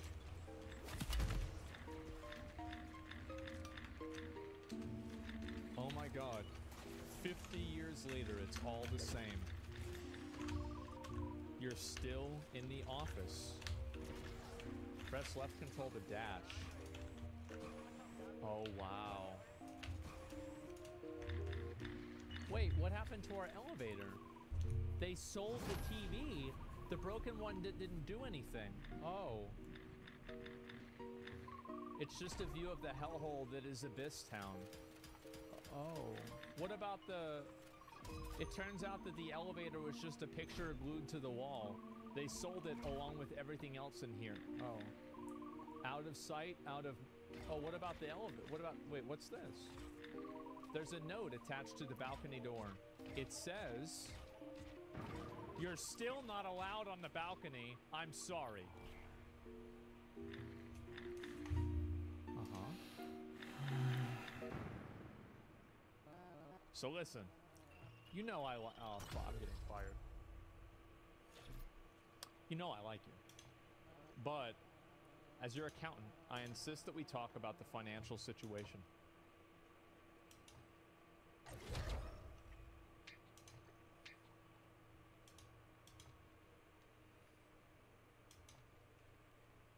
I say we just say fuck it, bro. Let's just say fuck it.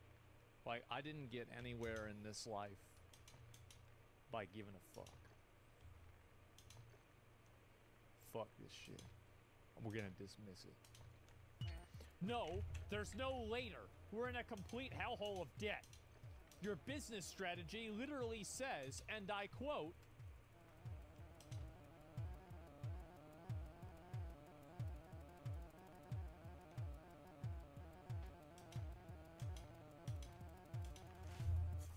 yeah?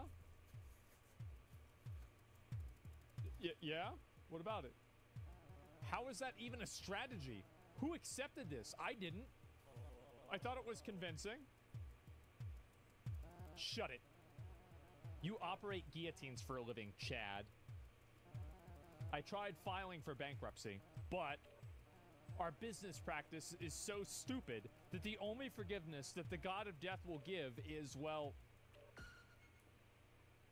No? None of us are comfortable with this, but we have no choice. Wait. I hope you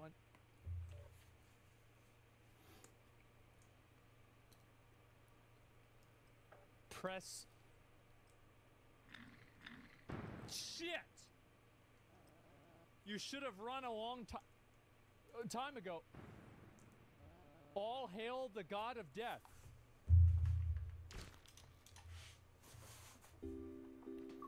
While the crowd of cultists dragged you to the execution, you couldn't help but wonder, could your life have been different?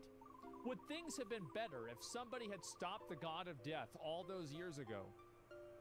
You didn't wonder for long, though, because at the end of the day, you knew, at the very least, that there was nothing you could have done. And also because you were dead.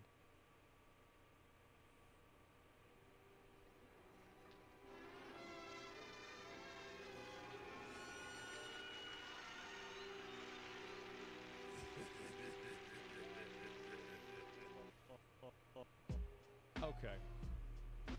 Okay. Okay, okay, just fucking, alright.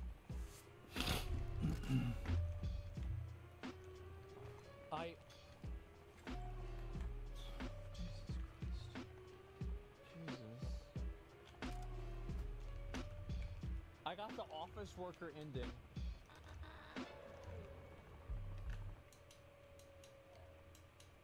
Is that the bad ending or the good ending?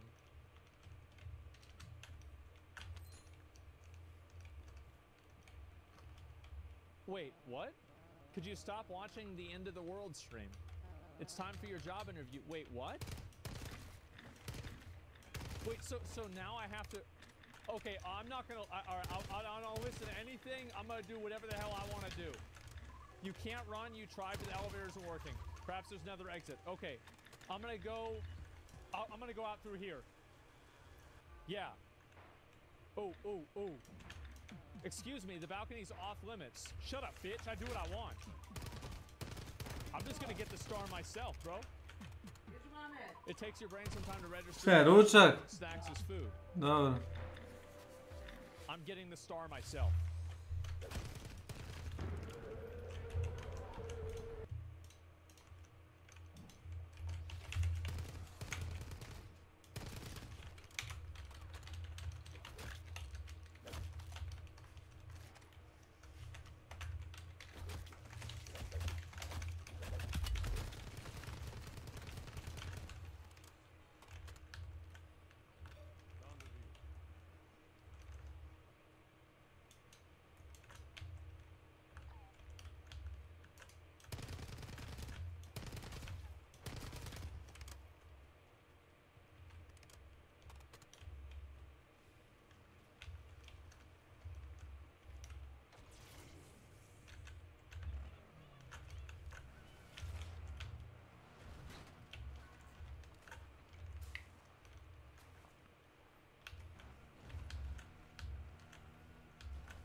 Okay.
Mrzarzlia.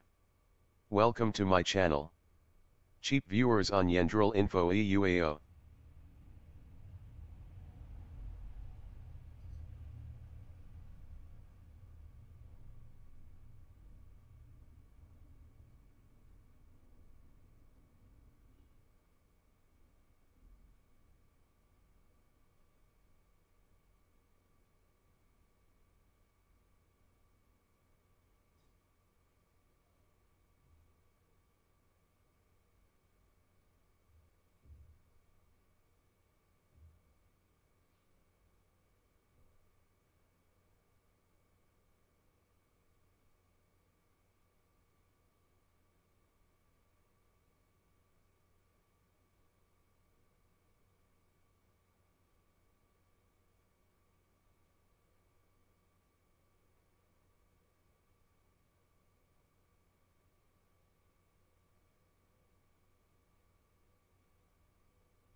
Čemu se diskutuje?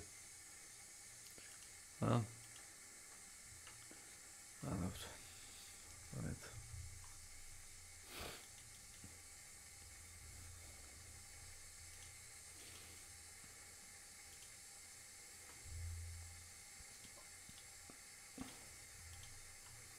It's the Life Star. The very thing able to stop the God of Death completely unguarded. Excuse me, please step away from our only hope of survival. Look, we have a plan, all right? Make the coffee, and then do absolutely nothing until Mr. Theodore arrives, which will be any second now, even though he's 6 hours late. And we can't contact him. And the God of Death is almost free. Give me the star, or I'll take it by force.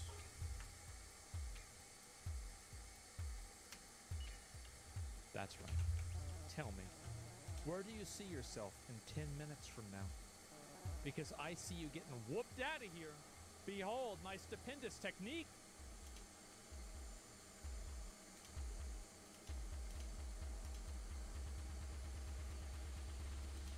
Hello, security? We need a delinquent escorted off the premises. Nice. Workplace violence. All the best in your employment search.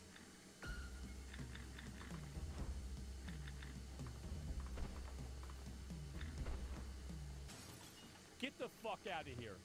Get out of here, Cynthia, you bitch.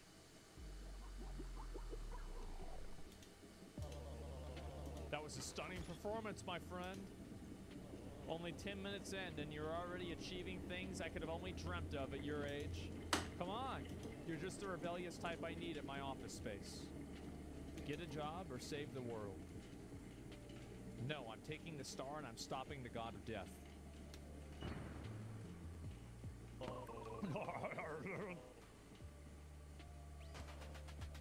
What? Stopping the God of Death? Magnificent. Show us how it's done, soldier.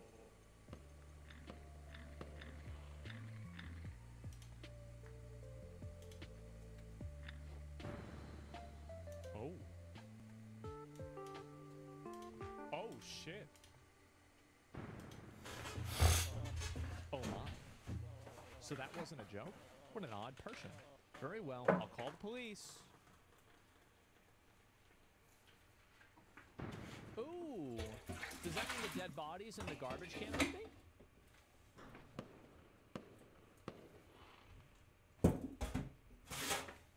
I want to get out. Oh, shit. I can run around. This chair reeks of perfume. Trash bags full of plastic plants. They seem to have broken your fall. Okay, give me a... I use the bathroom. I'm unbound by the chair.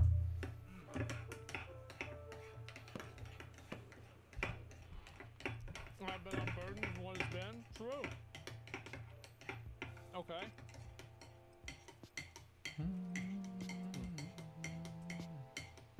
I'm gonna go this way. What the fuck? Oh, I see. Oh, I can jump down on him. Okay.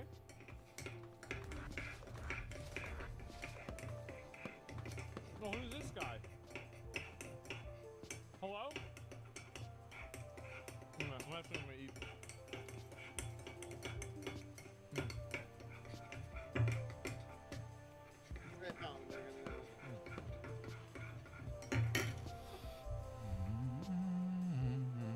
What's this game? It's called Pepper. It's on Steam.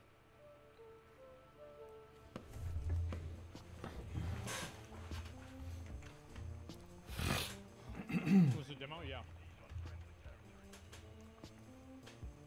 I didn't want to talk while I was eating.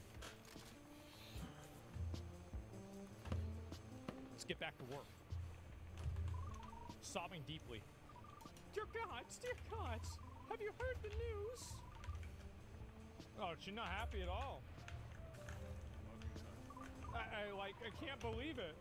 First, they moved my desk outside, and now the end of the world is happening? Did I misinterpret my horoscope? The stealing of the Life Star marks the first crime in decades. Cuts to welfare benefits are already underway in a bid to reduce the risk of further crimes being committed by the unemployed. What's this? Information. Warning. To motivate our employees, the security system is kept on during work hours. What security system? Ooh, it's a checkpoint. It automatically saves your game. Okay. Ooh. Oh, yeah, no. No.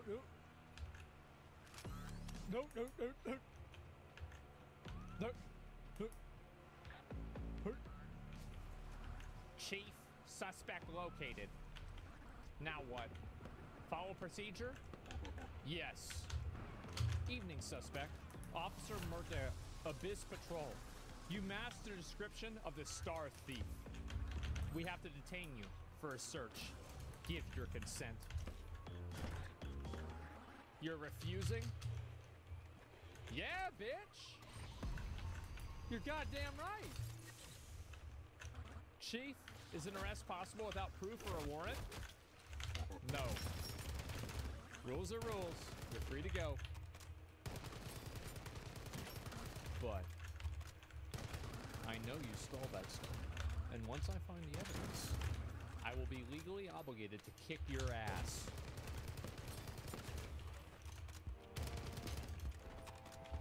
I'm gonna go this way then. Wait, what the hell is this? Your employees, calling through this narrow passage is optional unless you want to leave. Oh. Kako se zove beše onaj Adam za autopjato? Oh, I can't go that way. It doesn't let me.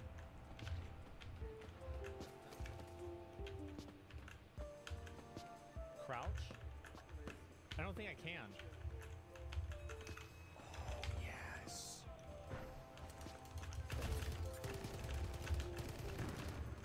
I seen I did. Back to work.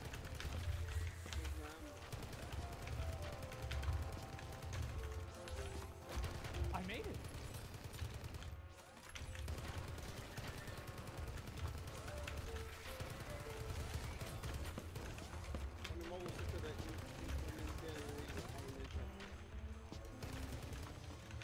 I made it.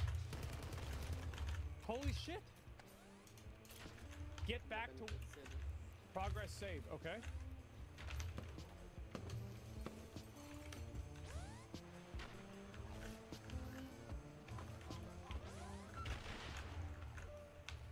Okay. I guess those are suicide mobs? Oh shit, it's the police officer up there. Oh!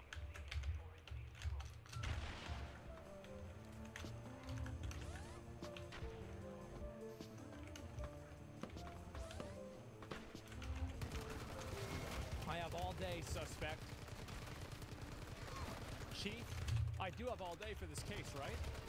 Yes. See? Die as much as you like. Wait, how'd they...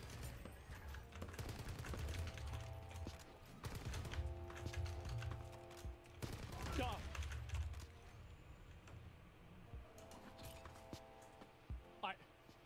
How often? Okay, well, they're all dead now, so it's okay.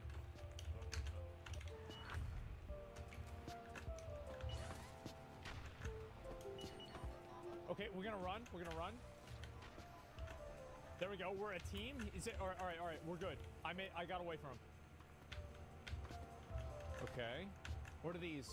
Eternal gratitude to our hero. The 100th anniversary of his victory and freedom. Kier Uvel, the legend, the voice of a generation, and guest star. What the fuck? No. Oh, I didn't know that was gonna happen.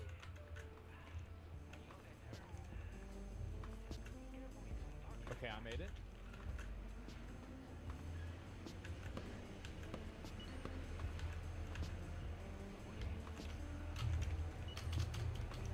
Your employees, you can jump higher if you try harder from the crawling position. No. Bro.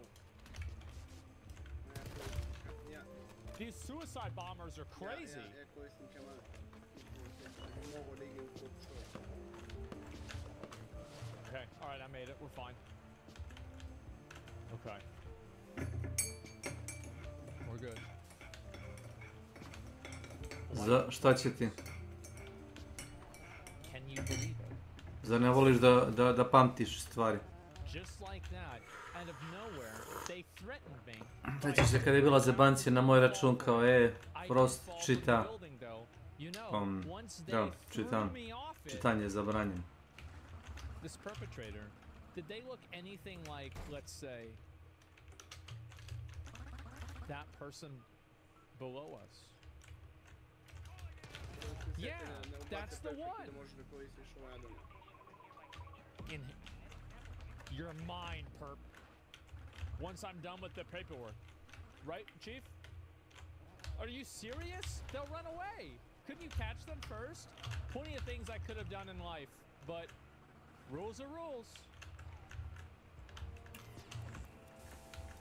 Nice. They don't even care that I killed her. Or I tried to kill her. Back to work again. They really want me to work a lot, huh?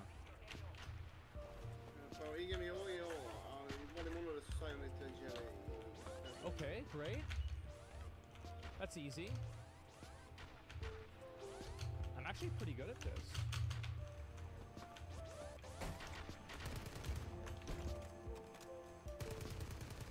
What's this?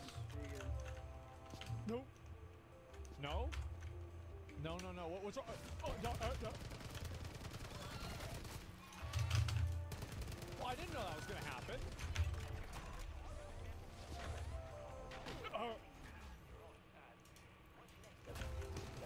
Okay, I can't do that. Okay. Alright, I'm gonna be a good boy now.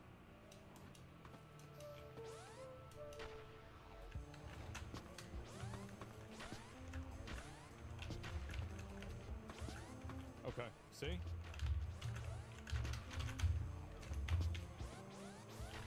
Easiest game of my life. Okay, so I avoid that. Budget. Searching, posting, apologizing. Okay, okay, for sure. Oh, it comes back. Oh, it does. Welcome to the marketing department. Your employees, dying is currently the only way to move around the department. What? Oh. Yeah, I guess that makes sense. Can I...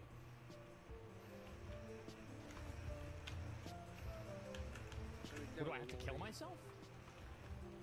I think I have to kill myself.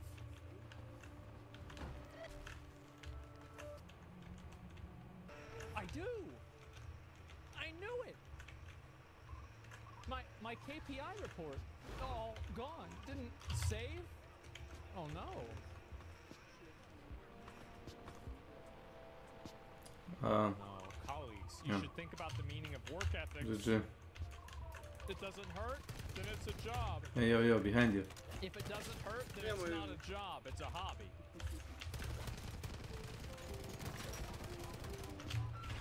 Oh no.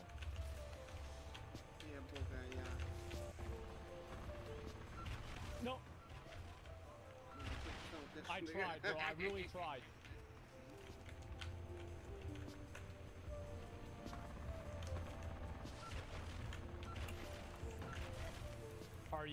Are you kidding me? Am I really... I actually have to... I literally have to kill myself to progress. Okay, great. Online. Nope. What the fuck? Okay. Can I go through there? No. Can I go through there? No. Well, how the fuck do I... Oh! I didn't realize what that was. Okay. Okay, I'm fucking garbage. I am fucking garbage. It's fine, it's fine. I know what I'm doing.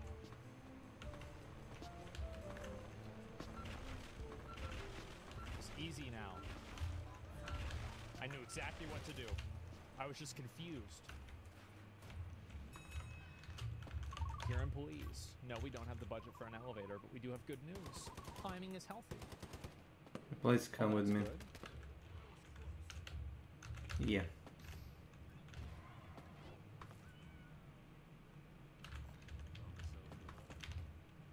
Huh? Take this. Yo. There's a hole. There's a hole.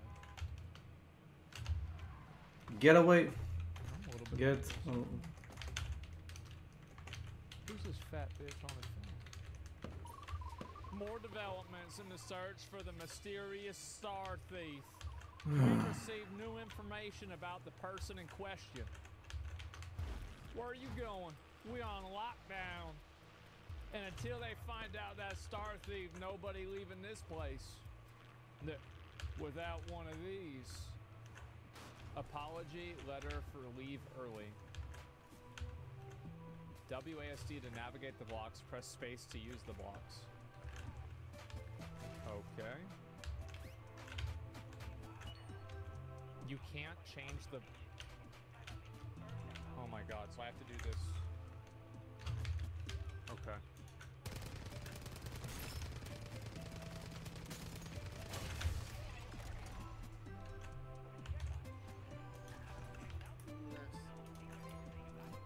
It's impossible.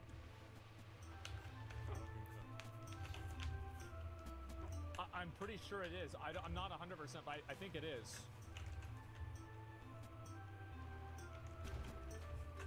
There's no way I can cover the whole thing.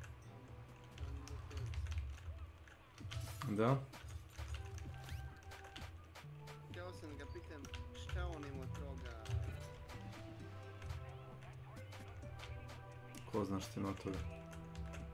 Ne, šta on ima od toga što su Rusi izgledali agresiju. Ništa u svakom slučaju. Lezi lebe da te jedan. Ni iz džepa ni u džep, osim ako neće da prodaje kalašnjikove. M21 zastavim. Da pljačka.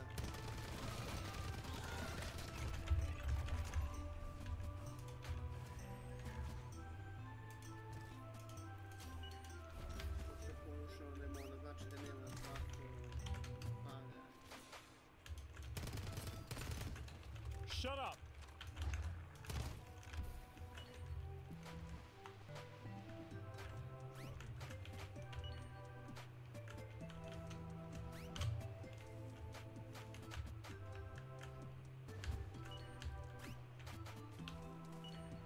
That's pretty good.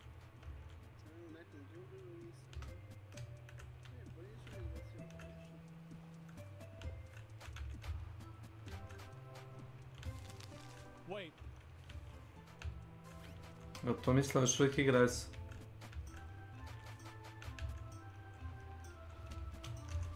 Mislim, odgovor sam znao i bez da sam te pitao, ono, ajde kao. I bet the trick is to put the big one on this here.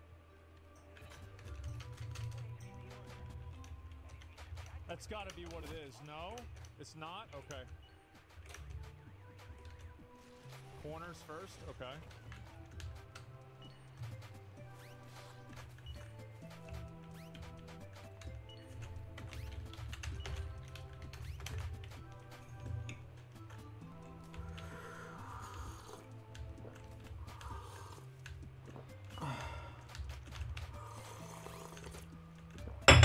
Motherfucker.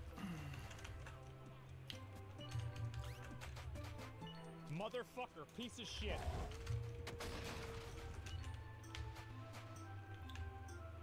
Okay.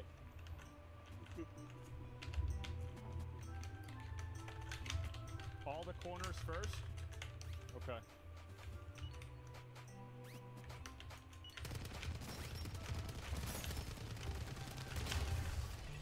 It's fine. I'm fine. I'm fine. I hit the wrong button.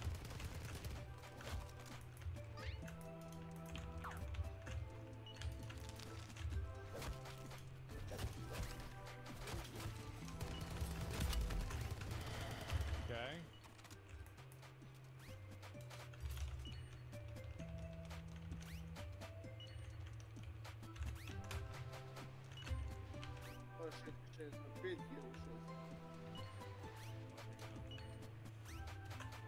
Yeah, the corner strat did work. I didn't expect that to work.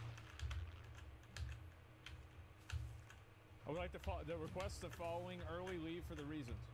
First off, I don't work here. Second, I stole the star, and I'm going to stop the God of Death because nobody else will.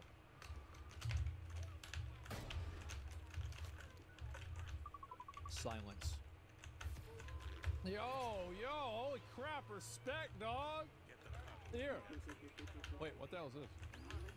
You know what you want out of life? And listen, don't let anyone tell you shit, brother. I'm rooting for you to the end, dog. No response. What's all the balls for? Oh. Oh, okay, cool. Bro, he on the phone. The police are offering a $1,000 reward for the identity of the star thief. Ko potrzebuję parę? Well, Mama was right. I really don't have a soul. Oh, shit. The guy just ratted me out. I'm fine now. I got my progress saved. Everything is good.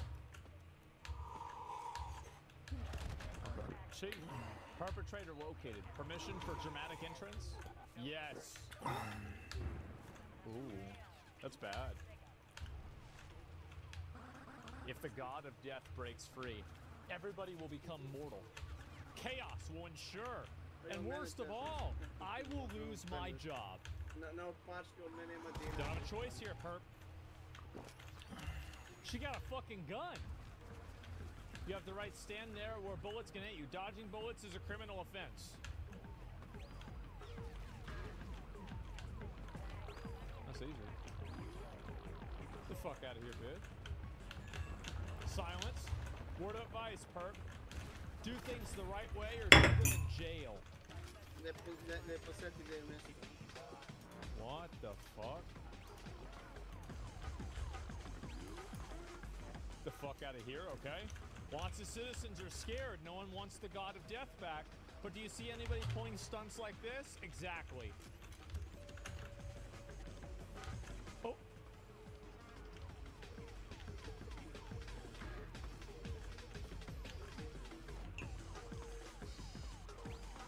Okay. This escalated quickly from an office job? Yeah, I know. Okay, let's keep going. So do the right thing and let those tasers hit you.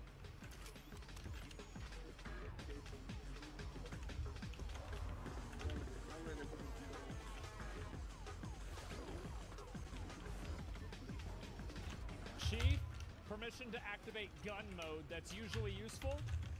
No. Copy that.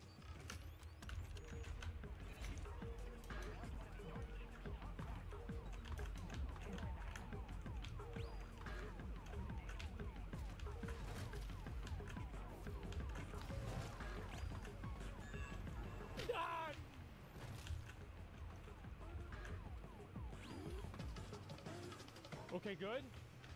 Know what you're achieving? More paperwork for me. That's it.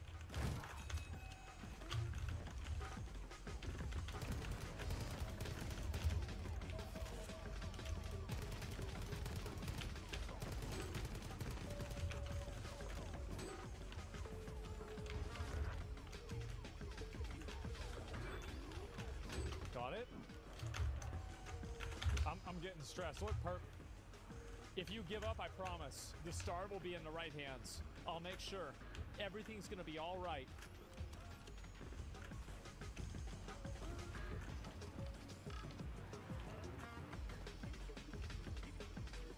Not one.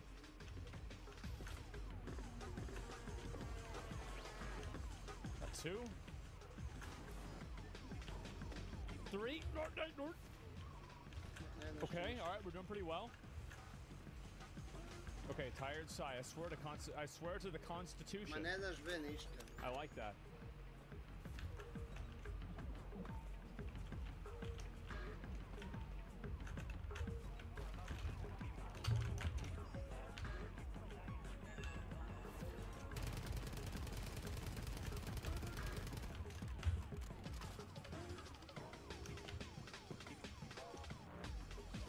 Easiest game of my life, by the way.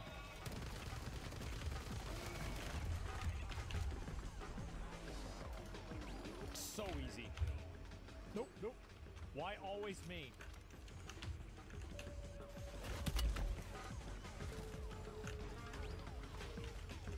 I had to go big fast.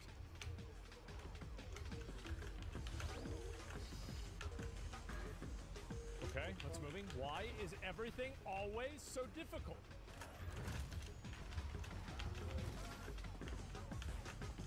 Okay.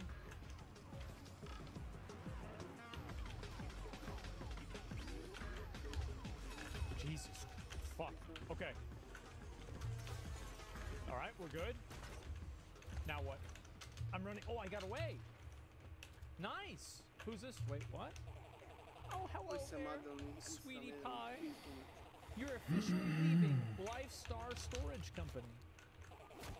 Is your letter of apology in order?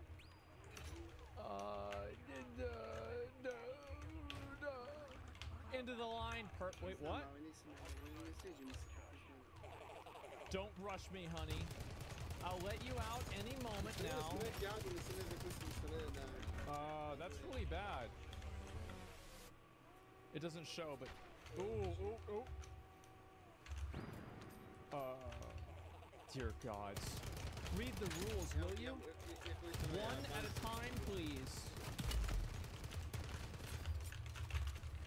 Chief, perpetrator is escaping. Now what? Let them get away? Yes.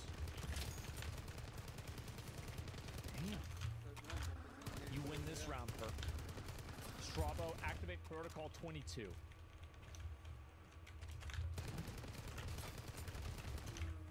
An important update just in. We've received an exclusive photo of the alleged star thief. The police urge the public to assist in tracking this well, they posted my picture. But should we just assist or take the matter into our own hands? We assemble a panel of random hillbillies and disturbed moms to form public opinion about the situation in question. I don't know where you got the idea that you can just do anything that you want and risk everyone's lives trying to be some kind of a hero. But you're not going anywhere. I will find you no matter where you go. Really hope that's clear to you, Perp. Oh my, I've forgotten what I was reading. All right, come right on through, sweetie pie.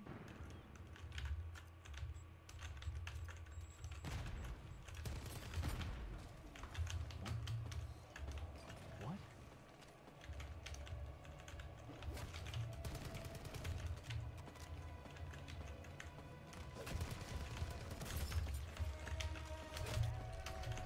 World?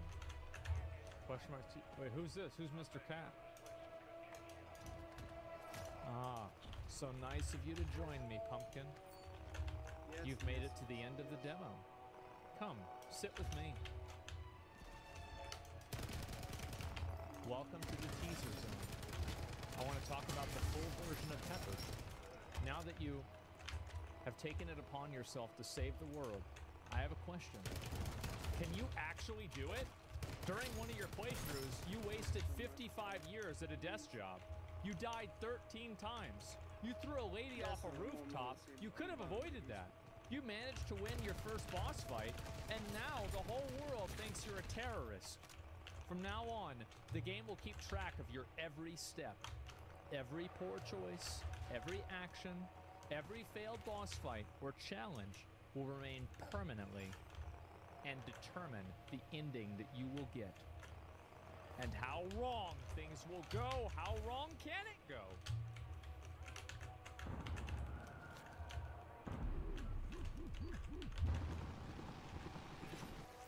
Ooh, that's bad. Who's to say? But since you're in charge of the world's destiny, I'm sure everything will turn out just fine.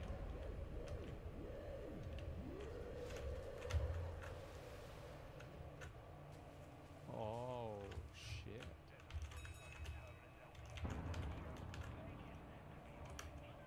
Wow. Will there it is. There it fucking is. That was a good demo? Yeah, it was a good demo. I liked it. It was fun. It was clever. I didn't expect it to be that in depth. I didn't play it that much. Thank you for playing this. I said I would play it. I said I would do it. And it is another thing I said I would do that I have done. How about that? The game has the demo available for you to play if you want to try it on Steam now. And you can wishlist it. Also on Steam. I said I would play this game when it was presented to us at the Pixel Pitch. The developer, if I remember correctly. Up. France, if I remember correctly. And his wife. And they've been working on this game over time. So yeah. There it is. It was from Berlin. Oh, I could have been wrong about the country. I don't remember exactly. He did an awesome job. Yeah, I thought it was really cool. It was a good game. I enjoyed it. Yeah, this is the game. Yeah, this is the game that only asked $5, and I didn't give them $5, and I said that I would play their game, and I would go through it on my stream. Game did very good. Yeah, it was. Better physics than Soulframe.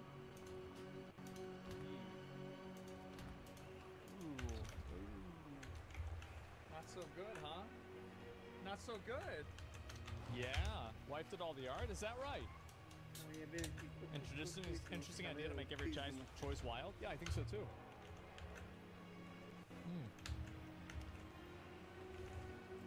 We played on release? Yeah, I probably will.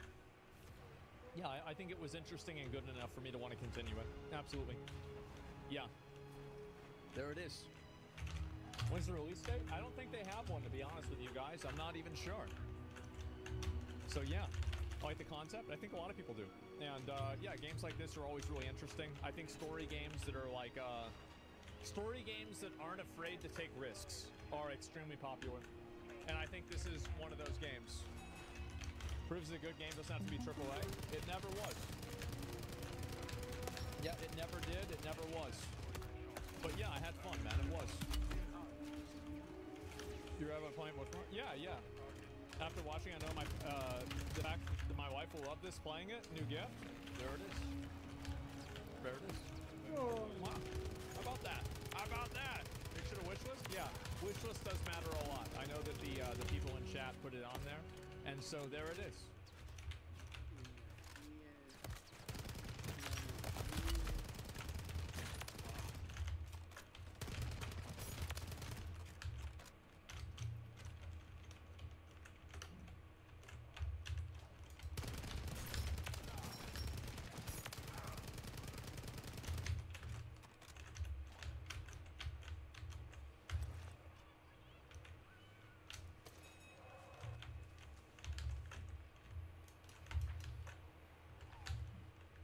Posteljanje navrela je, a duša se. Ona će uvijek ostati kučka nevjerna.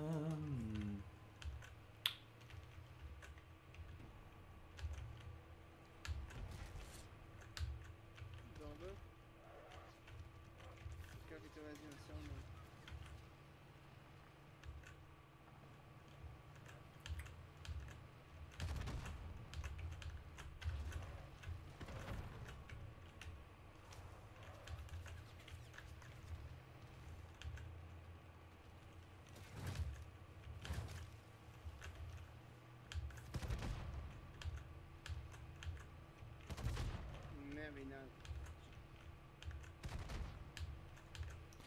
Tamara, sjećanje me strašno zavara. Cijela noć je vjetar. Jebem ti majku. Recite Nenadu, šta je problem?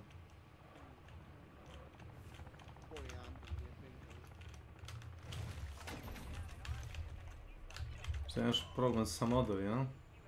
Ne znam ko sam beš upalio. Zato što mora da se moduje, ne može da se igra bez modova. Objasni zašto. Nije HC! Ne, jednostavno nezavršena igra. Zašto igraš nezavršenu igru?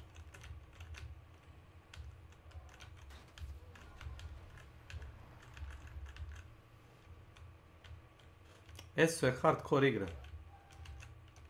Znam i ona. Što bi... Od kada on koristi taj jezik? Hardcore igra.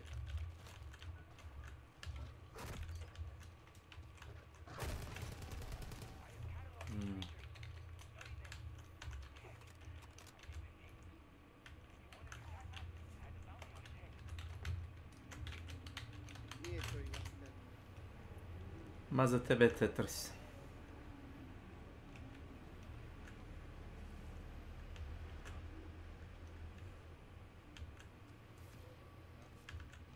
Dobar dan, Tomo, gde si, Tomo?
Vrati. Znaš. Nije Toma kvantni mehaničar da ti objašnjava kako radi.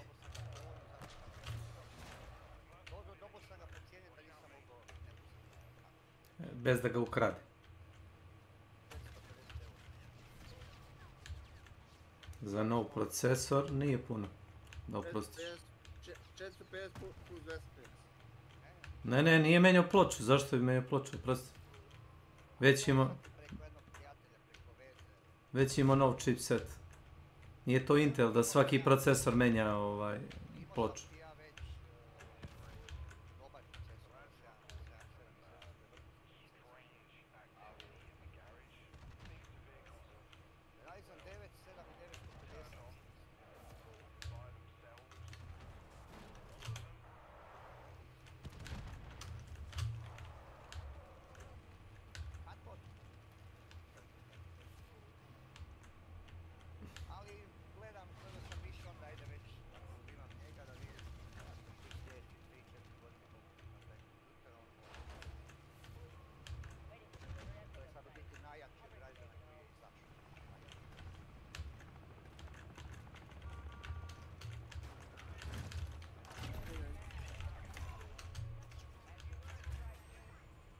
No. Hello.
Trenutna verzija Hunta je jako zahtjevna procesorski, da.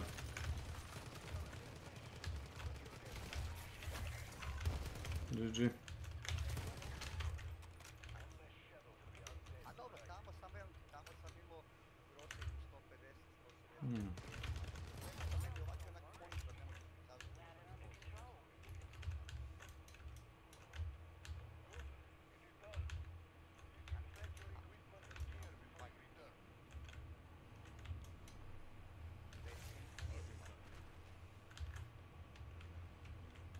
Ja mogu staviti jedno na ono 9000, evo.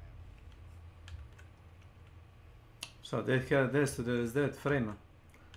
Ali monitor ti ne može iscrtat toliko. A ne znam, ali kad staviš na tih 9000, onda on u principu pokaže više od koliko može. Prikaže više, ali samo...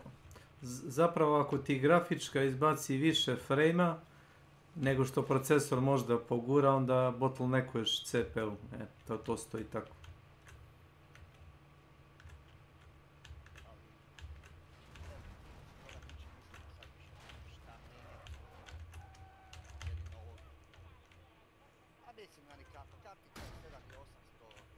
Karticu danas da kupiš novu, sutra možeš kupiti drugu. 16 GB rama na poruku. To mislim. Da kupiš danas novu karticu, sutra već možeš kupiti drugu, ima jače. Znaš? Nema vajde trčat za tim, ne možeš tići. Isto kao za mobitele, znaš, kupiš novi mobitel, sutra ima brži i skuplji u prodavnici.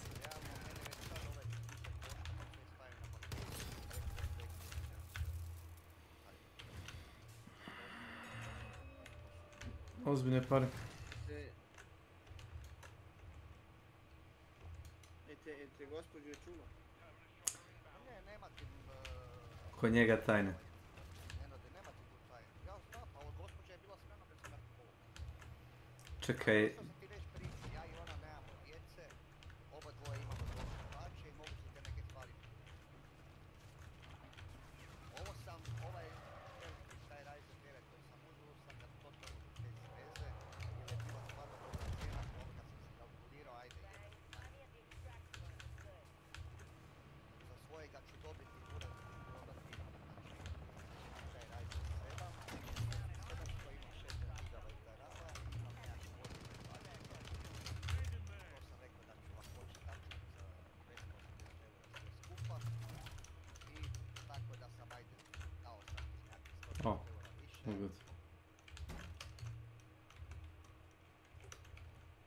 A sad ići vjerat maknut konac, ajde i onda ću opet igrati Hunt i te neke glupke igre, mislim nam to ne. I ovaj Ryzen 9 je sad povoljni kill.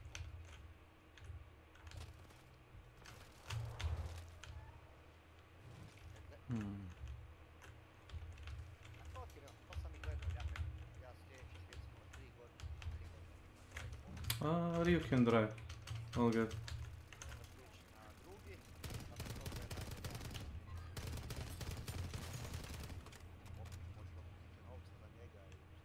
Wait.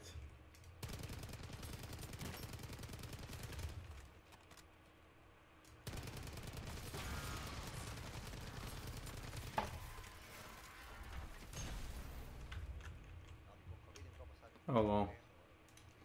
Thanks.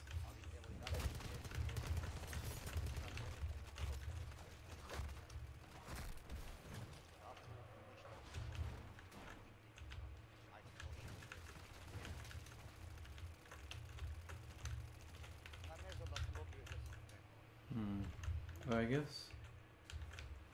Why not? Samo to što sam gledao i na ovo. Sam uzimao procesor, znači 7 i 800 XPD i ovaj, ajde nekim igrama i ovaj, 20 plus FPS jači, ali gledat na dalje, ajde ovaj će se godinu 2 dana će... Ali evo, sad imam 160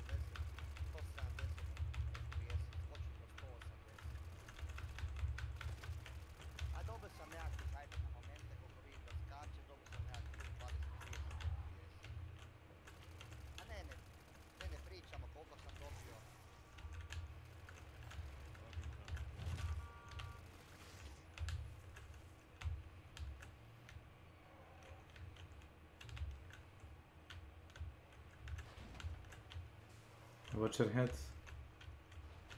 Told you.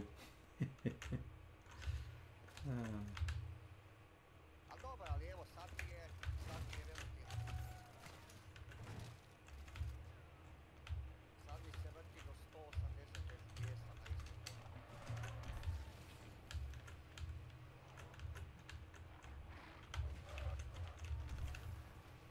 Kako ono fali u igri? Šta? Da mi pokaziva na ekranu. Skroz dole. Show detailed stats ili kako. Piše ti. Piše Ctrl Shift O. Ili Ctrl Shift M. Ctrl Shift O probaj. Ctrl Shift M. Ako imaš Radeon karticu. Zato što ti se poremetio taj keybind. Poremetio ti se keybind. Ako si reinstalirao drivere za grafiku relativno skorije.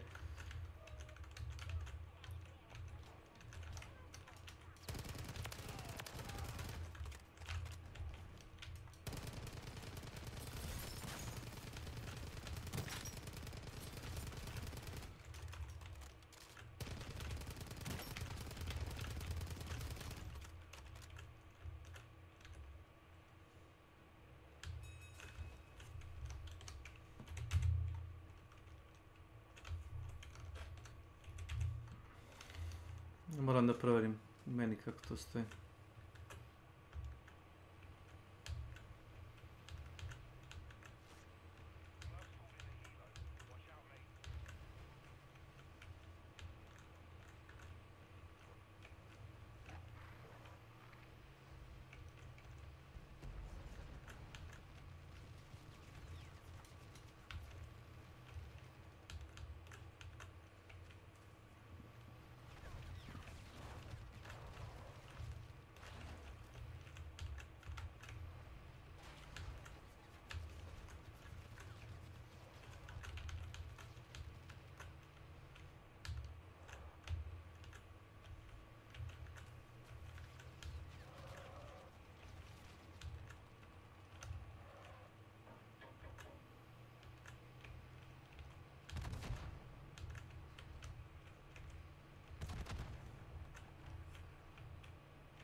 Yeah, don't get hit by rocket.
That's fine.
Šta?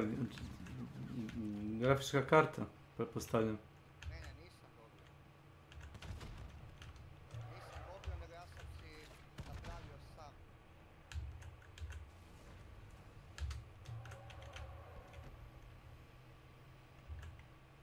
Aha, sad se meri ko ima najdužu.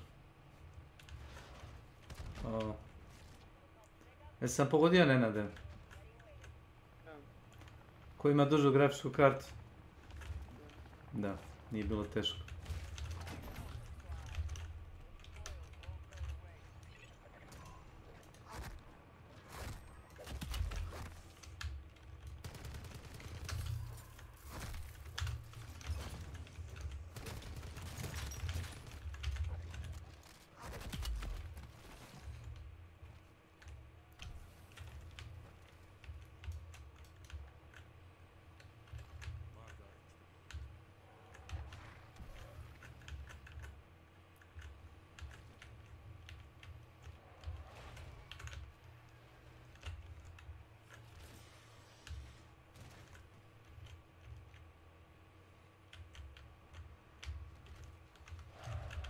Nije profesore, grafička tija, ne, ja imam ogromni killer.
Dobro, mene sad zanima kako će raditi novi. Si vidio šta sve dolazi.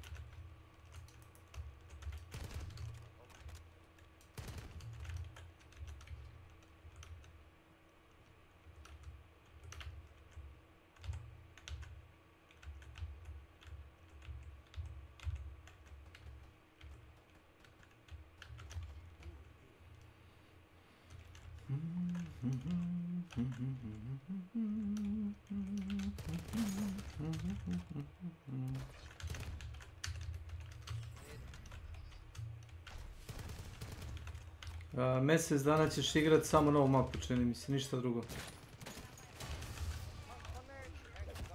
Ne, nemaš izbora. Nemaš izbora, o tome se radi. Nemaš šta drugo da igraš. Nije kao da možda biraš. Mjesec dana će ti biti nova mapa na rotaciji. Ali osim ako ne znaš kako sam da hostuješ. Ne da će ti kraj tek dati. Posle mjesec dana ćeš dobiti druge mape isto. Igraš. Hoće da promovišu vjerojatno novi engine. Kažu da će i stare mape malo da prolepšaju, da ubace neke drugačije, recimo, no, da promene malo prilaz u compoundima i, znaš, budući da će već da promene taj pokretač.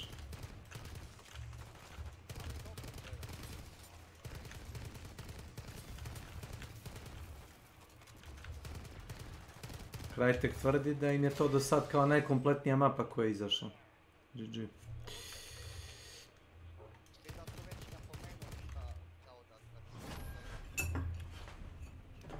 Oj, oj, oj, oj.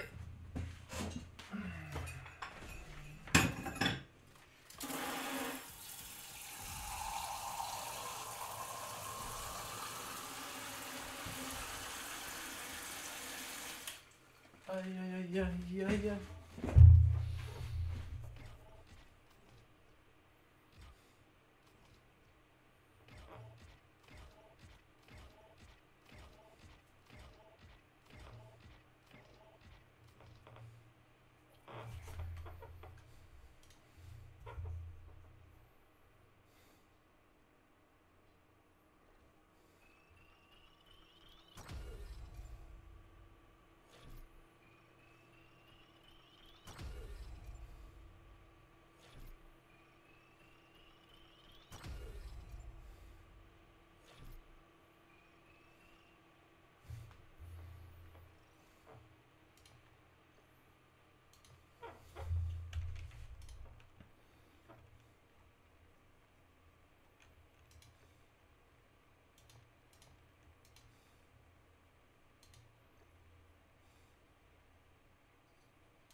Meni je moralo ići kad imam i ogromnu matiču i ogromnu grafičku odvodno hlađenje sa tim oklopnim.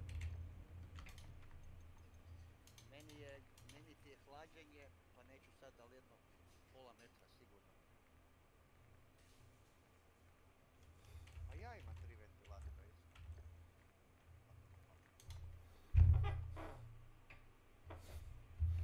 I ja imam, pa ja, meni ti je kućica.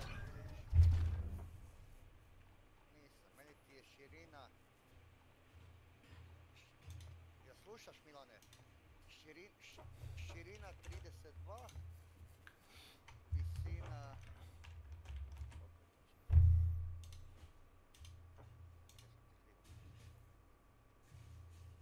Znači visina ti je 48 i visina 48 i dužina, a Big Tower. A ne, krivo ti govorim. A ne, ovaj metal je nekakav čudan, kaj? A ne, ovo je nekakav... Dužina pokaziva 46, ali to nije dobro.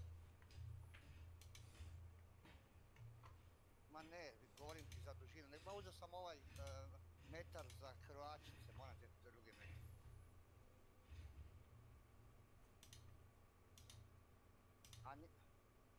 Ma da. Alright, and welcome back to the channel, everybody, and I hope you're doing fine. So just finished the stream, and I promised you the map video as soon as possible, so we're gonna probably have a very short night today. We have two videos that we're gonna analyze today. First is gonna be the very short one where they just, well, they revealed the map, but they don't show much. And then I will go through a rather long video, the one with PC Games, where they actually talked with Scott and revealed a lot about the new map and also sharing their thoughts. So, yeah, I'm gonna put my thoughts on top of that, although nobody asked for that, but here we go. First, the short one. Let's go. Here we go. Colorado. What do you think you see? Epicness. I mean, I'm sorry, yes, I'm gonna stop right here already. I know, annoying. But what is this? I mean, excuse me? Cinematics, right? This is basically a wallpaper? Absolutely crazy. Might do this a couple more times today. Okay, but let's keep going. Physics of the water. Here we go. I approve. I mean, just look at this, the lighting. Different trees, lovely. Even like this ground structure is insane. Okay, maybe stop here real quick.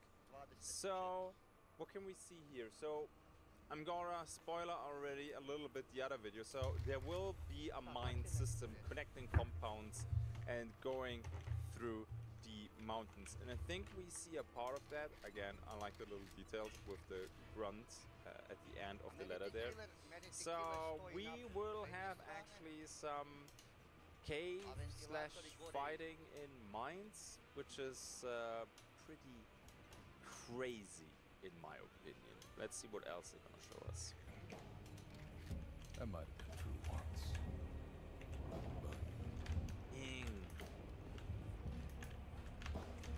It's a crap ton of bones, man. Okay, sorry. I know. Yes, annoying. This right here, you can see on the right the black grapes and everything. We had this already once, so this is probably the new event. And I hope they will bring back the sealed cache where you can restore your bars and everything.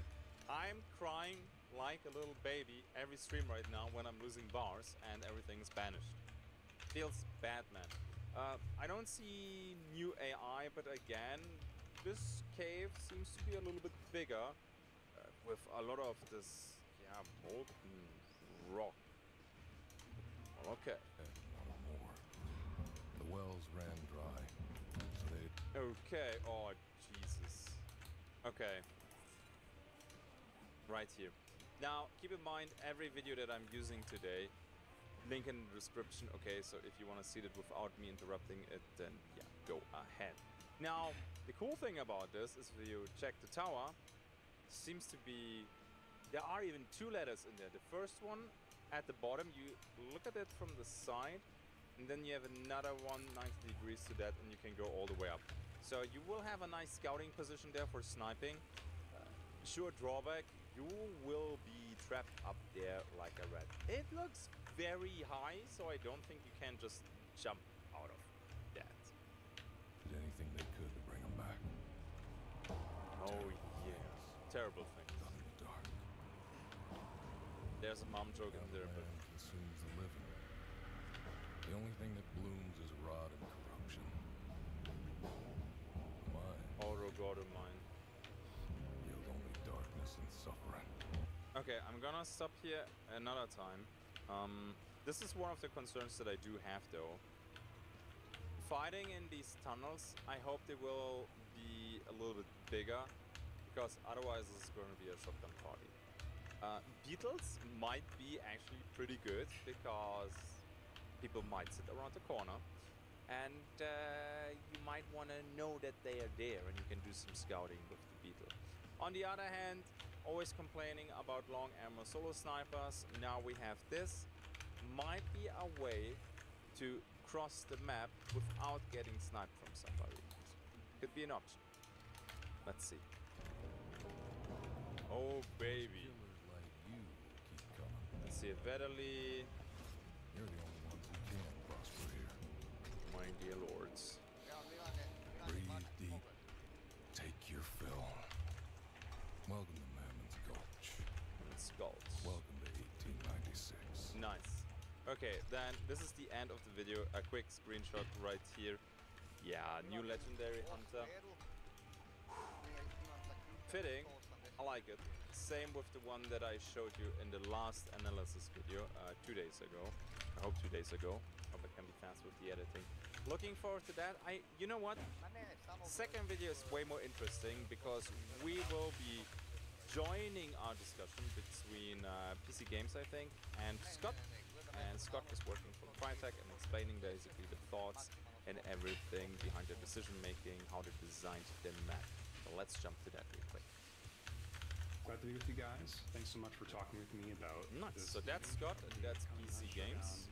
Something bordering on sequel size, I think I'll say. And already we're seeing lots of new aspects of the environment here. Even the trees look different. You know, Colorado has a different... I mean, okay, I'm gonna stop this very often. Not just the trees are different, just look at the ground. The leaves that you have, the grass, pieces of bark and other stuff. Love it. We have now tents in the background there and on the right.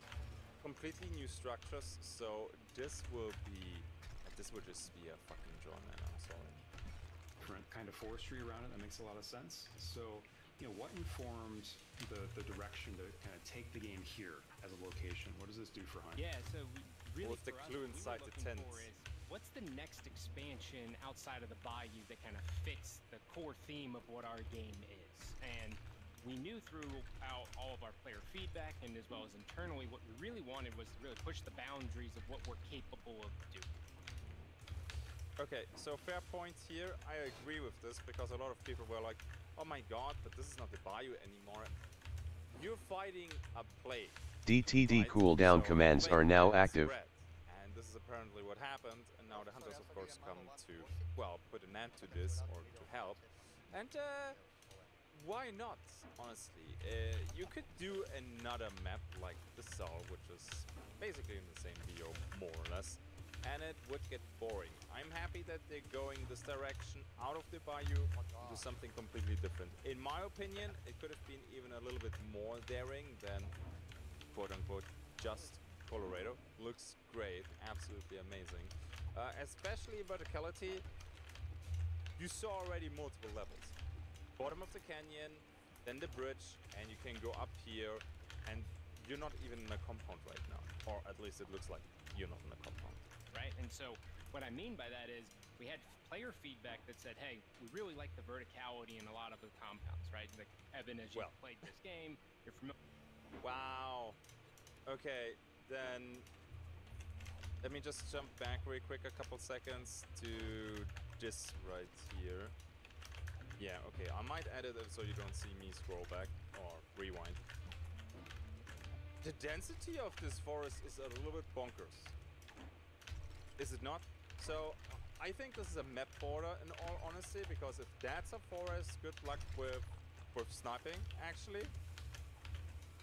Because that's a little bit too much, right? It's okay to have cover, go from cover A to cover B, but this looks like a map border, because this is way too much. I hope I'm wrong, because it would also be very, very epic to fight in that a little bit more close range. Okay. With it, some of our best moments are rooftop to roof type game play, right? And so we wanted to capture a more extreme version of leaning into somebody has shadow, leaning into this environment that has more slopes, more verticality, and just an overall different scene. That I need a verticality word counter. And really captures, you know, the essence of us while also saying, hey, this is a new way to play. Okay. So let's talk about these mines. So you know, my understanding is these mines are going to connect certain compounds. Like, how does that work in terms of layout? Yeah.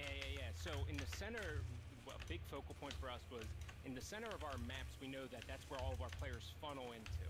And so we kind of wanted to flip the experience on its head and say, hey, we're going to have 2 mines in the center of the map, and around those mines, there will be compounds that you can get to. So this is pretty epic because it gives you multiple options to traverse the map.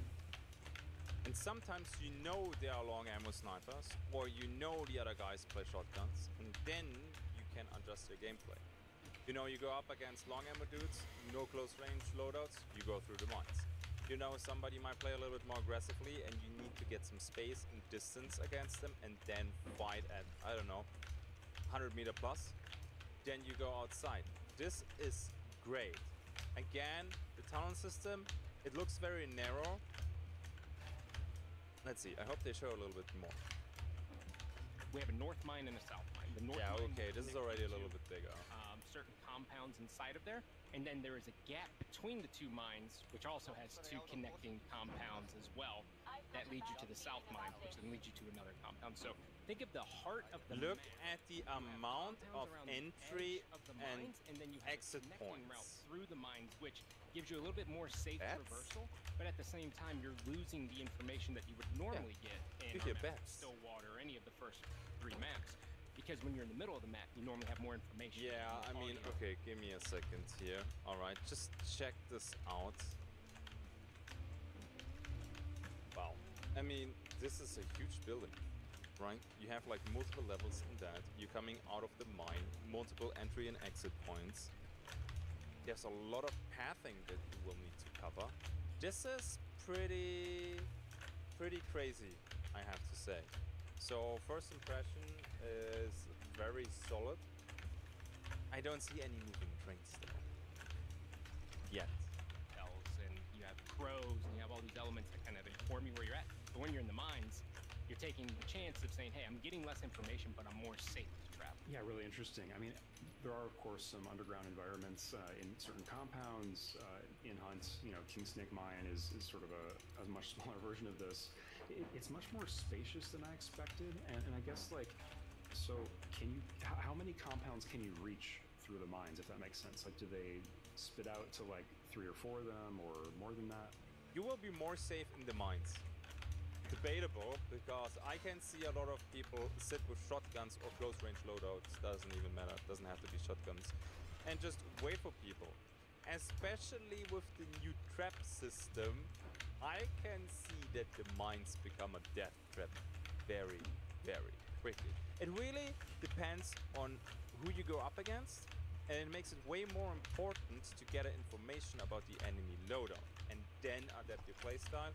Will you go in the mines, or will you go, well, all the way over the mountains? Let's see. Yeah, so you can connect directly to 4 compounds inside of there. Yeah.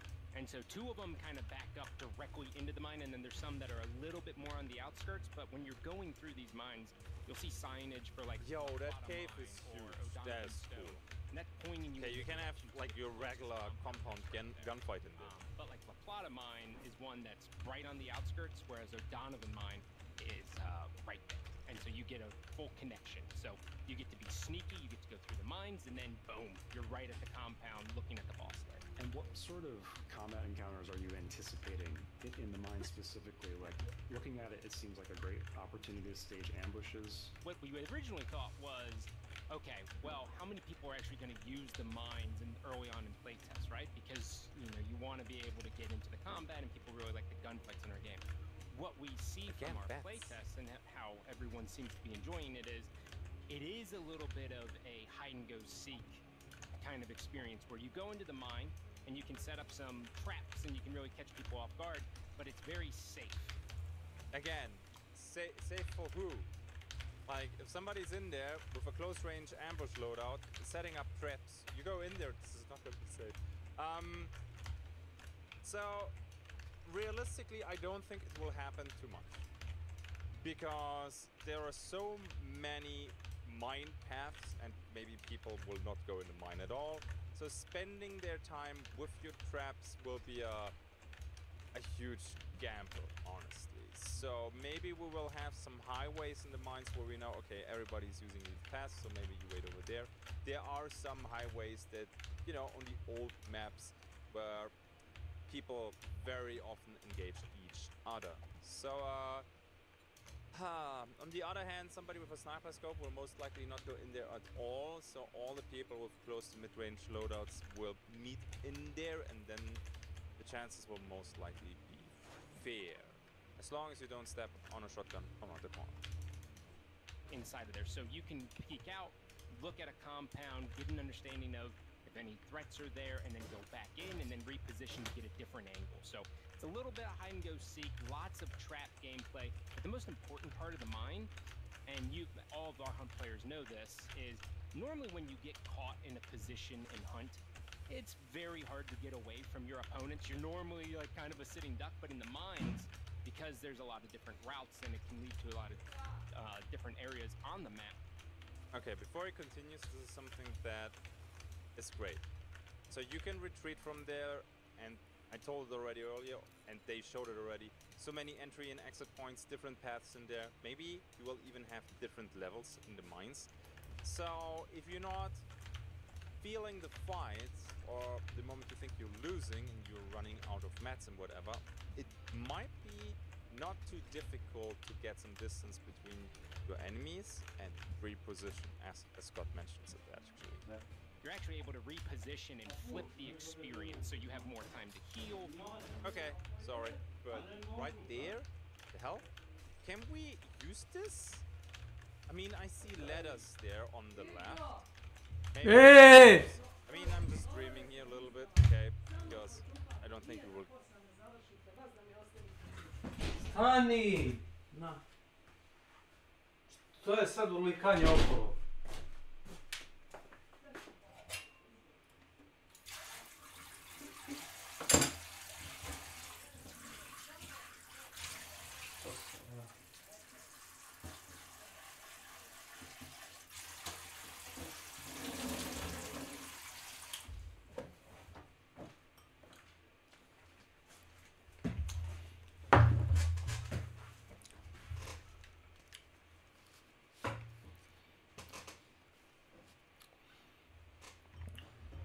We get trains, but maybe something like that, a cable car would be kind of cool.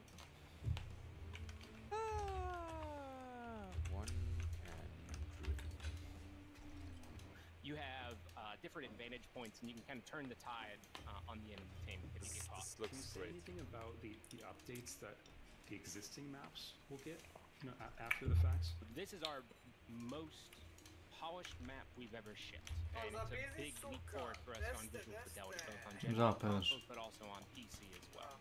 Yeah. And so, as we were going through this map, we identified all of the assets that we were able to up-res and also just redo because we have a higher budget because our engine can support it. So all of our maps are going to be getting the similar level. So there is major updates coming to our existing maps 1 through 3 that'll be brought to the same level of visual fidelity. What? Okay, Huh? so I'm gonna Ma, spoil already something. So when Rodarim. the releases, we will only have this map. Makes sense because nobody else is gonna play map 1, 2, No. 3. Everybody wants to play this one. Sve u redu. And then Do kojeg vagona si use stigao? the time to polish the other ones. Maybe they're already working on it. I don't know. A to ti je posle škole, kad su oni digli... There is such a difference between Kada on... the other maps look. Je, psiho. And in a couple of them, you know, in like map 2 is a good example, we are looking to intentionally make gameplay changes to... Okay, if you talk about map 1, 2, 3, maybe not everybody knows what kind of map that is, so map 2 is probably Lost in Delta. Some of the compounds to kind of alleviate some of the pain points that our players have expressed to us. As you prepare to introduce this map in the big update, what is the initial configuration of the maps going to be? Like, will I only be able to play the new Colorado map? Yeah, that's correct. So for the first 30 days of our update, That's a long you time. have access to the Colorado map. And so it's called Mammon's Gulch. So I got to get used to saying Mammon's Gulch versus Colorado. That's when you've been under the hood for a long time. That's what happens. So you'll be on Mammon's Gulch for a full 30 days, and then after 30 days, we will release the Stillwater. Okay, yeah, sorry for interrupting you there, Scott. Nice. I think he said Stillwater. Wait. Okay, we're gonna talk about this in a second. Only still water? Okay. The level of detail that went into this map, just going through this tunnel bridge, is crazy. And then you come out of this bridge and you see this. Boy, buildings on fire. So that's interesting. DTD, a new vote has started. I hope you can enter. Like, one of the most disappointing things from the Sol map was realizing that you cannot enter every building. You can enter a lot of them, but not all of them. Cool if that would be possible on this map. Water value map. What we know from hunt maps is it takes hundreds of hours to really understand a full map because they are 1 kilometer by 1 kilometer with 16 compounds inside of there. That's why new maps are the best. More of a focus. Is this like a prototype for a car? Beneficial for the players, but also very beneficial for fire sprayer. Okay, we're gonna have some really cool new assets there. Hey, so apparently only Stillwater is coming back. He didn't mention the other maps. Yeah, okay. Us so we can understand, hey, what's meshing well with you guys, what compounds do we need to look at based on player feedback. DTD voting is complete and the viewers have chosen no vehicle. Level, what kinds of behaviors and experiences did you have in mind as you guys were building this map, right? I mean, Hunt is wonderful because it can accommodate solo stealth sniping and like people that play really loud and just running with shotguns and melee weapons, right? Like, it makes room for that spectrum of experiences, right? But I know, of course, that like you guys have had some thoughts around stalemates, for example, in the last couple of years, and how you know, manage that, I guess, as a type of behavior. So, like, what were kind of those big behaviors or experiences you had in mind as you built this map? Okay, stalemates in this game, difficult. Stalemates in the game very often happen because conflict of loadouts. At least that's what I like to think. People in the boss lair, maybe a pistol and shotgun. Of course, they want to stay inside. They want to play their loadouts where it's the best, right? And that's close range. Long ammo sniper outside, Mosin sniper together with, I don't know, an uppercut or something like that. Mid to long range. No way he wants to go into that saloon, right? Now, it's important to mention that both sides are camping. The guys inside don't want to come out because then they will just get shot by the Mosin sniper because he has an insane advantage. And the Mosin sniper doesn't want to go in there because otherwise the shotguns will most likely blast him because they have the insane advantage. So this is normally what causes a stalemate, in my opinion. Let's see if I'm wrong. Yeah, I'm going to touch on the stalemate part because I think that's the most interesting of what we've done here across all of our compounds, right? So wow, fancy, dude. If you look at the history of Hunt, what we've done to all of our maps is maps that have, or compounds that have very few choke points or very few entrances and exits from them, we've kind of tactically increased how many options players get. And so for Mammoth Skulch, what we said is, hey, we're going to make sure that every compound has 6 meaningful entrances and exits for attackers and defenders. And so that's kind of like a loose rule with 6. Sometimes you get a little bit less, but ultimately the main goal was provide more entrances and exits for attackers and defenders to take into consideration. Okay, sorry. I hope he will not explain my concern that I have right now in the next couple seconds. Mike Harley. The amount welcome of to my channel. Welcome. Hey there. Or whatever you want to call it, is important, but also how viable are they? How are you doing? Now, Good, thank you. if you look at pitching, for example, Nikad. right? Možda kupiš polovnu memoriju, na primjer, ili polovni procesor. Ili radi ili ne radi. Isto tako procesor. A nemoj da kupuješ hard disk, nemoj da kupuješ na panju. We're talking about cheap PC components. Is it worth to buy them on the flea market or not? The problem is attacking the boss layer itself. So it's nice that we have lots Ono što možeš da kupiš polovno je, kažem, procesor i RAM. Kad ubaciš procesor i RAM, ako su ispravni i prođu par testova, nevjerovatnije da će raditi 100% vremena. A kod napanja se nikad ne zna. Serbia, nice to meet you. Don't mind me, I'm just mining.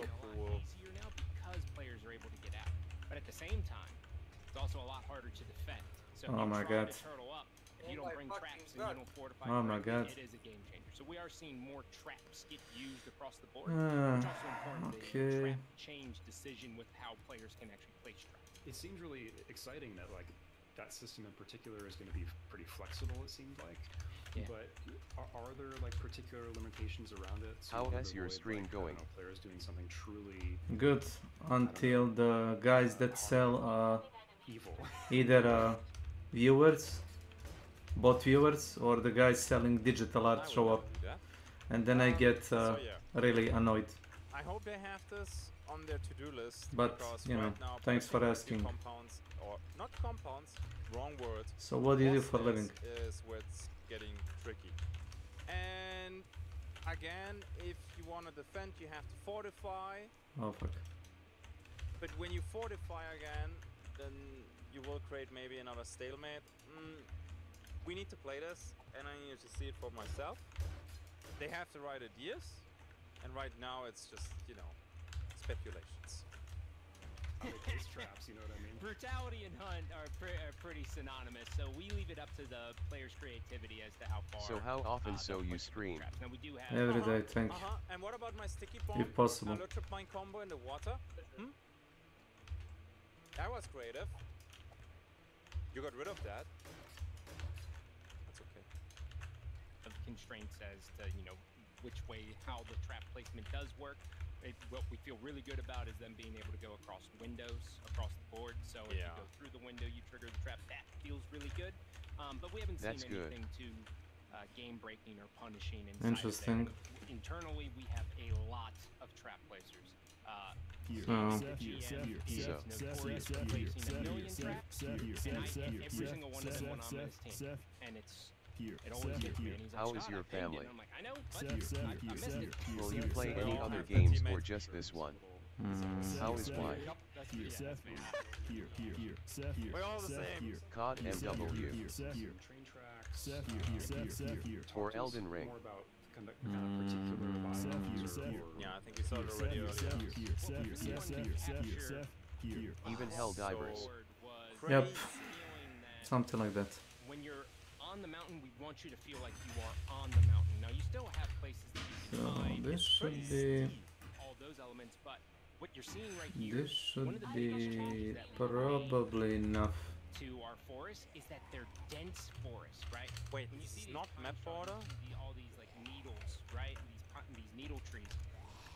It makes player detection a little bit harder, and so you have to be more cognizant of, okay, what's around me, where the players could be, what sound is triggering, which also informed our decision to say, hey, you know, we need 2 new sound animal attractors. So we actually introduced bats. And BTW, you mostly play solo or with friends? You're like, oh, okay, players coming from this spot, I know that's where the cow is. We heard the bats already. Depends. Cave entry and exit points. But, you know, I'd say whoever is available is correct answer. In Colorado, and how we can lend itself very good nicely enough to Hunt Showdown gameplay. And at the beginning, we had very dense trees. And dude, these buildings are all huge. This game is slow, so you know. Intentionally opening up more sight lines so snipers would actually have a pretty good time playing on this map. Because before, you can imagine when you look at all those trees, like sniper players, like what line of sight do you actually get on people? So we made intentional decisions to kind of make sure that that play style was very prominent. Right. I mean, certainly with by the way, do you play Hunt Showdown? The FPS Western extraction shooter? I know a group of people that play it every day. I can introduce you to them. Am I thinking about that the right way? You're sort of like you're not pushing sniping to the side or even anything close to eliminating it. Okay. First of all, I don't think they're doing this. They're making sniping actually a little bit harder due to the bullet drop. So if you do the real sniping, we're talking here about 150, 200 meter plus, which is, you know, with the bullet drop might be a challenge. And getting line of sight on this map, I think when you are... There will be a couple points from where sniping BTW, you don't use nice. animated stuff. However, I think everybody else will thank learn you. these positions very quickly and will pay these locations frequently a visit and yeah, maybe Not a fan, thank you. one can only dream of that. As a behavior, but it has this new dimension, literally. Yeah, correct. It's got a, like, sniping has a whole new experience to it. You have bullet drop that you have to take into consideration. And then in this biome, the other thing you have to take into consideration is, sure, you might actually get this Why do you ask? sight line on the enemy team, but because it's a longer sight line, do you have the I'm ability to actually guessing. push your advantage after you I am kill that also player Arteist buddy. and be able to wipe out the Oh, team I'm not before it's surprised. gone, right? And what we see, Oh, buddy, I'm all not of our surprised. contests is a lot of players, like, if you intentionally want to snipe, If you need any help, let me know. I also make tortillas for life. If you want advice how to make a good tortilla, ask me. I can give you a recipe. Players who are running only melee options. If you want to run just the katana with Berserker, you have the ability to Not even kidding. and deliberate path there to be able to put the advantage on your No. Okay, let's be real here. Yes, melee and Hanchoron is strong, but playing only melee, you will get absolutely destroyed no matter what you do. So, sure, bomb blends together with a pistol, katana together with a bow or a rifle. Yeah, it works. Melee only... daring. I'm guessing, like, you know, above the mine there is traversable area for players. So, like, if, for example, somebody has a bounty and they run into the mine to get to an extract and they're... I can track them above ground, right? I can sort of... With the lightning, I run in assume. parallel with them. You think that's a viable technique that you had in mind? Yeah, for sure. And so the hard piece there is, well, the balance that we wanted to strike is, if you choose to get the bounty and you go through the mine, you're going to have a direct shot and you have the advantage. You're not because you have a direct INTRSD. shot because you're under the mine. If you're running around the mountaintop, I'm running charity here. the detour, and so you get this cat and I'm actually collecting money for a charity, so continue to go south, or are they going to go I actually accept donations. I'm not giving them. I accept. I respect artists, but I would like us artists to respect me also. I think the mines are a good option when you're the bounty carrier because you have dark side. No, So you can't get jumped. I have stuff in my life I want to pay, and maybe you can get art is not stuff I want to invest money into. Have like 3 exits. Sorry. Thanks. If the match is maybe still fresh. As long as you don't get offended. Like a red, There. and then you can't get out, and you're between a rock and a hard place. My God. Yeah, interesting. I like this. This is no criticism right now, because you can already see how many options and maybe failures you will encounter until you will adapt to the new map, which is crazy. So, King Snake Mine, maybe they're gonna open up that and connect a few compounds. That would be sweet. And you mentioned bats a little moment ago. You know, certainly those noise hazards are some of my annoyances in Hunt Showdown, and a really purposeful part of the game.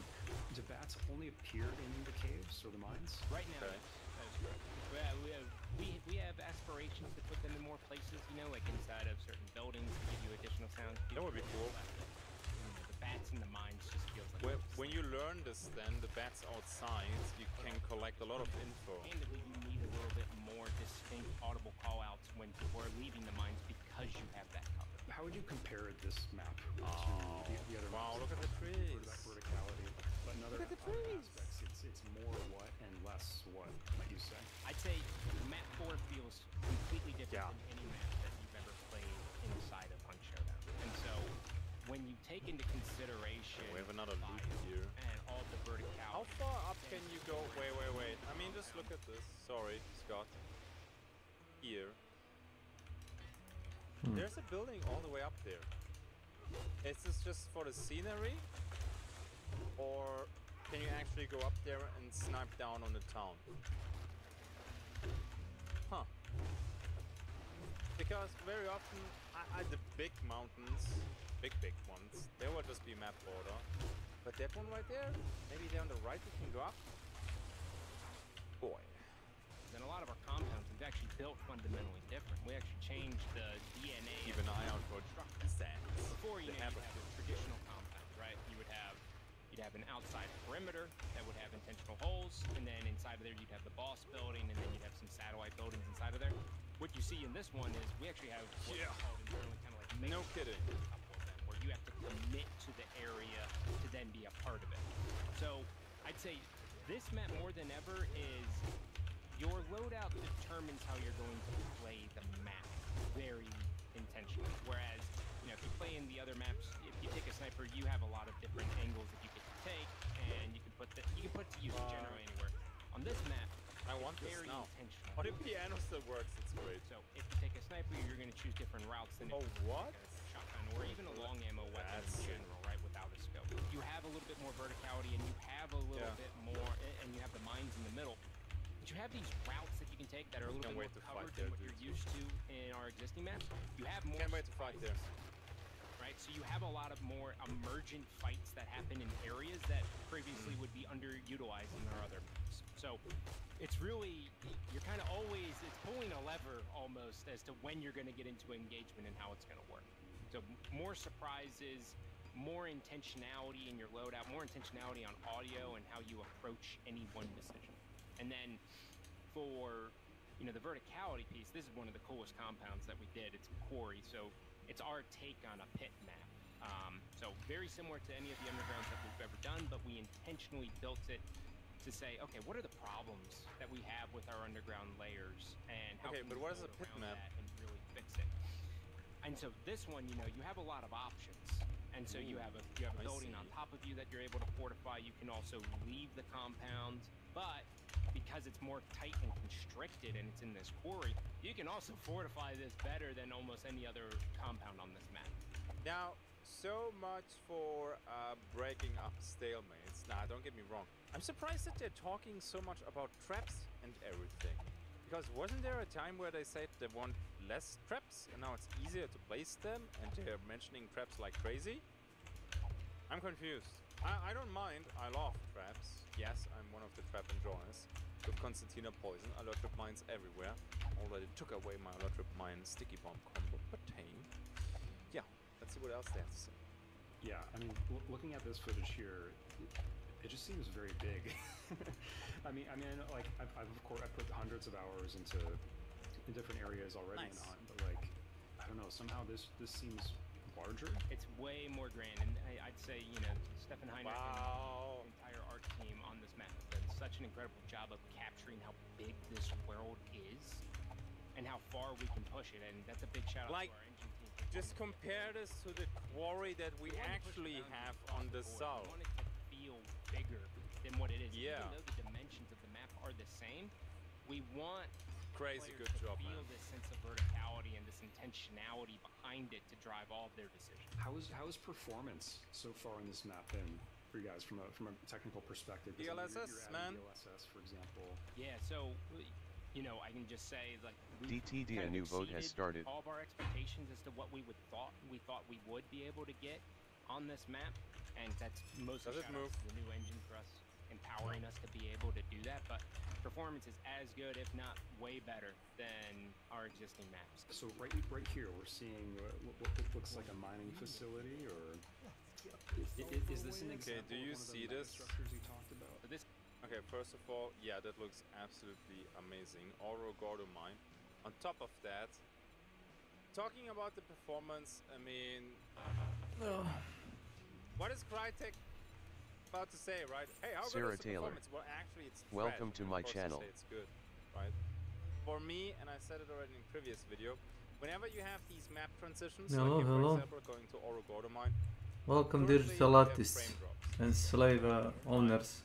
Right here it's smooth. I mean, obviously, when they show this as marketing, it has to be smooth. DTD right? voting Otherwise is it would complete be and the disaster. viewers have But chosen this is what I Radiated expect. Inmate This Horde Prime weapon. smoothness, if they can deliver this, Well, great game. joke is on you. Gordo mine. And so right here, you know, when you think about like traditional hunt compounds, right? You can kind of see a perimeter here, but this structure backs directly into the mine. And so when you enter the boss layer, you also have a direct shot into the mine. So that also means you have to be cognizant. But this also Oh means when my these God. compounds are that big, do they overlap sometimes? It's kind of like an L shape. So this isn't because the map is still 1 kilometer by 1 kilometer.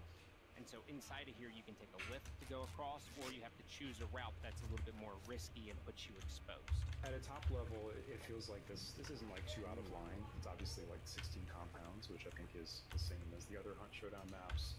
I think the mines are the gray areas on the map. Can you kind of talk me through the design direction of what we're seeing here? I can see the railroad, for example, threading through a couple compounds. So one of the biggest changes finding Roger is a little bit easier, I guess.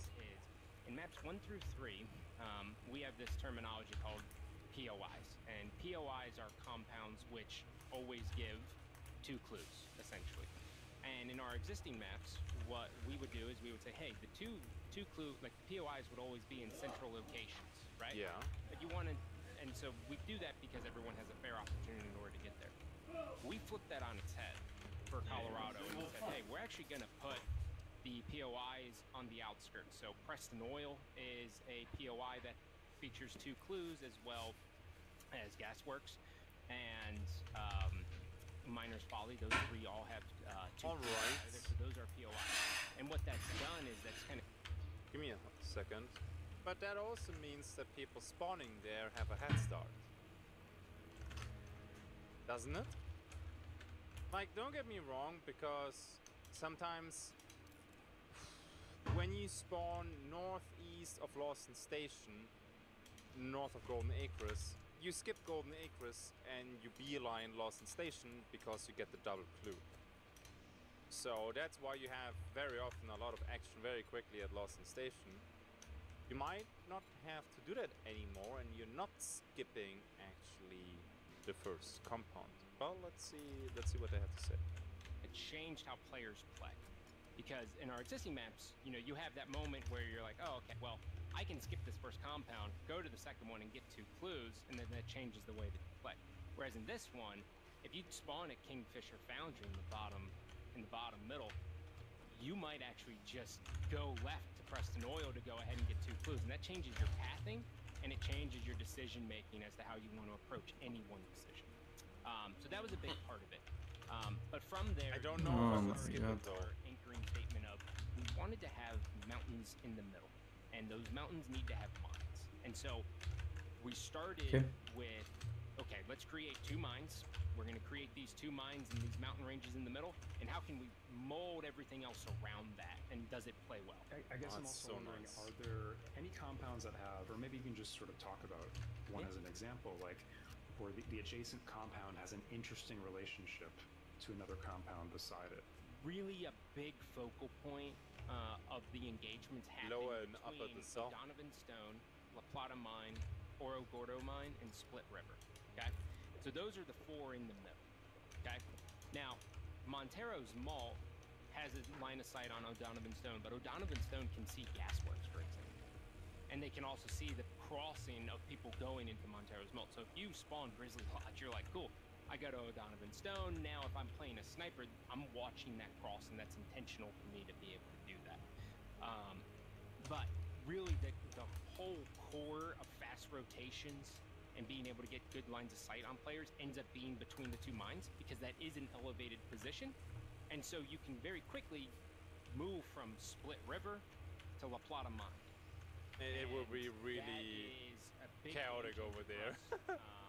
As to how people play and how they position, because there is a strategy that we see inside of our playtest where people will just go into the middle, and then they set up control around that. They fortify the mines to the best of their ability. DTD cooldown commands are now active. Their loadout to say, okay, well, I got 1 clue. I know it could be in La Plata Mine or it could be in Split River, and now we're going to just see where people are coming from, and they get the advantage for that. Mir Boži Hristos se radi. The other thing that we did was basically right between Deadfall Timber, La Plata Mine, and Kingfisher Foundry there is a watchtower, and I think we can see it in the video. I forget exactly where it's at, but there's a spot that you can see this, you know, the iconic Hunt Showdown. They reused a few things, which is okay. On a hill. And when you're in there, you can see Deadfall Timber. You can see a direct line of sight on Deadfall Timber. You can see almost all of La Plata Mine. Oh my and god. you actually get to see Kingfisher as well. It seems like from what we've seen of the mines, you've not tried to make them too bottlenecky, right? Correct. Because, yeah, that was a bit. We learned that lesson early on in playtesting. The more choke pointy it was, the less likely players were to go in it. Yeah, I mean that can be intimidating unto itself. Like it seemed like there was a lot of choice available to me in terms of diversion and. The thing is, when it comes to choke points, they're always bad for the team that comes after the first team who is already setting up there. All these extraction shooters, the team that is in the position first has an advantage, because moving across the map always will produce sound. You trigger something, or you're just running and walking. Somebody who doesn't move doesn't produce any sound. It's also the tricky thing when you're actually looking for a sniper. The sniper will rarely move, at least the average sniper, but he will hear you walk and run. So what do? Do you run to be a harder target? Or do you walk, so it takes the sniper a little bit longer to realize you're there, but the moment he realizes you're an easy target, it's difficult. And it's not just Hunt. It's also when you played Escape from Tarkov, the old days, with the old customs. Man, dudes, there were some crazy bottlenecks, and the people who spawned close, they were just sitting there waiting for people to show up and going through these bottlenecks. Bottlenecks in extraction shooters, or specifically in extraction shooters, are not that great. You can do bottlenecks when you have multiple of them, and I can choose. So if I have a bad feeling about one, I can scout this, for example in Hunt for the Beetle, and then I see it's clear I can pass it. But if you don't have these scouting options, then it's a little bit difficult. So less choke points, the better it is for the game. Sort of losing people in the mines in a good way. So La Plata Mine is another one of our mega structures. So this one is basically one giant building that sticks together and has a bunch of different. I hope we see it from inside. The other thing is depending on where you approach, it's either you're fighting all the way on an upward angle or you're fighting down. So if you come from the mines, you're at the highest point of elevation of this compound, and you are looking down and you're seeing every area down to the left. Whereas if you come from here, you're fighting up. If you come from the lower end, you have a very good idea as to where your enemies can be. But if you come from the I wonder how far you can toss a frag bomb here with Pitcher when you're at the top. Perfect information, so you have to be more intentional with where your sight lines are, and you're more exposed. So higher risk to come from the higher verticality, lower risk to come from lower. So this, we see tons of engagements happen in and around this area. But Obi-Wan, this right here, you get to see this. And so if we pause right here, if you don't mind, this is La Plata Mine. You have full view over this, and you also see the entrance from the north mine that comes out, one of the entrances. To the right, where those pine trees are, that is where the south mine, one of the south mine exits are, as well as the one right over but you cannot go up these mountains. You are gaining a lot of intel here. Right over this hill that you see in the back distance, that is the connective part to Split River. And so this whole area ends up being this massive contention point. And when you get a one boss contract and it's in one of these two mines, or one of these two compounds, good luck, man. It's a hoot. This right here actually does a really good job of capturing the exact feel that we wanted to get, which was, we have these scaling mountains, we have this big world with these massive mountains. Can players expect any maybe Easter eggs? Obviously you've had some that refer to movies in particular. We love the exploration part of this, of the Easter eggs, but the team, as soon as we wrap up, we're always like, hey, what can we do that's pretty cool from the Easter egg perspective that can that's always highlight nice, our man. players who are really looking for them. So there's a few. There's a few, for sure. It's been interesting because I've been in the games industry a while, and I've heard many games kind of use verticality as a kind of talking just a catchy phrase. Piece of identity. And, you know, of course I understand what it means, but I guess, like, from a game design perspective, what is it about verticality, about these kind of, you know, Z-axis designs, right, that, like, makes a game like Hunt more interesting? Like, functionally, what is it doing for me as a player, you know, with my teammates and with my opponents? Now, verticality is a very interesting point. Before Scott will say a few things, I think that most games with verticality, it's more of a catchy phrase. Just because I can climb up a tower and shoot from there, or because I can do like 1 or 2 wall runs, that's not verticality. I want to have meaningful options that open up the gameplay, and then it will have impact on my gameplay. That would be great.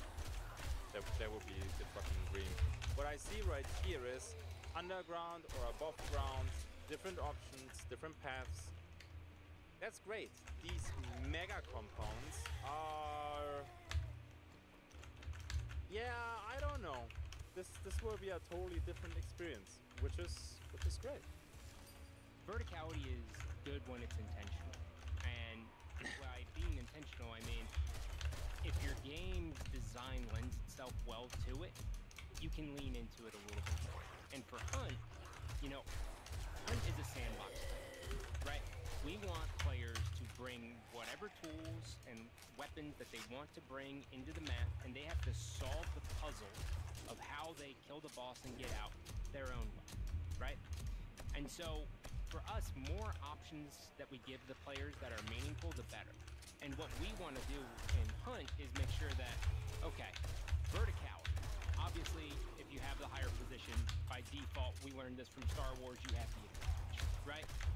Yeah, and so for us, we know that the more reward you get, the higher risk we have to put on it. And so for us, when we look at verticality throughout our levels, especially inside spinning like a per compound basis, we say, well, if you're going to take the vertical position, you're going to be more exposed. And in a game that's one life, where you lose your hunter if you die, you have to make a very deliberate decision on, is your hunter expendable, or are you good enough to be able to pull it off? So for us, I think it leans into the high stakes that we always want to achieve, which is to say, here's a problem, how you want to solve it is your choice. And I think that's one of the most powerful pieces of what we've done here in Mammon's Gulch, but also just in Hunt Showdown, is we're not prescriptive. We're not saying this is the only way you can play. And the more options we give our players inside of the map, the better it is for them to experience and continue to pour thousands of hours into it. Now, before we continue, I would like to say something here. Oh, surprise, surprise. I disagree. High risk means high reward. This is not true. At least not when I play Hunt. Maybe I did play a different Hunt Showdown. Right now, the people who play fast, who play the objective, they have high risk because they have to kill a lot of people that are going for the objective too. Now the reward for that normally is the bounty token. You can of course argue, well, I had awesome PvP and that's what I'm looking for. But per definition, even though it's a sandbox game, the token is the objective and that is the reward you want to extract, right? And I agree fully with Scott, it's a sandbox game. People can play the way they want. You don't have to agree with that, obviously, but they bought a game and they want to enjoy it their way, right? But high risk means high reward is not true, because I can, in theory, sit outside of the compound, wait until everybody else did their fighting, and then just pick off the survivors that are down on bars, low on mats, and low on ammo. Where's the high risk in that? Now, this is not a Hunt Showdown specific thing. This is the case for all extraction type-ish games. You escape from Tarkov, you go interchange, and you want to extract over there, good luck. Marauders with the exit gates, where a triple team is sitting there and blasting your little beginner ship. DTD cooldown commands are now active. People see the dropship and rush your dropship. They just spawned in and you're full of loot. I mean, sure, it's part of the kick, right? I get it. And it's in all extraction games. But it would be really, really cool if somebody would find a way to actually make it high risk, high reward. Because right now, when I play aggressively, I go for the boss. I probably have to kill people while doing the boss. Then I need to defend the boss lair. And then I need to go through the people that try to stop me from extracting. And that last team right there, there isn't really the same risk that I have. That is low risk, high reward, if you see the bounty token as the reward. So it would be nice if we could find a way to balance this, which is borderline impossible. I don't want to criticize this too much because I'm going to be honest here, I don't have a solution for this myself. People are like, well, you have to move because if you don't move, then something in the game damages you. But sometimes you can't move. There's like 5 teams out there pointing their barrels at your door, and you go out there, you get fucking blasted, right? So really, really difficult, but man, maybe one day somebody comes with a solution. That would be crazy. So I'd say that's really like my key is verticality for us really just lends itself so well to who we are and what kind of game it is. Because as you add more verticality, you get more sound cues, right? It's not, we aren't doing jump pads. No, please. Or adding these other elements that allow players to get onto verticality with relative ease. There's a cost. So any decision that you make has a cost. And that cost can be consequences, and it can also just result in your death. So sure, you might be able to climb a ladder and get into a high spot, but now you're on a roof, and also the ladder was making all this noise, so people have a better idea of where you're at. The game has always been one where seeing is a skill, right? You know, the ability to spot players in different environments, different lighting conditions even. Oh yeah. Is something that you can bring to the table as a player. Oh yeah. And yeah, that makes me wonder a little bit about weather conditions and how you see them interacting with this map. Yeah, so, you know, at first we're going to start off with, 3 times a day, kind of the traditional. We have 1 nighttime and then 2 daytime maps. And then from there, we're really excited to get fog into this. I mean, fog is okay. Into this map, as well as thunder shower. We think thunder shower is one of the most dynamic times of day that we have, and we think it has played really well on this, but it's not quite ready to ship with it on launch. So shame.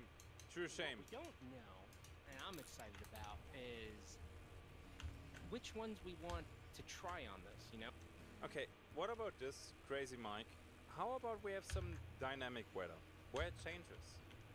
From, I don't know, sunny to fog to rain, back to fog to sunny, to dawn, or whatever, maybe even to night. How about this? That would be cool. I mean, from daytime to nighttime is maybe extreme, but I could see a transition between fog and rain, or fog and daytime. That would be cool. Maybe something like this, because being stuck in thunder shower or thunderstorm or whatever you want to call that, difficult. Oh, well, one of the fan favorites has been Inferno, right? Now Inferno could flip this entire experience all on its head, but we haven't gotten to that point yet. But that is a conversation that I'm very interested in having. One of the things I've always enjoyed about Hunt is that it does not hold the player's hand. I think in almost all aspects of the game, you guys are really trusting players to make their own fun. It gives you the basics like a map. Strategies and tactics.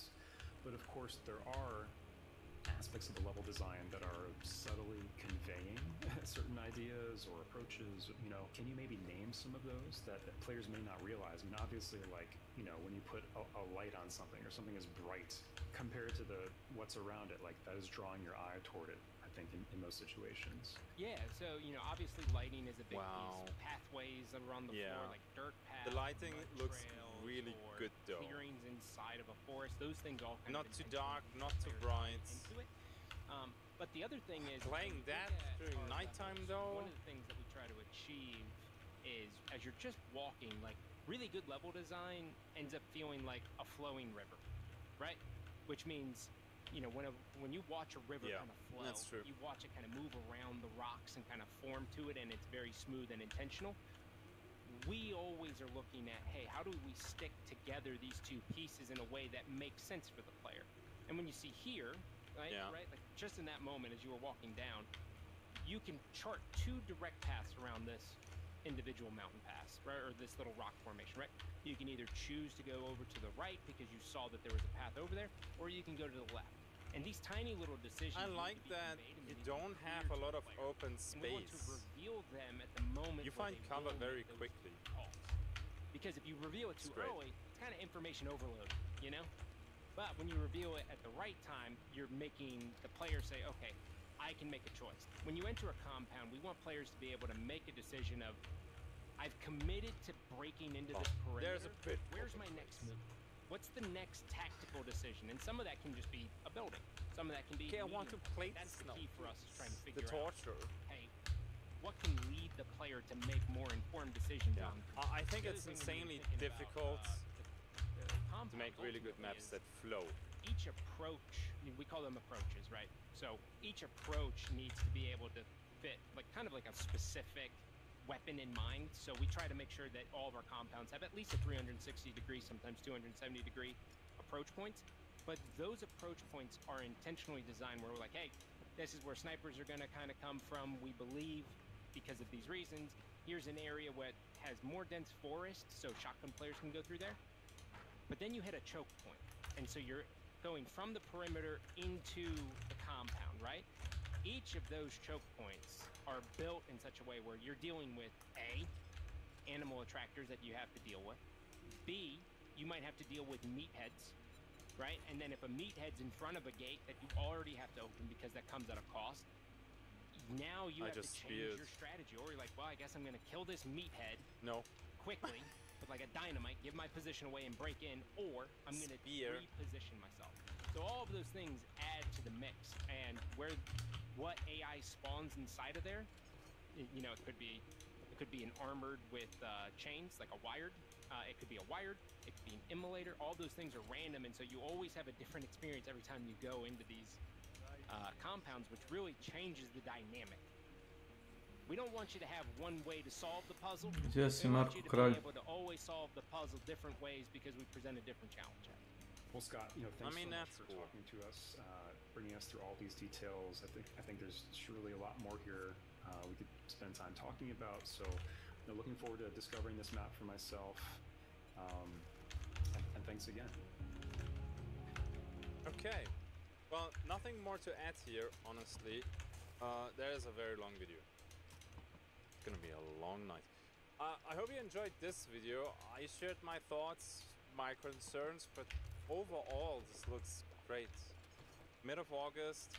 I hope there won't be too many technical issues, and we can... Thank you for watching. I hope we get 2 or 3 more dev updates before the patch hits.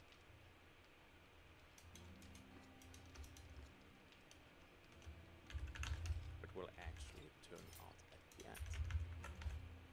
Yeah, and that's it for today. That is a crazy video. I hope you're okay that I made it a very long one because, well, the raw footage is already over half an hour, so there is that, I'd say.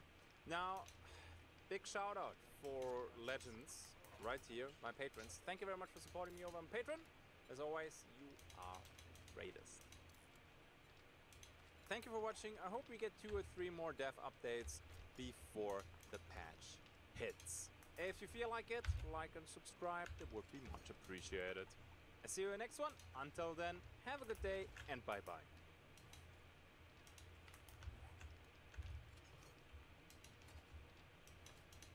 Ama ne tu.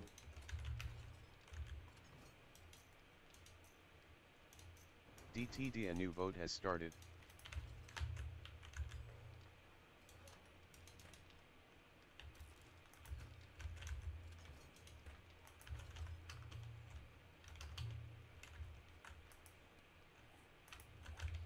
Okay.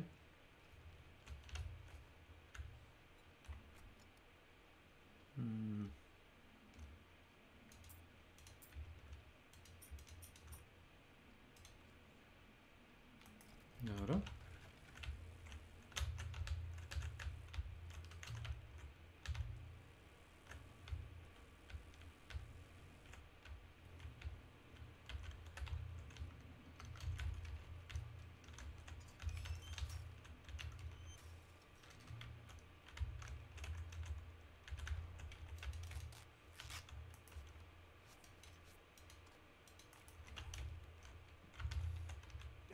DTD voting is complete and the viewers have chosen silly sounds. Or you fuck off. Neko izađe. Halo?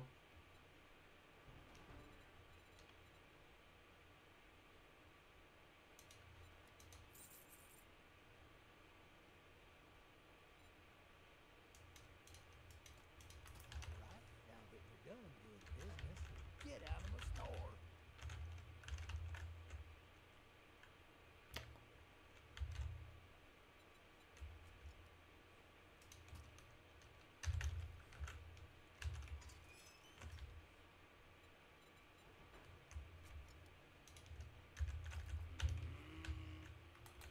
Yeah.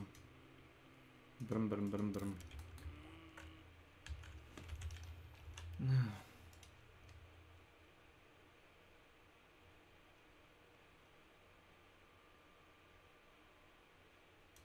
So, I've seen these commercials. I think like everybody's seen these commercials about like online game ads, and I've always been wondering like why is it that like, because like some of these games there'll be a commercial for a game that seems kind of interesting, and then the game itself isn't like that at all. It's like, why do you make a fake video game ad? Why wouldn't you just make the game? If you already have a proof of concept, like why not just make the game? I don't understand. This is a YouTube advertisement for a mobile game called Ebony the King's Return. You've probably seen this ad or ads just like it a million, So many billion, times. jillion Yep. times before, right? But if you go to the App Store on your phone and you download this game, you will quickly realize that the game you see in this ad does not exist. What? Ebony is a game about city building. You build an That's not even close. empire and level up your town hall and all that good stuff. But despite What the the fact fuck? that this ad is a lie, this marketing strategy is clearly very 100 effective. million This game downloads? has over 100 million downloads on the Google Play Store. So you might be thinking to yourself, why would a company even do this? What do they stand to Yeah. gain by tricking over 100 million people into downloading a game that doesn't even exist? What, sunk Well, I can cost answer your fallacy? question in just one word. Whales. And when you think of whales, you might think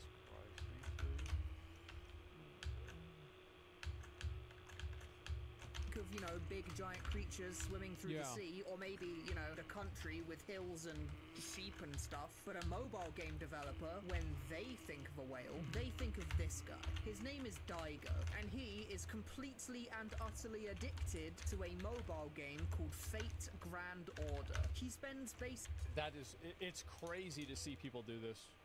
basically every waking moment I've seen of this his before. life playing this game. And at the time of this Wall Street Journal video being released, like he had $80,000. spent roughly $70,000 on the game. Probably 80 so by much now. money that he couldn't actually state an exact figure. And perhaps the most shocking part I of it don't all like to think about it. I feel like, isn't that a self-report that maybe what you're doing is a bad idea? I don't even want to acknowledge the fact that it's happening. Yeah, like, to me, like, I don't know, I think that's a little bit of a giveaway. is that he doesn't regret spending a single penny. This right here Good is for the him. lifeblood of your average free-to-play mobile game. Yeah. Maybe your game gets 100 million downloads, but the overwhelming majority of those players won't spend a single penny on your game. Many of them will quit after just a couple of hours. A small percentage of players will spend small amounts of money here or there just to make the game more fun for them. Yeah. But then a very small number of people will spend astronomical amounts of money on the game. So much Well, money. it's like, you think about it, right? Let's say you have 100 million people playing your game. Like, you got 100 million people, and then out of that 100 million, 1,000 of those people, very, very small percentage, less than 1% of those people, 1,000 of those people spend $10,000, let's say. That's $10 million. That's what happens, is they bank on just that, like, that 0.1% to just make up the amount of money. And, like, one's at 100,000, right? Or something like that. And it's probably even more. Yeah, Diablo Mobile. Yeah. So, like, the whales, like, you only need a few whales in a game to really keep it going. Wait, you're right? Yeah. And, like, whenever you think about it at scale, it actually is crazy how much they're making. that it makes up for all of the other people who never spent a penny combined. And the more downloads your game gets, the more whales you get. And you need more of those casual players, because those casual players make the whales feel good about being whales. To some sources, only about 2% of all mobile game players turn out to be whales. Yet they are responsible. 2%. Think about that. 2% of 100 million is 2 million people. So if a whale is like, I don't know, like $1,000, that's $2 billion. That's crazy. Like that 2%. Oh my God. I'm in the wrong industry. The Yes. overwhelming majority of I need the to make a money that gotcha the game. mobile gaming industry makes each year. And 2% of 100 million downloads is a whole lot more whales than 2% of 10,000 downloads. That's right. So an advertisement like this, which just flagrantly shows you a game that isn't real, is doing its job exactly right. All this ad needs to do is convince you to download the game. That's it. Because yeah, sure, 90% of people are going to uninstall it basically immediately, and 98% of people won't. In my opinion, I think this should be illegal, by the way. It's like if you're doing something like this, it's basically false advertising. Spend a penny. But those 2% make so much money that from the gaming company's perspective, all of this lying and cheating is worth it in the end. And it's also, keep in mind that it's not like you only spend $10,000 or $0. There's a lot of people that are like, I spend $30, I spend $20, somebody spends $6. That's still money. And you put $6 times a million, that's $6 million. It's the biggest mobile game developers, billions of dollars every year. But you're all probably thinking to yourself the exact same thing right now. This is just false advertising. Isn't false advertising meant to be illegal? It is. Don't these companies get sued into the ground for advertising a game that's completely fake? Well, in theory, yes. False advertising is illegal and it can get you into some serious trouble. But in practice, these companies aren't actually breaking the law. You see, when I said this game didn't exist, I was almost telling the truth. Because this game you see in the advert does exist inside of Ebony the King's Return.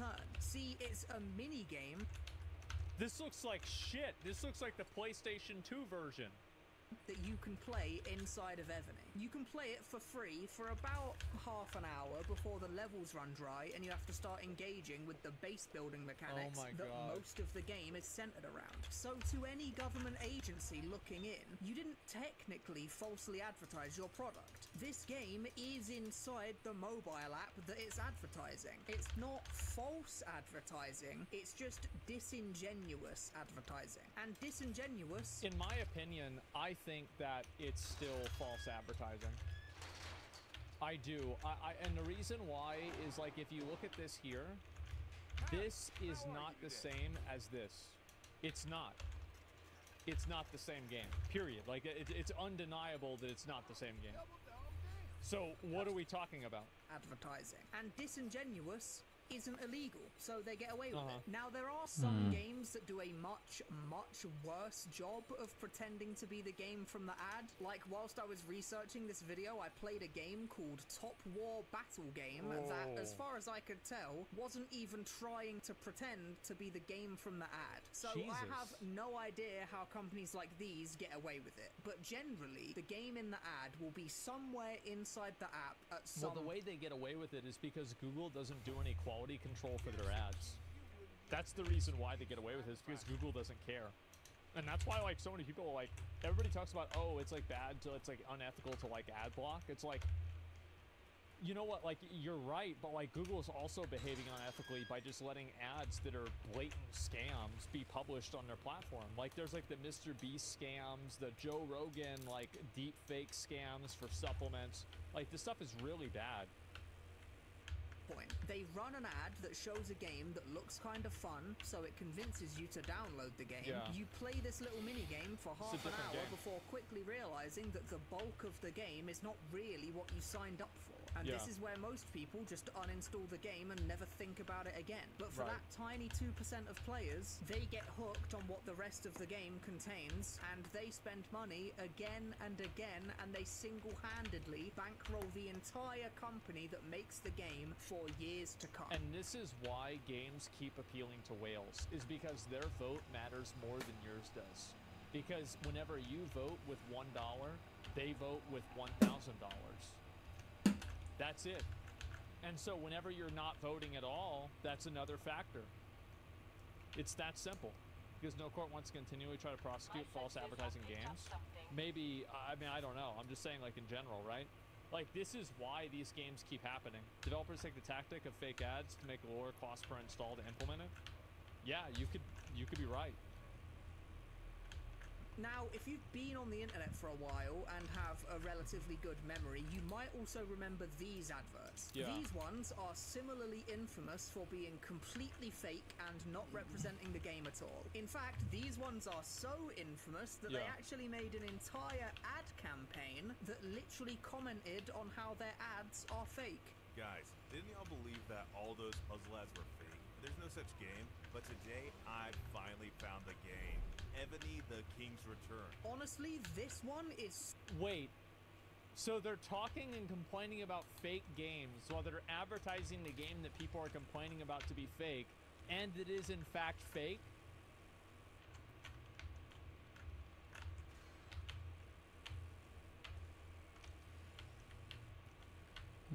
Wow. That's impressive. So bold in just like doubling down on the lie that I honestly kind of respect it. But these ads were all over the internet a few years back, just blatantly showing a game that they had no intention of actually letting you play for more than 10 minutes. But these ads were discontinued a long time ago, and they've not been running for years. And when you download Ebony, this old game is nowhere to be found, which sheds a light on another strategy these mobile game companies use to advertise their game. They use what's called A/B testing. They will create a bunch of different adverts and then roll them all out Whichever onto one YouTube works, go with all that. at once. Then they look at the statistics to see which of these ads performed the best and which of them resulted in the most downloads for the game. Whichever of these ads that they created that does the best will be kept, and the rest will get discarded. I really have to admire the shamelessness of it. I do. Like, they don't care about anything. All they care about is getting people to download this piece of shit and play it. It's crazy. They then take the successful Somebody said in chat, call center energy. You are exactly right. ad, and they make some iterations of it, changing, you know, details here and there inside the ad. Then they roll out those ads again and measure their success. And they do this over and over again until they have the perfect ad to get as many downloads as possible for their game. And the most important part of all is that whatever minigame they decide to show in the advert is literally completely made up from scratch. And if one of the fake minigames in the ad starts to do well as an ad campaign, they then start making the minigame for their app to match the ad. Funnily enough,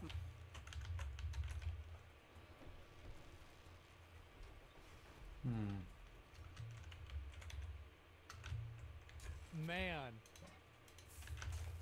most products usually start, you know, making the product first, and then they make the ad to reflect the product. But mobile game companies start with the ad, and the moment this ad stops working as well as it used to, the moment people start to catch on that the game they're being advertised is completely fake, the company then changes their entire ad campaign, make a brand new ad with a brand new fake game, and spread it far and wide. So before they have time to complain about it enough, they already just flip the script and start something new. That's a pretty good idea. Yeah, so goddamn rotten it is. It's really impressive. Yes, I know. Imagine waking up every morning and being an employee for one of these companies. They really have to psych eval for sociopathy. I mean, I think that they don't even, like, they probably don't even think about it. They're probably like, okay, so, like, we're going to do this. We're going to make these games, and whichever one people like will actually make the real game. Yeah, they're not thinking about this shit at all. Starting the cycle all over again. Now, whilst I was researching this video, there was one thing that I just couldn't get my head around for the longest time. If you're a mobile game company and you... Okay. Sure.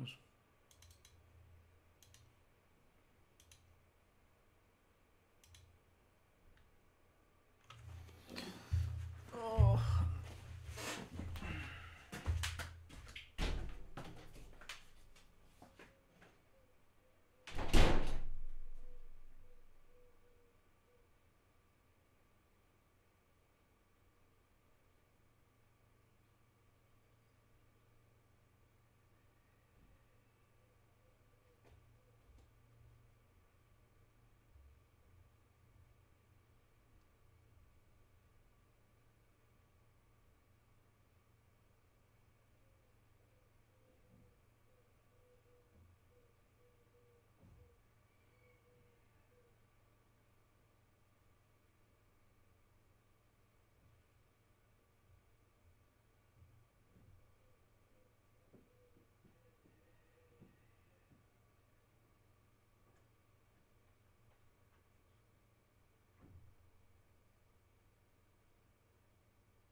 Jel?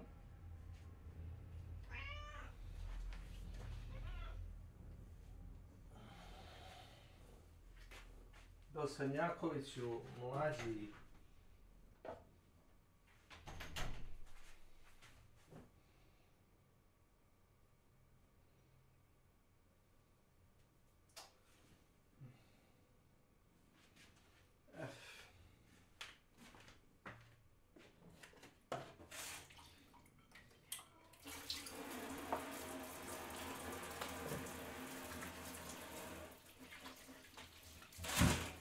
Šta je?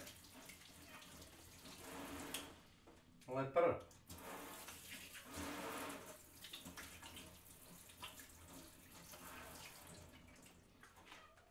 No. No.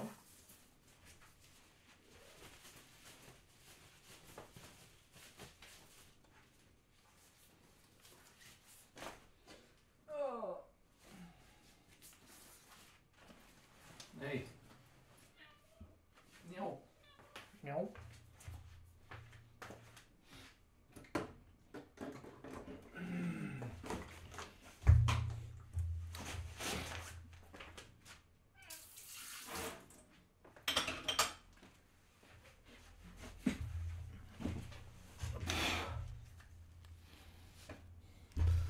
Oh my god. Check. You have an ad that looks like this, that is insanely popular. Why not just make your entire game look like this? Like it's clearly super popular. People like it a lot and it convinces them to download your game. And there are literally thousands of negative reviews on the App Store talking about how mad they are about the false advertising. So if you get all this backlash from your scummy marketing strategy, why not just make the entire game be just like the Because the people that are making the game don't speak English and they don't even know what these things are saying. They just think, oh, it's another mad white person? Haha, we got him again. Hey, fuck him. Yeah, they don't even know, oh, look at him, look how mad he is.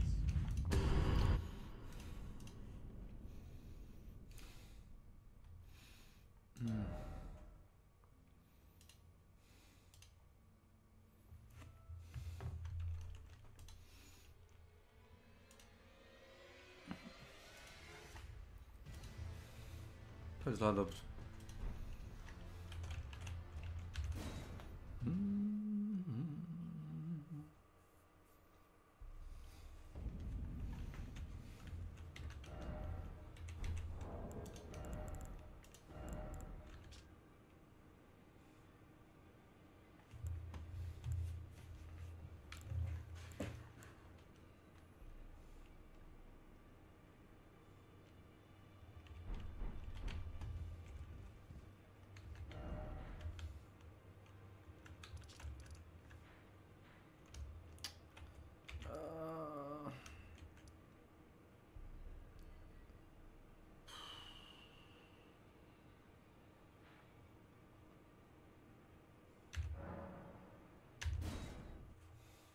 I think.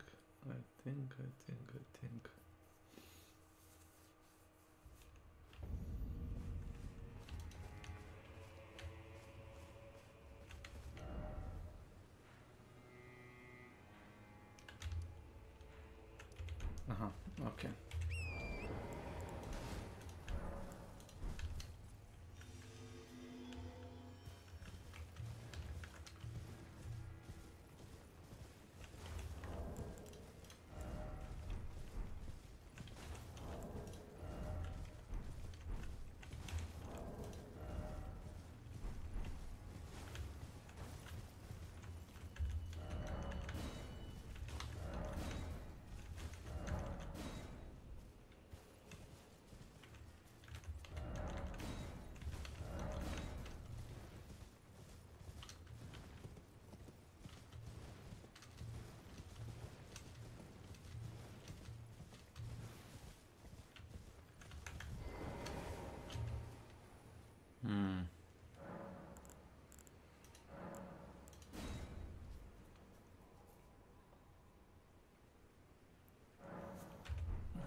Thuri Karapelzi. Welcome to my channel. No, Cheap viewers no. on BPVZY Top BVZ. Nope. I insist.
A ne, više mane.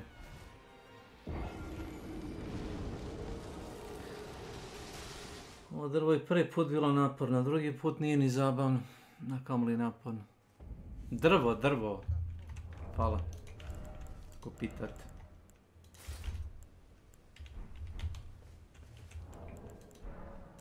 Motherfucking cocksucking 3.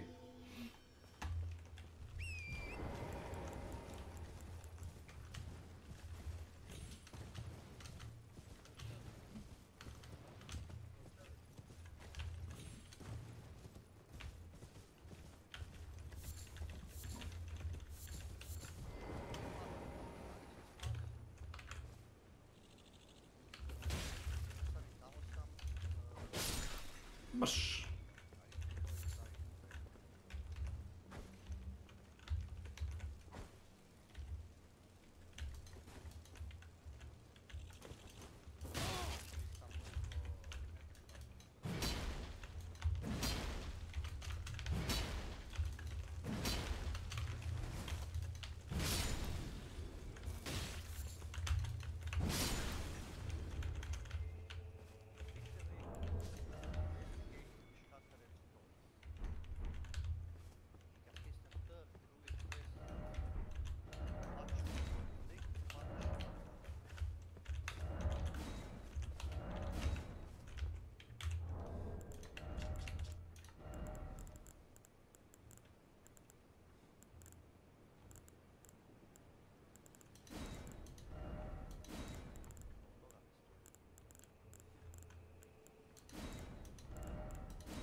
Zdravo Makić. Zdravo Kesić. Otkud vi?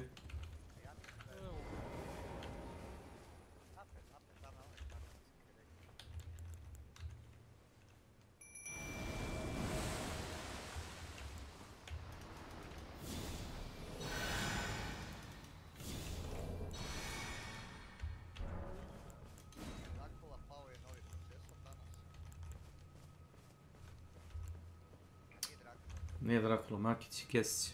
Hvala. Ništa.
ali za malo, jao šta sam ovo uradio. Iskreno. Eso. Ček sam sekund, gdje mislim da bi se ovo...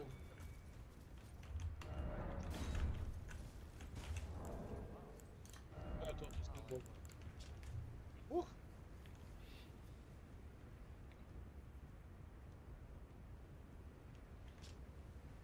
Ma nisu, bre, ne bi to ne mogu da skinem, imam koliko 100 sa 20 valjda protiv. Aj ne znam da li ću ja to igrati, koliko bi ga igrali, pa sad baš staviti. Eso. Pa to ti je MMO. Imaš toliko vremena. Znači imaš? A nije, nego kaži ti, to mi je frka sa tim, razumiješ, ono baš... Moraš svaki dan da si, ono... Brate, pa ne mogu sve ove igre da postignem, razumiješ, ono, kao znači imam jedno 3-4 zapušten, to je ono... Trudim se svakog dana da bude malo manje bulje u Street Fighteru, znači onda imam i to. Razumio.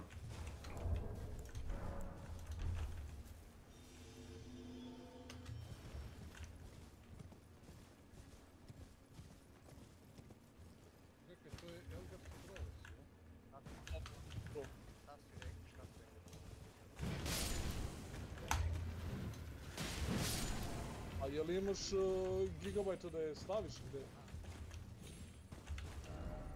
Što nije valjda toliko veliko? Ja mislim da je oko 150 gigabajta, evo to je. Ona ima jednu 5 ekspanzija. Pa ne liči mi bog na šta grafika, ja se izvinjam. Jeste, ali ima 5 ekspanzija. Misliš velika je mapa, šta? Svi karakteri, te skiveri imaju glasove. Fino. Fino.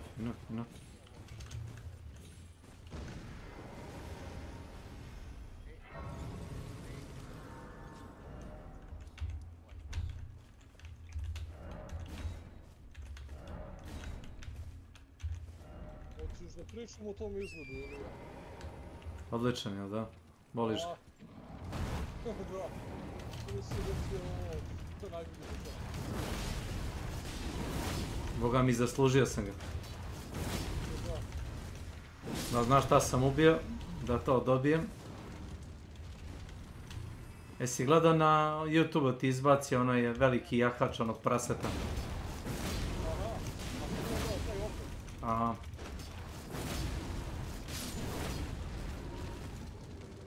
Verovatno.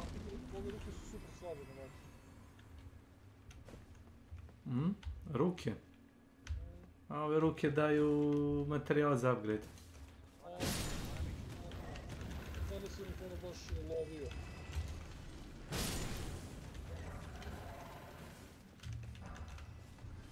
Sim.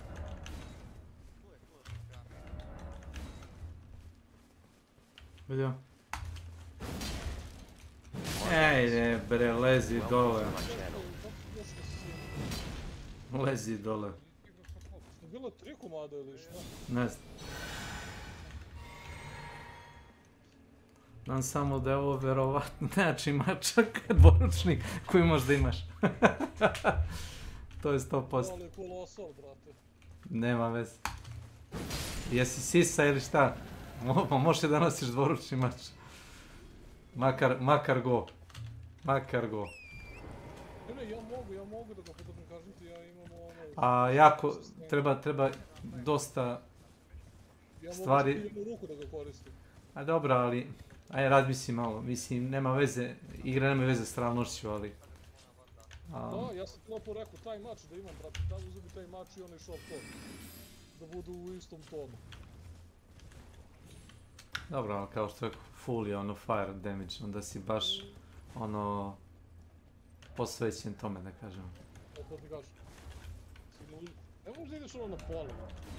Pa ne idem ja na pola, ja ga uvatim s 2 ruke i iskakućem kao kengur. Tako sam ubio 3 sentinela. Ali nema ono eksploziju kao Blajevov Nema eksploziju, ali kad 2 puta se zavrtiš po 1000 i po 2000 damage-a, naravno moraš ovog puta pogodiš. Plus, ako kreneš da radiš to, mogu da te udare, ne mogu te izvući iz animacije. Neki projektil ili tako nešto. Šta? Pa jebi ga sad. Možeš da preskočiš nešto.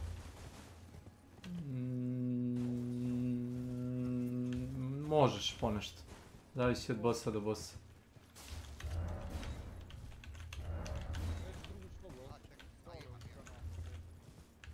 A šta vi hantujete, a? A, jest. Kako si pogodio?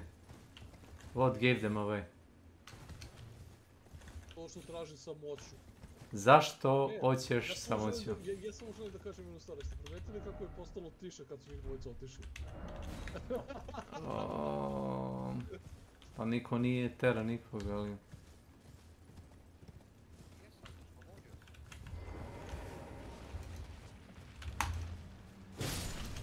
Recimo da ne može da ti govori šta ćeš da radiš.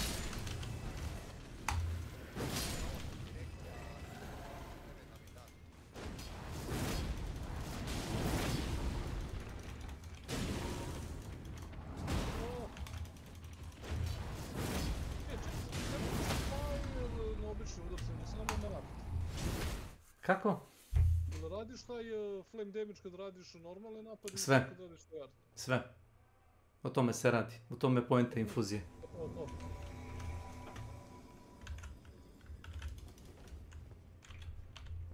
Evo, tu. A, to ja. Oni su ti otišli, Milane. To ja tako radim. Otišli su ti na drugi kanal, Milane. Ne znaš? Oni su ti u ovo F odelenje, zato što im je bilo mnogo glasno, pa nismo mogli da čuju, tamo su se prebacili.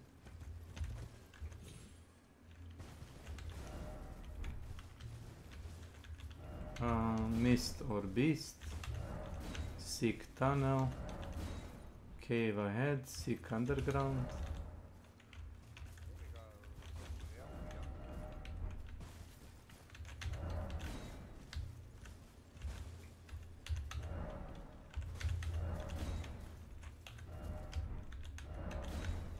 Ovo ima dobar summon, mislim, to je sve sad diskutabilno. Gledao sam lika da ubije zadnjeg bossa sa golemom, znaš? To si ti pričao bio. Jel da? Da. Healuje golema i to je to, znaš? Da. Golem stagira ga boss, razumeš, kao što ga i ti stagiraš, ali pošto boss nema mnogo napada s kojim možda mu priđe s leđa, jer s leđa prima kao ono 3-4 puta veći damage. A ako baš je baksuzan tvoj taj summon, da ga s leđa... Da. Kako mu je damage što radi? Solidan, razumiješ, radi physical, ono. Protiv physicala redko koji boss ima, ono, znaš, resistance. Ono što, ko ti rezistuje physical damage? Physical damage ti rezistuje onaj, na primjer, Fallen Star Beast. Ovaj malo pre. To sam ga ja tukao. Stone, onaj kako se zove. Da, šta je ovo, Two Finger? Molim.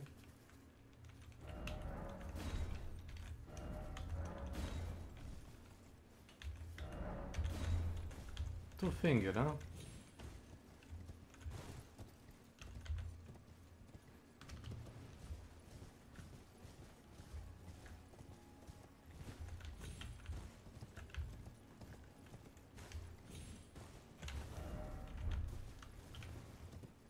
Kažu da ovdje negdje ima, to sam gledao.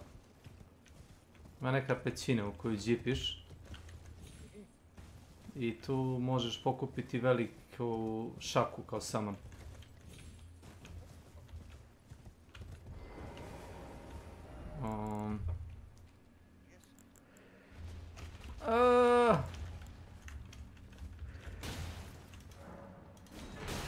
Ajde. Marš.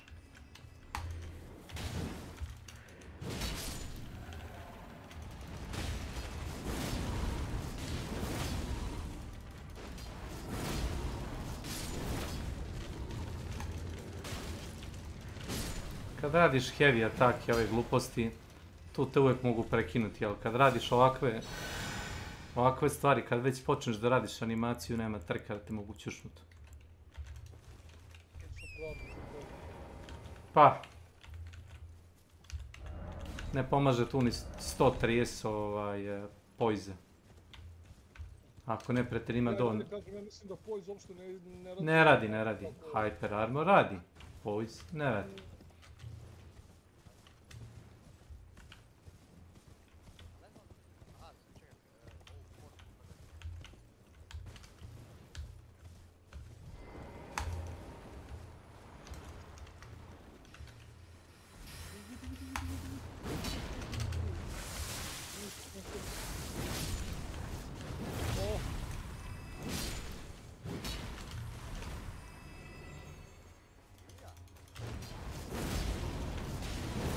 Reci Tomislav.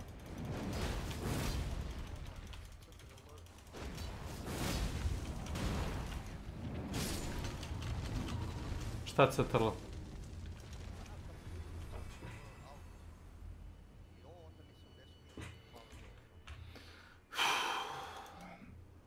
Kad odeš u control panel, ako imaš Radeon kartice, ne znam da li imaš Nvidia ili Radeon, ako imaš Radeon, kad odeš u control panel od Radeona, odeš na... Sam da namisliš na što ti je ta skraćenica, ja mislim. Ali onda opet zavisi od nekih igara, neće sve da ti dozvole neki... Tačno, neke neće. Neke neće, neke hoće. Ima i toga, da. Dosta njih hoće da prikaže. Meni pokaže kada...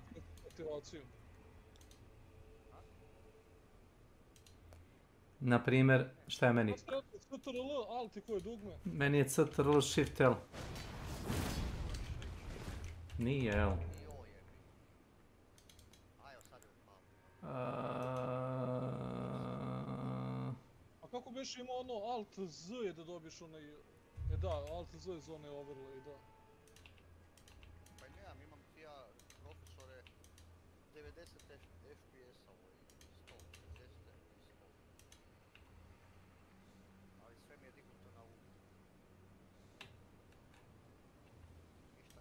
Probao sam opet, znači F i piše mi unable to share store of the neki kurac with 6 signatures.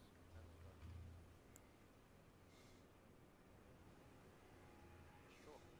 Čust.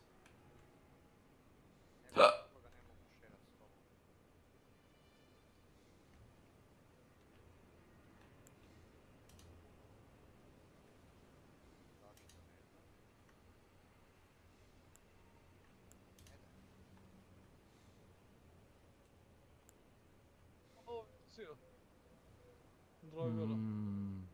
24.7.1, meni je posljednja verzija. 24.6.1. A trenutno sam 24.1.1.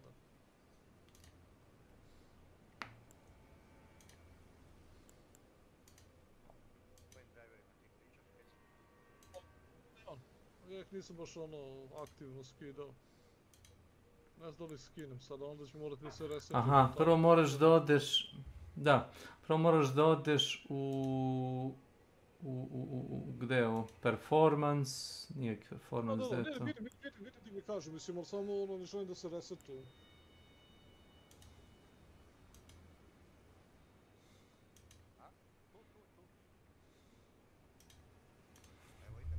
Ctrl Shift O.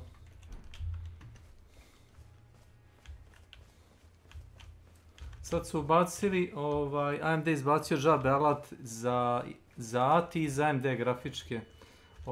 Da možeš vidjeti koliki ti je lag srazmjerno veličini monitora i brzini miša. Koliko ti treba dok klikneš ili dok pomeriš miša da on registruje komandu. Valjda broji, kad igraš FPS igre, na primjer, računa tvoj input i ono što se desi na ekranu, razumeš? Znači, taj odziv računa. I računa ti u milisekundama koliko je to. Ovo je bullshit. Uleteo sam u greb.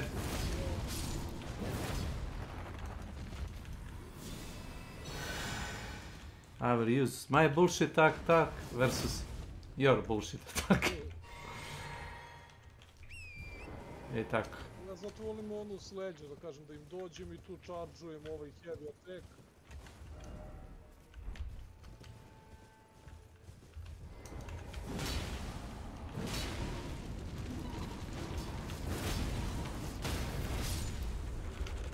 Ejde bre, ujeo sam ga ko zec.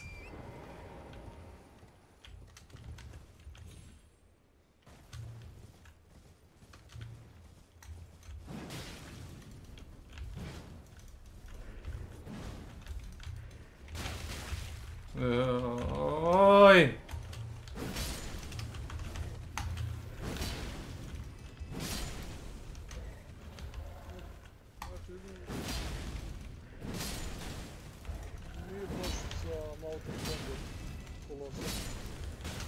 Ma imaju bre 4-5 health.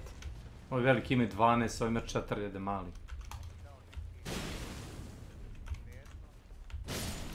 Da, ali kada koristiš na mountain, mislim da ima vada samo jedna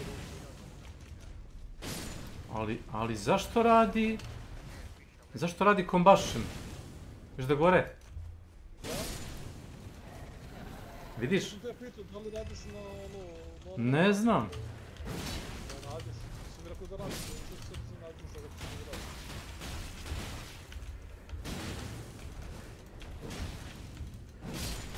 Da li to samo ovaj neprijatelj, vidi ga. Ovo kad ti uradi ona velika ruka, mrtav si.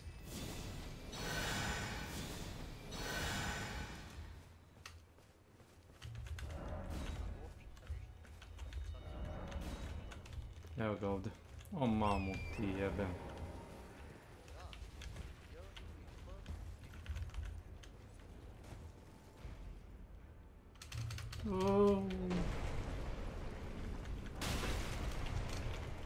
Probaj malo.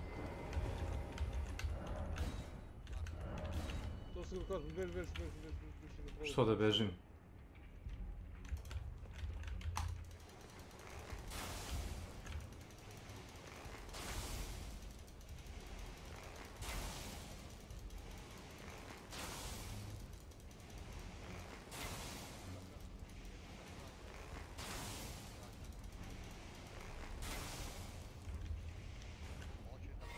Koristim svaki alat koji mi je dostupan.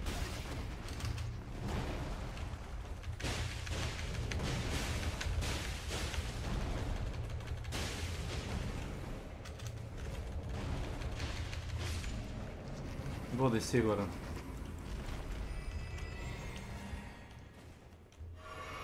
Kad dođem do toga u svakoj Souls igri da mogu samo konzumables da kupujem, da ne moram da razmišljam ove lapo jer mi je toliko skupo tipa 2-3 miliona, 4.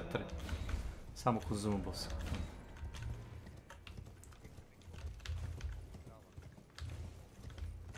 I dobio sam Finger Creeper Ashes. Use Summon Spirit of Finger Creeper. Da, još healuje. To sam vidio. They are so fond of their mothers at this tender age. To te vidi kao mamu. Da, to su mali, nisu velike, ja. To...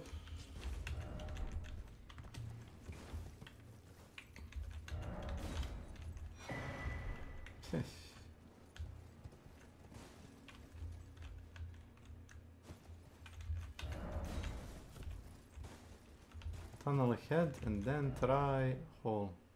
Aha, dobro. U fazonu ako dolaziš do donje strane. Da, ako si došao tu.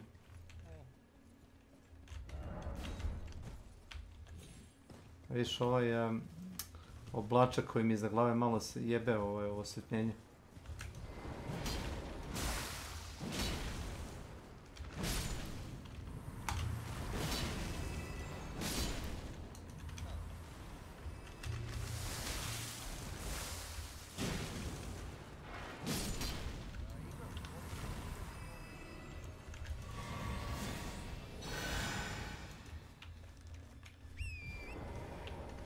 Fallen Star Beast sam ubio samo sa weapon artom od ovoga kamenog mača.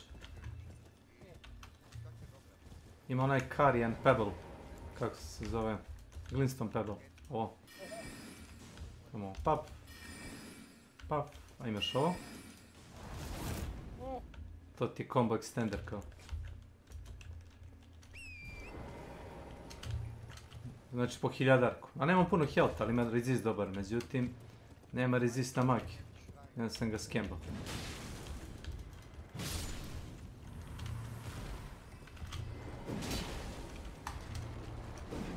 No!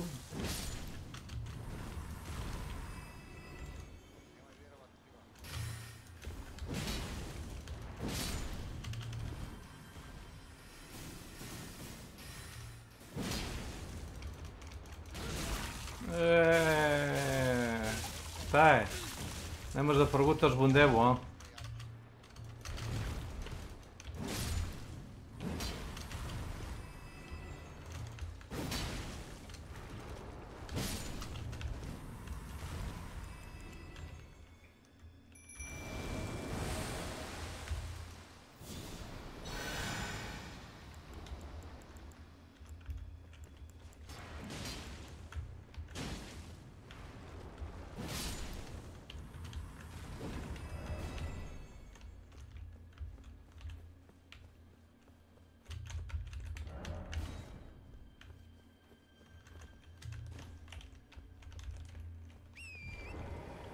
Mislim da su dodali sad da možeš u fajtu protiv Elden Beasta da koristiš konja. Znaš? To si pre mogu u modu samo.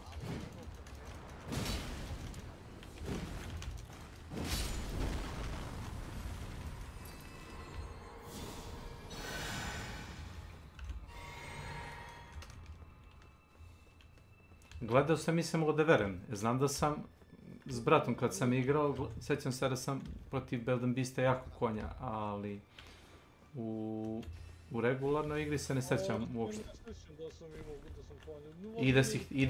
I da si hteo, nisi mogao, sad možeš. Gledao sam ovi bez armora, ono, kao što rade onaj no hit, znaš. Uzme bez armora, razumeš, točka roko bossa kad boss kada pumpa onaj area attack veliki i sam skoči na konje i utekne. Ćao.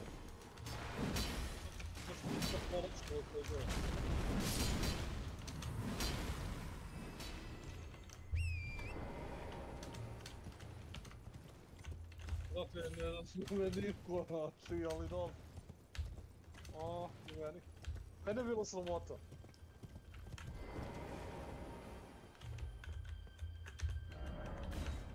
Try fingers, butthole.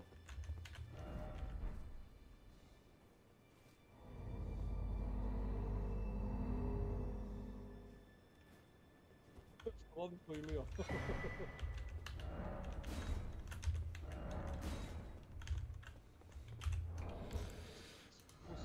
Switch... Gde je onaj... funny meme, evo ga.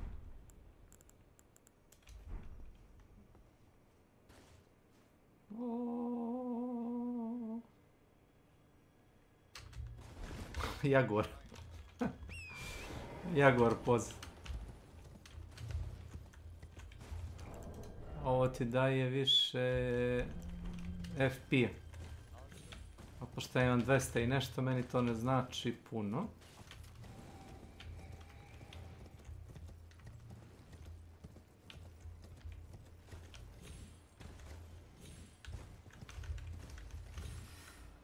Marš!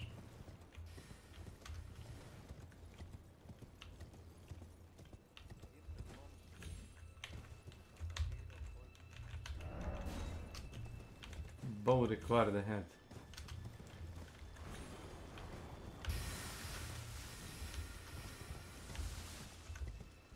Što bi se ja bakćio s njim uopšte? Volim da imaš. Ma nema vajda od toga. Da ih farmam neću. Bio prolaz u zidu me se čini. Makah, kraj mape. Gdje napišu poruku u ćošku. Viš. Napiše poruku skinny head ahead.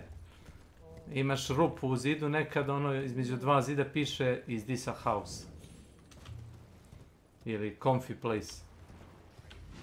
Ili tako, kad jako uzak prolazi, kao jedva možda se uđe, napiše skinny sort ahead. Tako te neke kreativne poruke, da kažemo, uslovno kreativne. I sad ja trebalo, znaš kako sam demotivisan da gledam iza svakog kamena, jer ima nešto ogromna oblast, pogledaj. I onda naredi bi otvorio vodič i samo znaš, ko će ovo da radi? Ove daju ništa.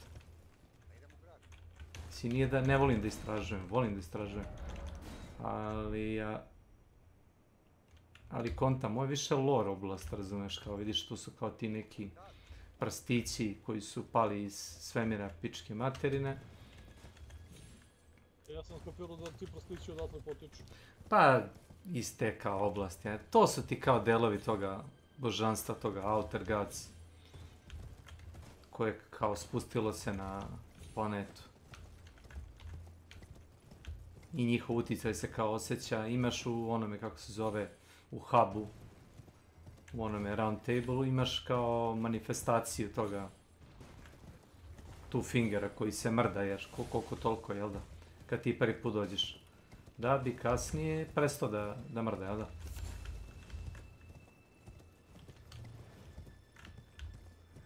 Evo viš. Finger Mimic, to je nekakav crafting materijal.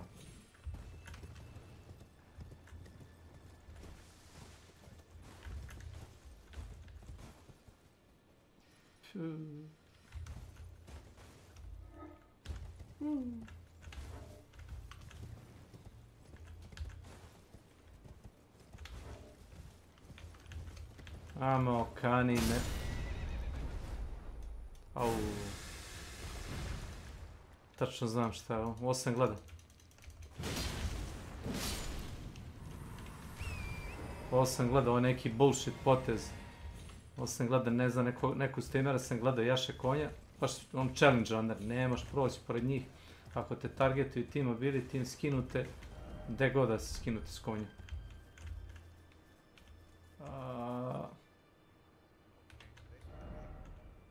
Si našao više vatri ovih campfire-a? Ma ima blizu, samo me zanima. Fingers, ruin of...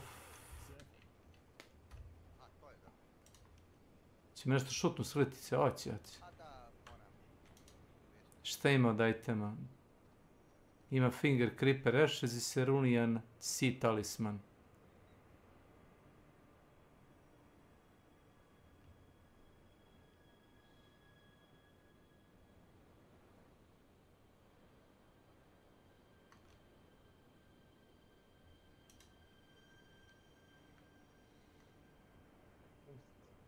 I to je to.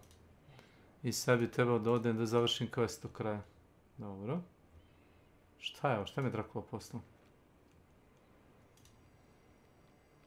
A, pile. Pile, a?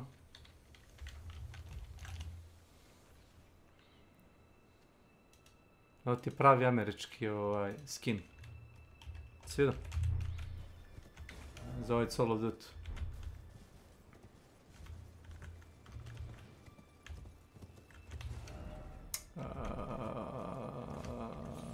Dobro, ja sam si išao dole.